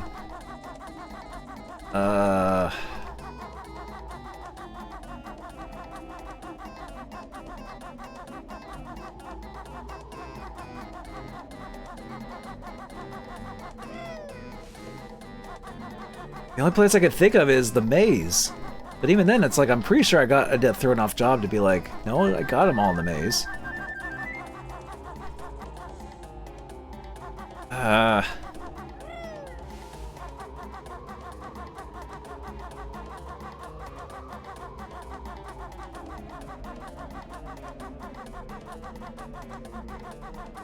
Hmm.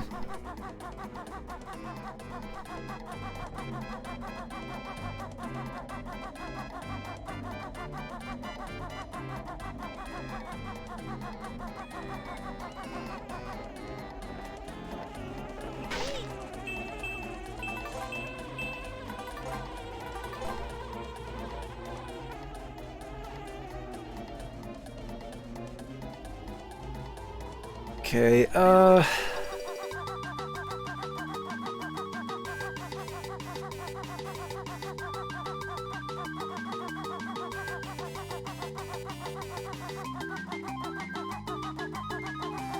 one thing that I always like when Banjo's like in this when Kazooie's running around the shoes, he's just like Banjo's just like, oh god, so fast.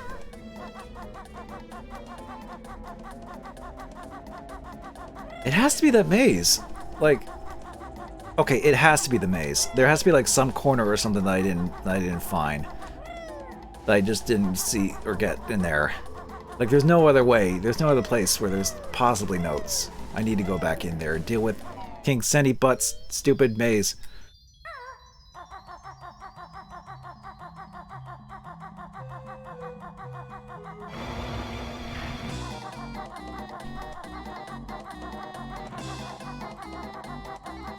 That was just for the gold feathers over there. There has to be like a bunch of 5 somewhere in a corner. It's like my only... Oh, there's an extra life and feathers. I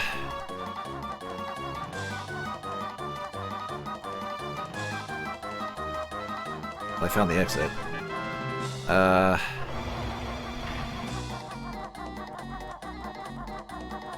Just need to be more thorough, maybe?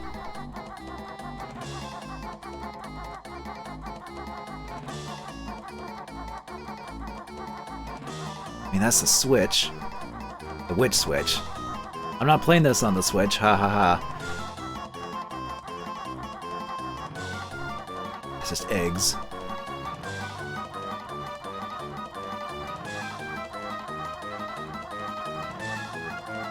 Where the heck is the last notes?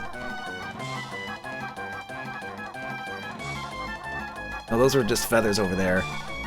Oh, jeez. I need to actually hurry up and not die.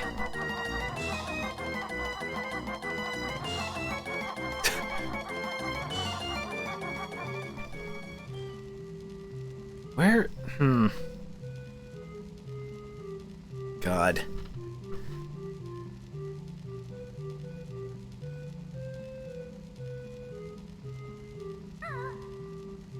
Ugh. Okay. I'll give it one more go around.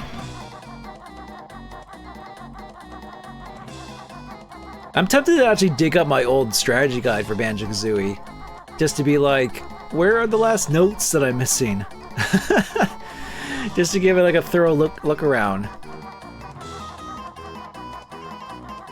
Because I'm like, I don't know where else to freaking find these things.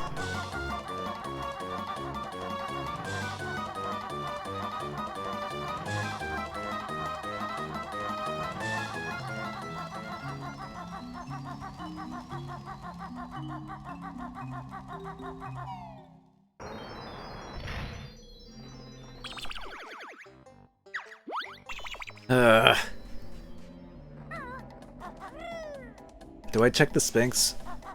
That's the only place I can think of that's like...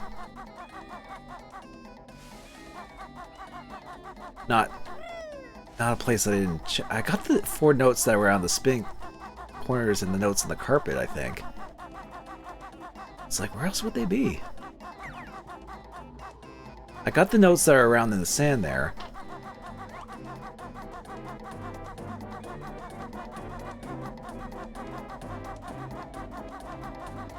Like all the notes that were underwater.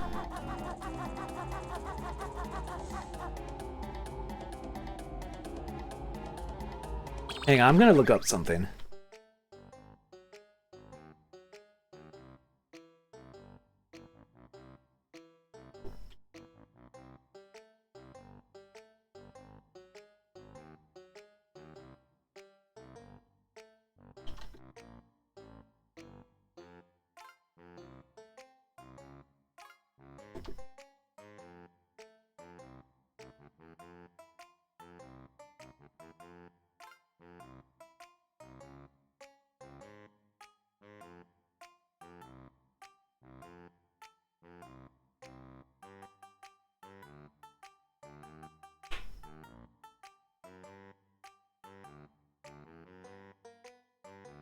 Well, I think I found like the map icons from the player's guide, so that's useful.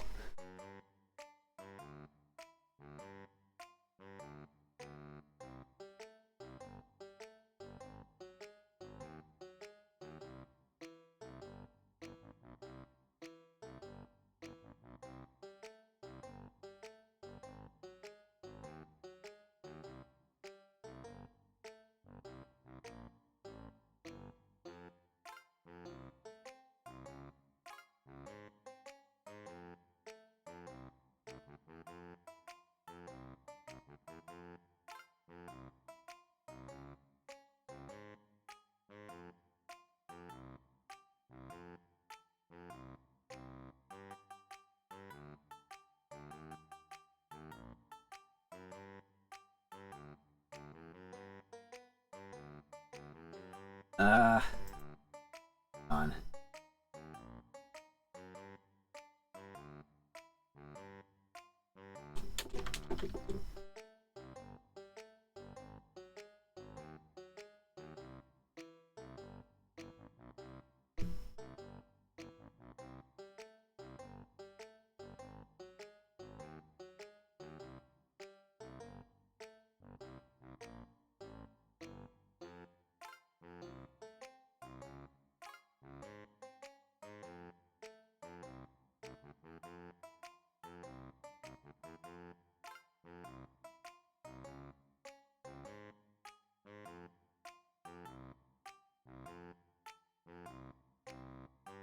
I just want to make sure that, I don't know, that I'm not missing something in, like, I don't know where. Ah, this is dumb. Normally I don't have this issue when playing this game, because I'm usually pretty thorough. But then it's like, but then now it's just like, haha, you're missing 5. Yo. Okay, there has to be somewhere that I just somehow missed.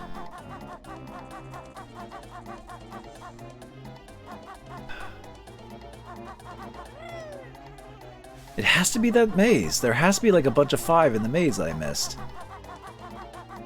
Because there's like nothing else in the overworld. Unless there's like a... No, I've been through all the pyramids. I didn't check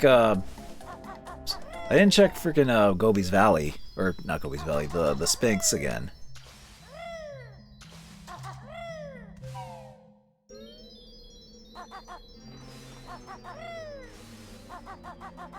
Got all those down there.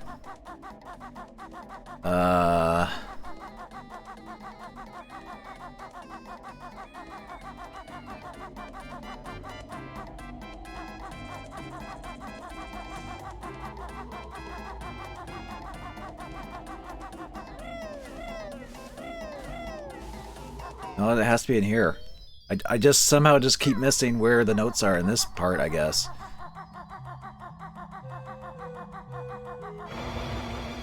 I just gotta find the bunch of notes that are around. Like, I'm fairly certain there's a bunch of notes in this... somewhere in this...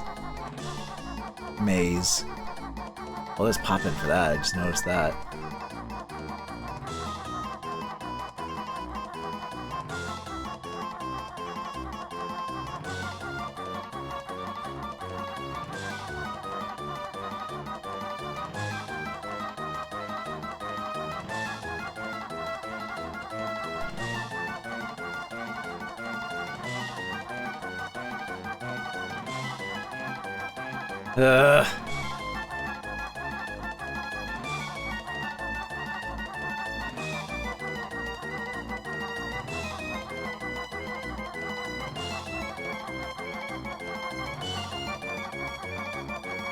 Oh, I'm gonna die here, frick. I don't... At least we get to find out what happens if you die. Ah, spikes! Ah, God, where the heck are those last 5 notes? They're gonna drive me nuts. I don't want to drag this out just to find 5 notes.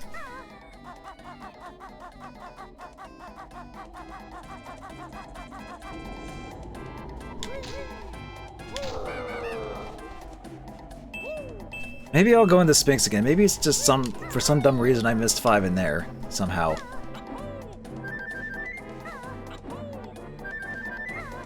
But of course we gotta reopen the Sphinx again.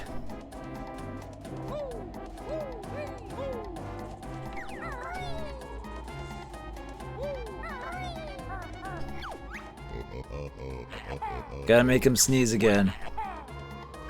Just to be sure.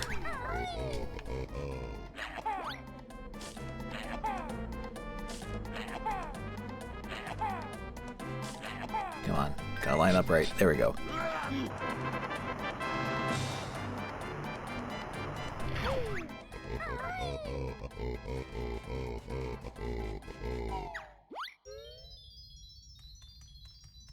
So I got the ones that are in the 4 corners.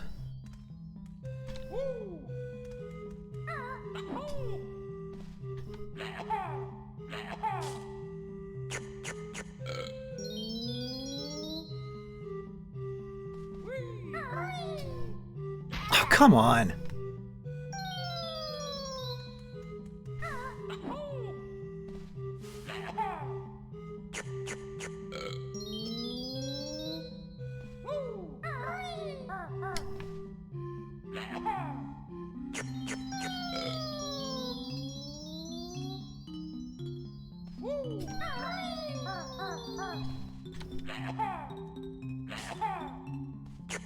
Yeah, no, I got the 4 the 4 that were in this area.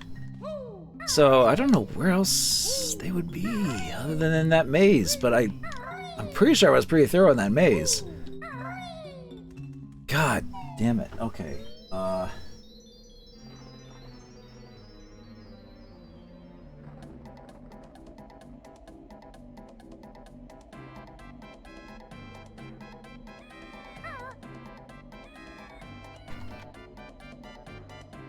I don't know, I'm just being specific here, but I'm just...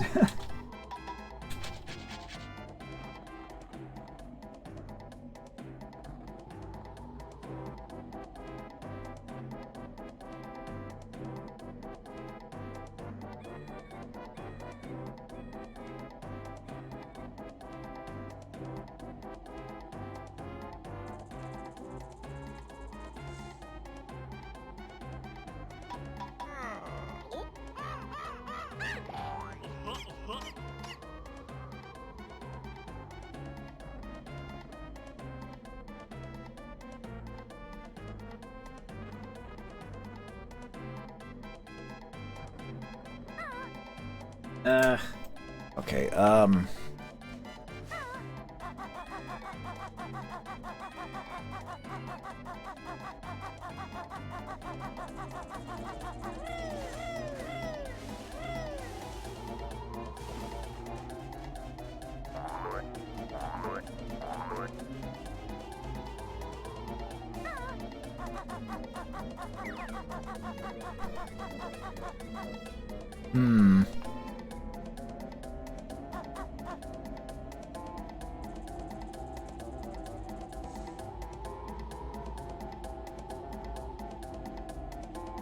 yeah, I don't know. Thought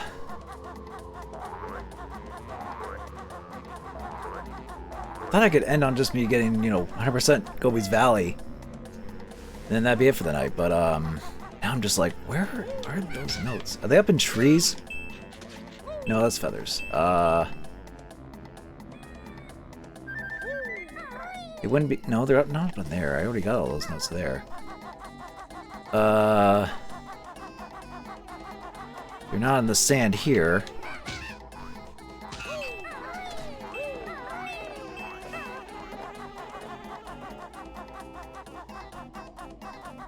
Man, I'm not...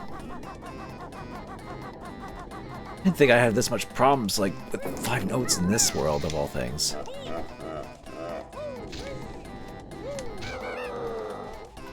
Okay, oh, what the? I somehow missed that one down there. I guess I didn't go all the way around. Okay. So, now we're only missing 4 notes. Cool.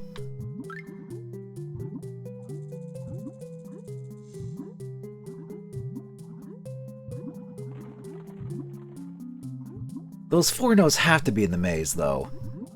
I mean, I'm glad I caught that 1 note that I missed, but still. Hang on.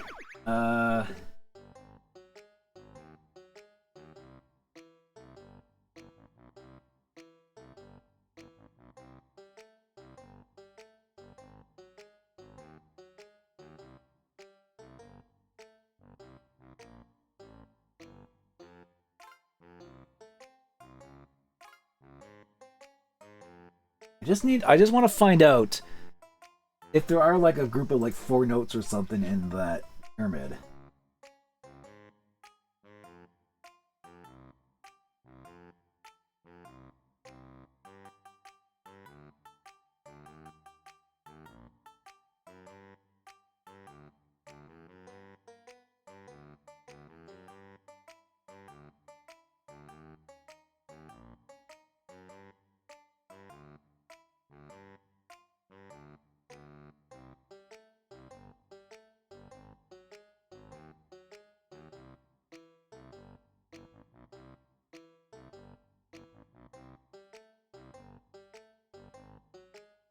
I mean, there's the wit switch, but I already got that, obviously.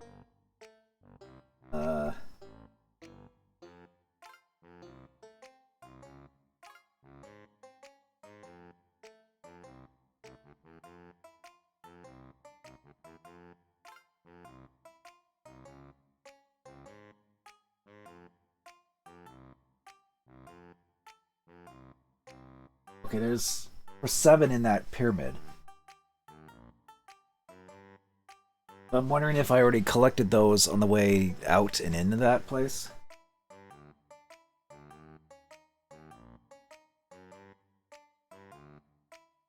There were 4. There were 4. There were 4 in that one pyramid there. Like, I'm kind of like looking up like a map of like the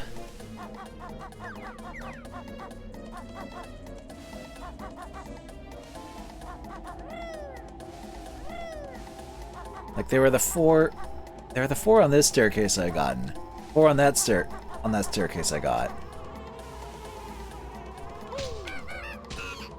Right now I'm just kind of looking at like groups of 4 that I missed and like the map that I found.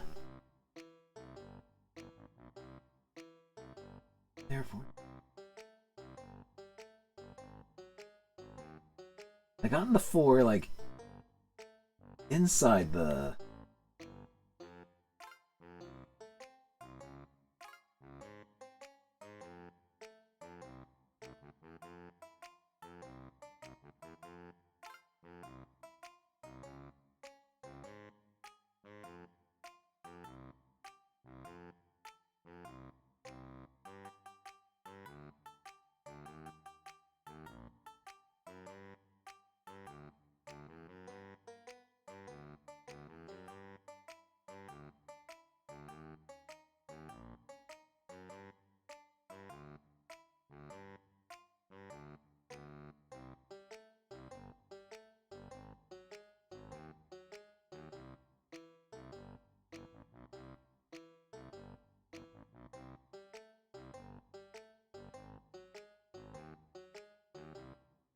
Did I like miss like notes by the Sphinx or something? I don't know where else, because I'm kind of like glancing over like ones I've already gotten, and I've already gotten the groups of 4 notes before.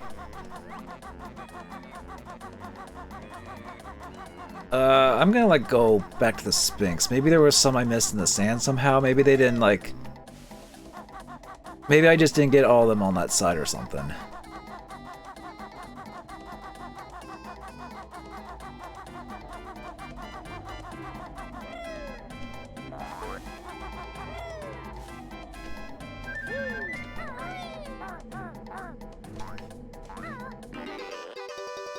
Maybe there are like some here that I missed.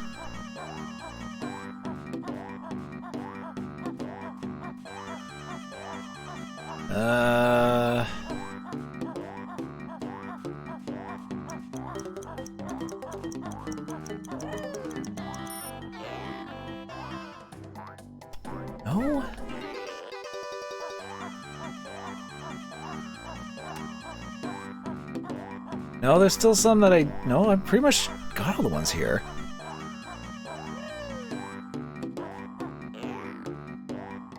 Cripes, okay,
yeah, I don't know. I'm legitimately stumped as to why I'm missing, like, 4 notes. I don't know where they are.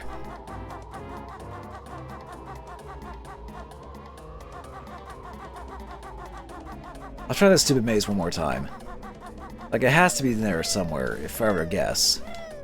So I've pretty much been everywhere else. Getting sandy butts to him.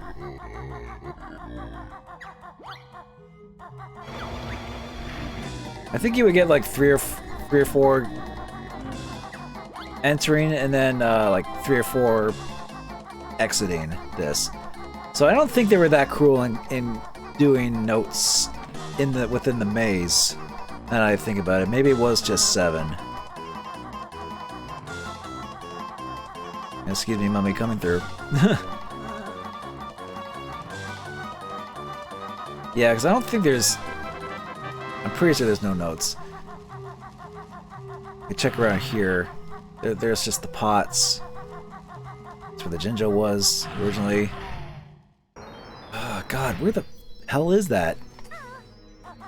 It's driving me nuts.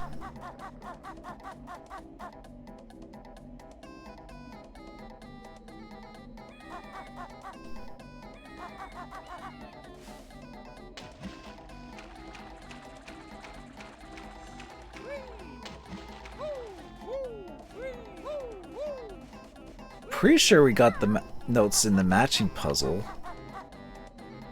I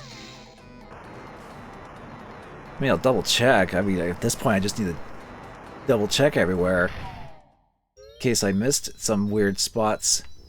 Now, there would have been like 4 here. I already got those. There were 4 in that Histop room, or at least a bunch in that room that I'm pretty sure I got. I've already got the ones in the Sphinx room.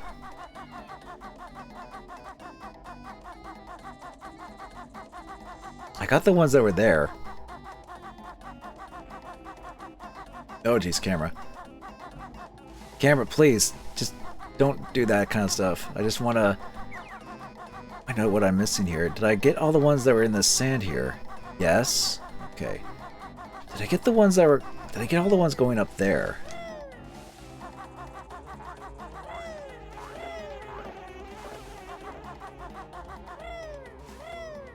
I got all the ones going on the stairways.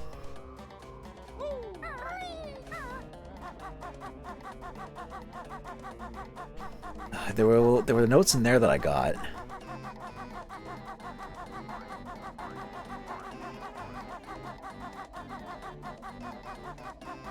Where the heck am I missing them?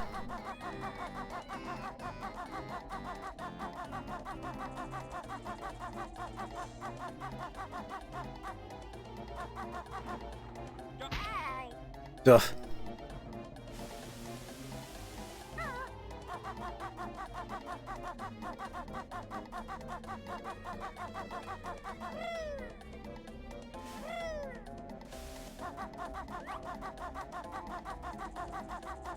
I don't know. I'm just probably just gonna fly around, maybe try and find them at this point, and hope I can find them in the draw distance or something.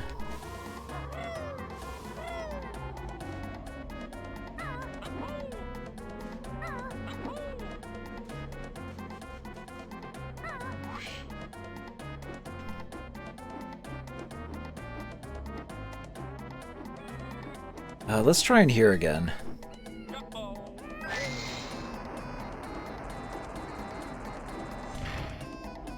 Maybe there's like some kind of like obscure, I don't know, angle that I didn't get into with those.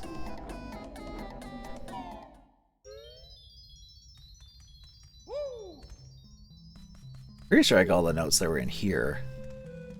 Unless there's some here. Oh. Wow. Okay. Cool. Well, that's 2 of them there. Are they in every little alcove here? Okay, they were. So, okay. I'm gonna blame the game on that one, actually. Because the camera angle in this room is not great. Granted, the game shows you that, hey, there's notes in every alcove. So you want to go here, then here. And then, yeah, the camera doesn't immediately shift over, so it's like... Ah, God. That's mostly on the game's camera fault there. I hate to say it. Okay, cool. Well, let's just get out of here then. My phone just did a thing where it tried to search something. Probably because I said, okay, whatever, and then I activated it. Activated the search function. So, God, okay. So on that note, God, how long did we spend on this stupid world because of those notes? Also, good still frame of Kazooie there. We were over an hour in Goey's Valley, cripes. I mean, I was gonna end after this anyway, but I was gonna end this a half hour sooner, but no, those notes in the camera screwed me up, and then I basically Mandela'd myself into thinking, oh wait, there's probably notes in this maze, and I wasted time there. Ah! But the important thing is now we know where those are there, because the old camera is old. But yeah, that's a good still there, Kazooie, mid pack. All right, let's just get out of here. Grab the Jiggy in the overworld, and then we'll call it for tonight. Because it is actually past midnight right now, so it's technically no longer my birthday.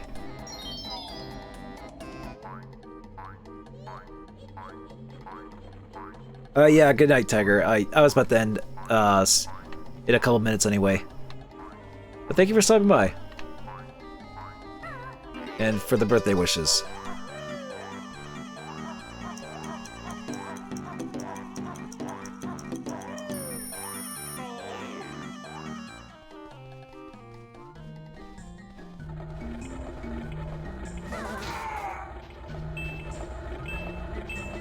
Okay, so we actually need to get this here.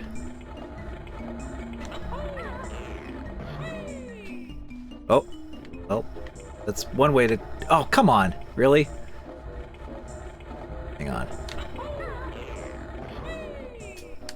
There we go.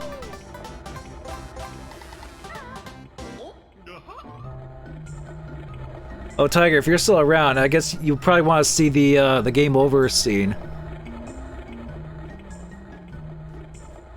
Happy No Longer Dead Day. Yeah. The day we can all strive for.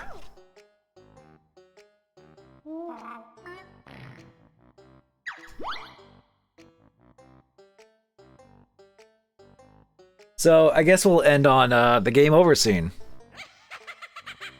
Which is pretty infamous in this game, because even when you just save and quit, you still get this, as if it's like, oh no, you lost. Like, I imagine like a lot of kids back then were like, but all I did was exit the game.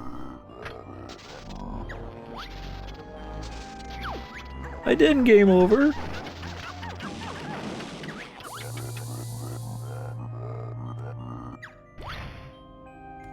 So anyway, if you're wondering how Grunty would actually look with Tooty's Beauty, well, here we go.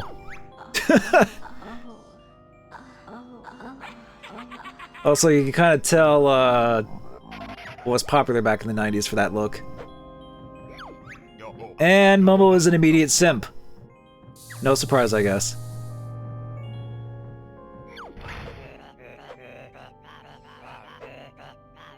And Tooty gets all the grunty, ugly stuff.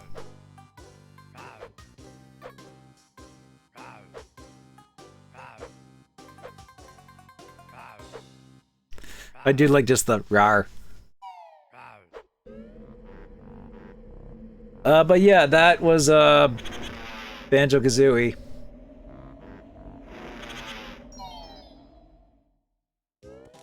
Which I think I can X out a rear replay for this. Into rare replay for that. Yeah, there we go. I should probably go to the... Oh, whatever. Yeah, that'll do it for me tonight. I'm definitely feeling the effects of playing that game for 4 hours straight. I'll just say that.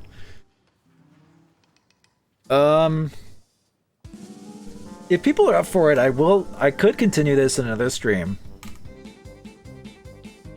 Although Freezy Peak is not going to be any shorter. Gobi's Valley is one of the more longer ones, but there are. Well, here's the thing: there's 4 worlds left, but they're not short. They would probably take me like quite a while to get through, and then there's the finale. So it'd probably be another long stream if I were to do this in another game, or another stream rather. Or maybe I could do 2 shorter streams of this game just to be like, oh, whatever, just finish Banjo-Kazooie. Because I do want to get back into Command & Conquer and finish the Nod campaign, of course. I think that's what I'm going to aim for my next stream to be.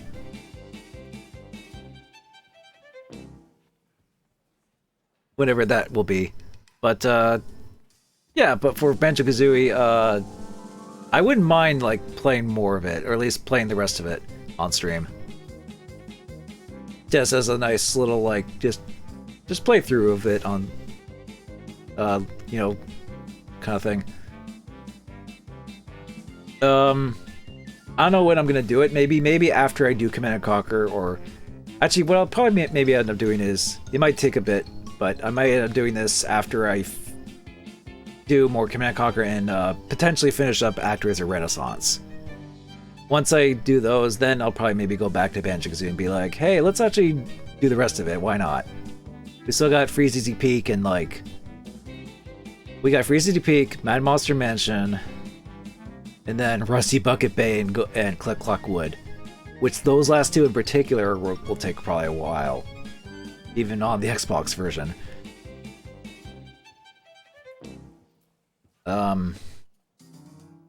And then we have the whole, like, finale bit with dealing with Grunty and that.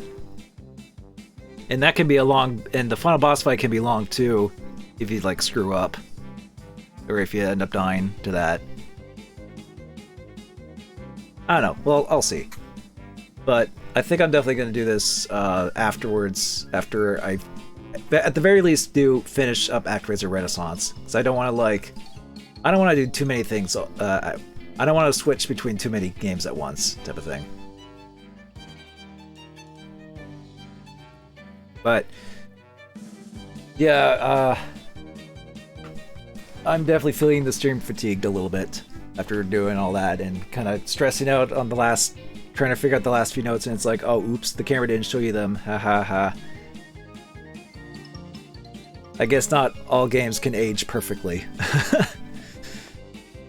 Or all your beloved games, anyway. But despite that, I still had fun just kind of just playing through this, just for the heck of it. And I figured, why not do it on my birthday, type of thing? Because I didn't really have anything planned for my birthday. It was just like, just do this. Why not? So thank you all for thank you all for stopping by, watching. Thank you, Zero, for the, well, it technically wasn't a raid, but it was a host. So thank you for giving us that alert for the first time. And speaking of other stuff, I could maybe... Like, there could be potential Mario Party Superstar stuff with Zero and whoever else I maybe play with, because you can do that online. So there's that, whenever that will be. But other than that, it'll be just what I said. It'll be just the usual stuff that I mentioned earlier. I kind of lost my train of thought a little bit here. But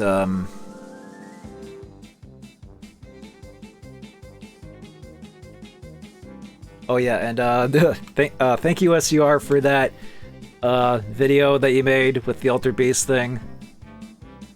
Those kinds of videos are always a trip.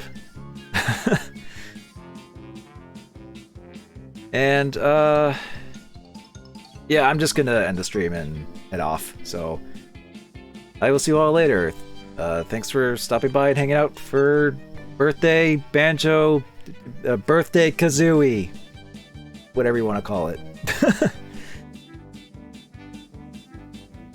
So, take care, stay safe. I will see you all later. Of course, if you want to, I almost forgot my shilling. If you want to stay up to date with what I do here, you can always follow me here on Twitch. You can also follow me on Twitter for notifications. They also show up on YouTube. Whatever you prefer to be known of whenever I go live, basically. So, stay tuned for those, and I will see you all later. So, see you later.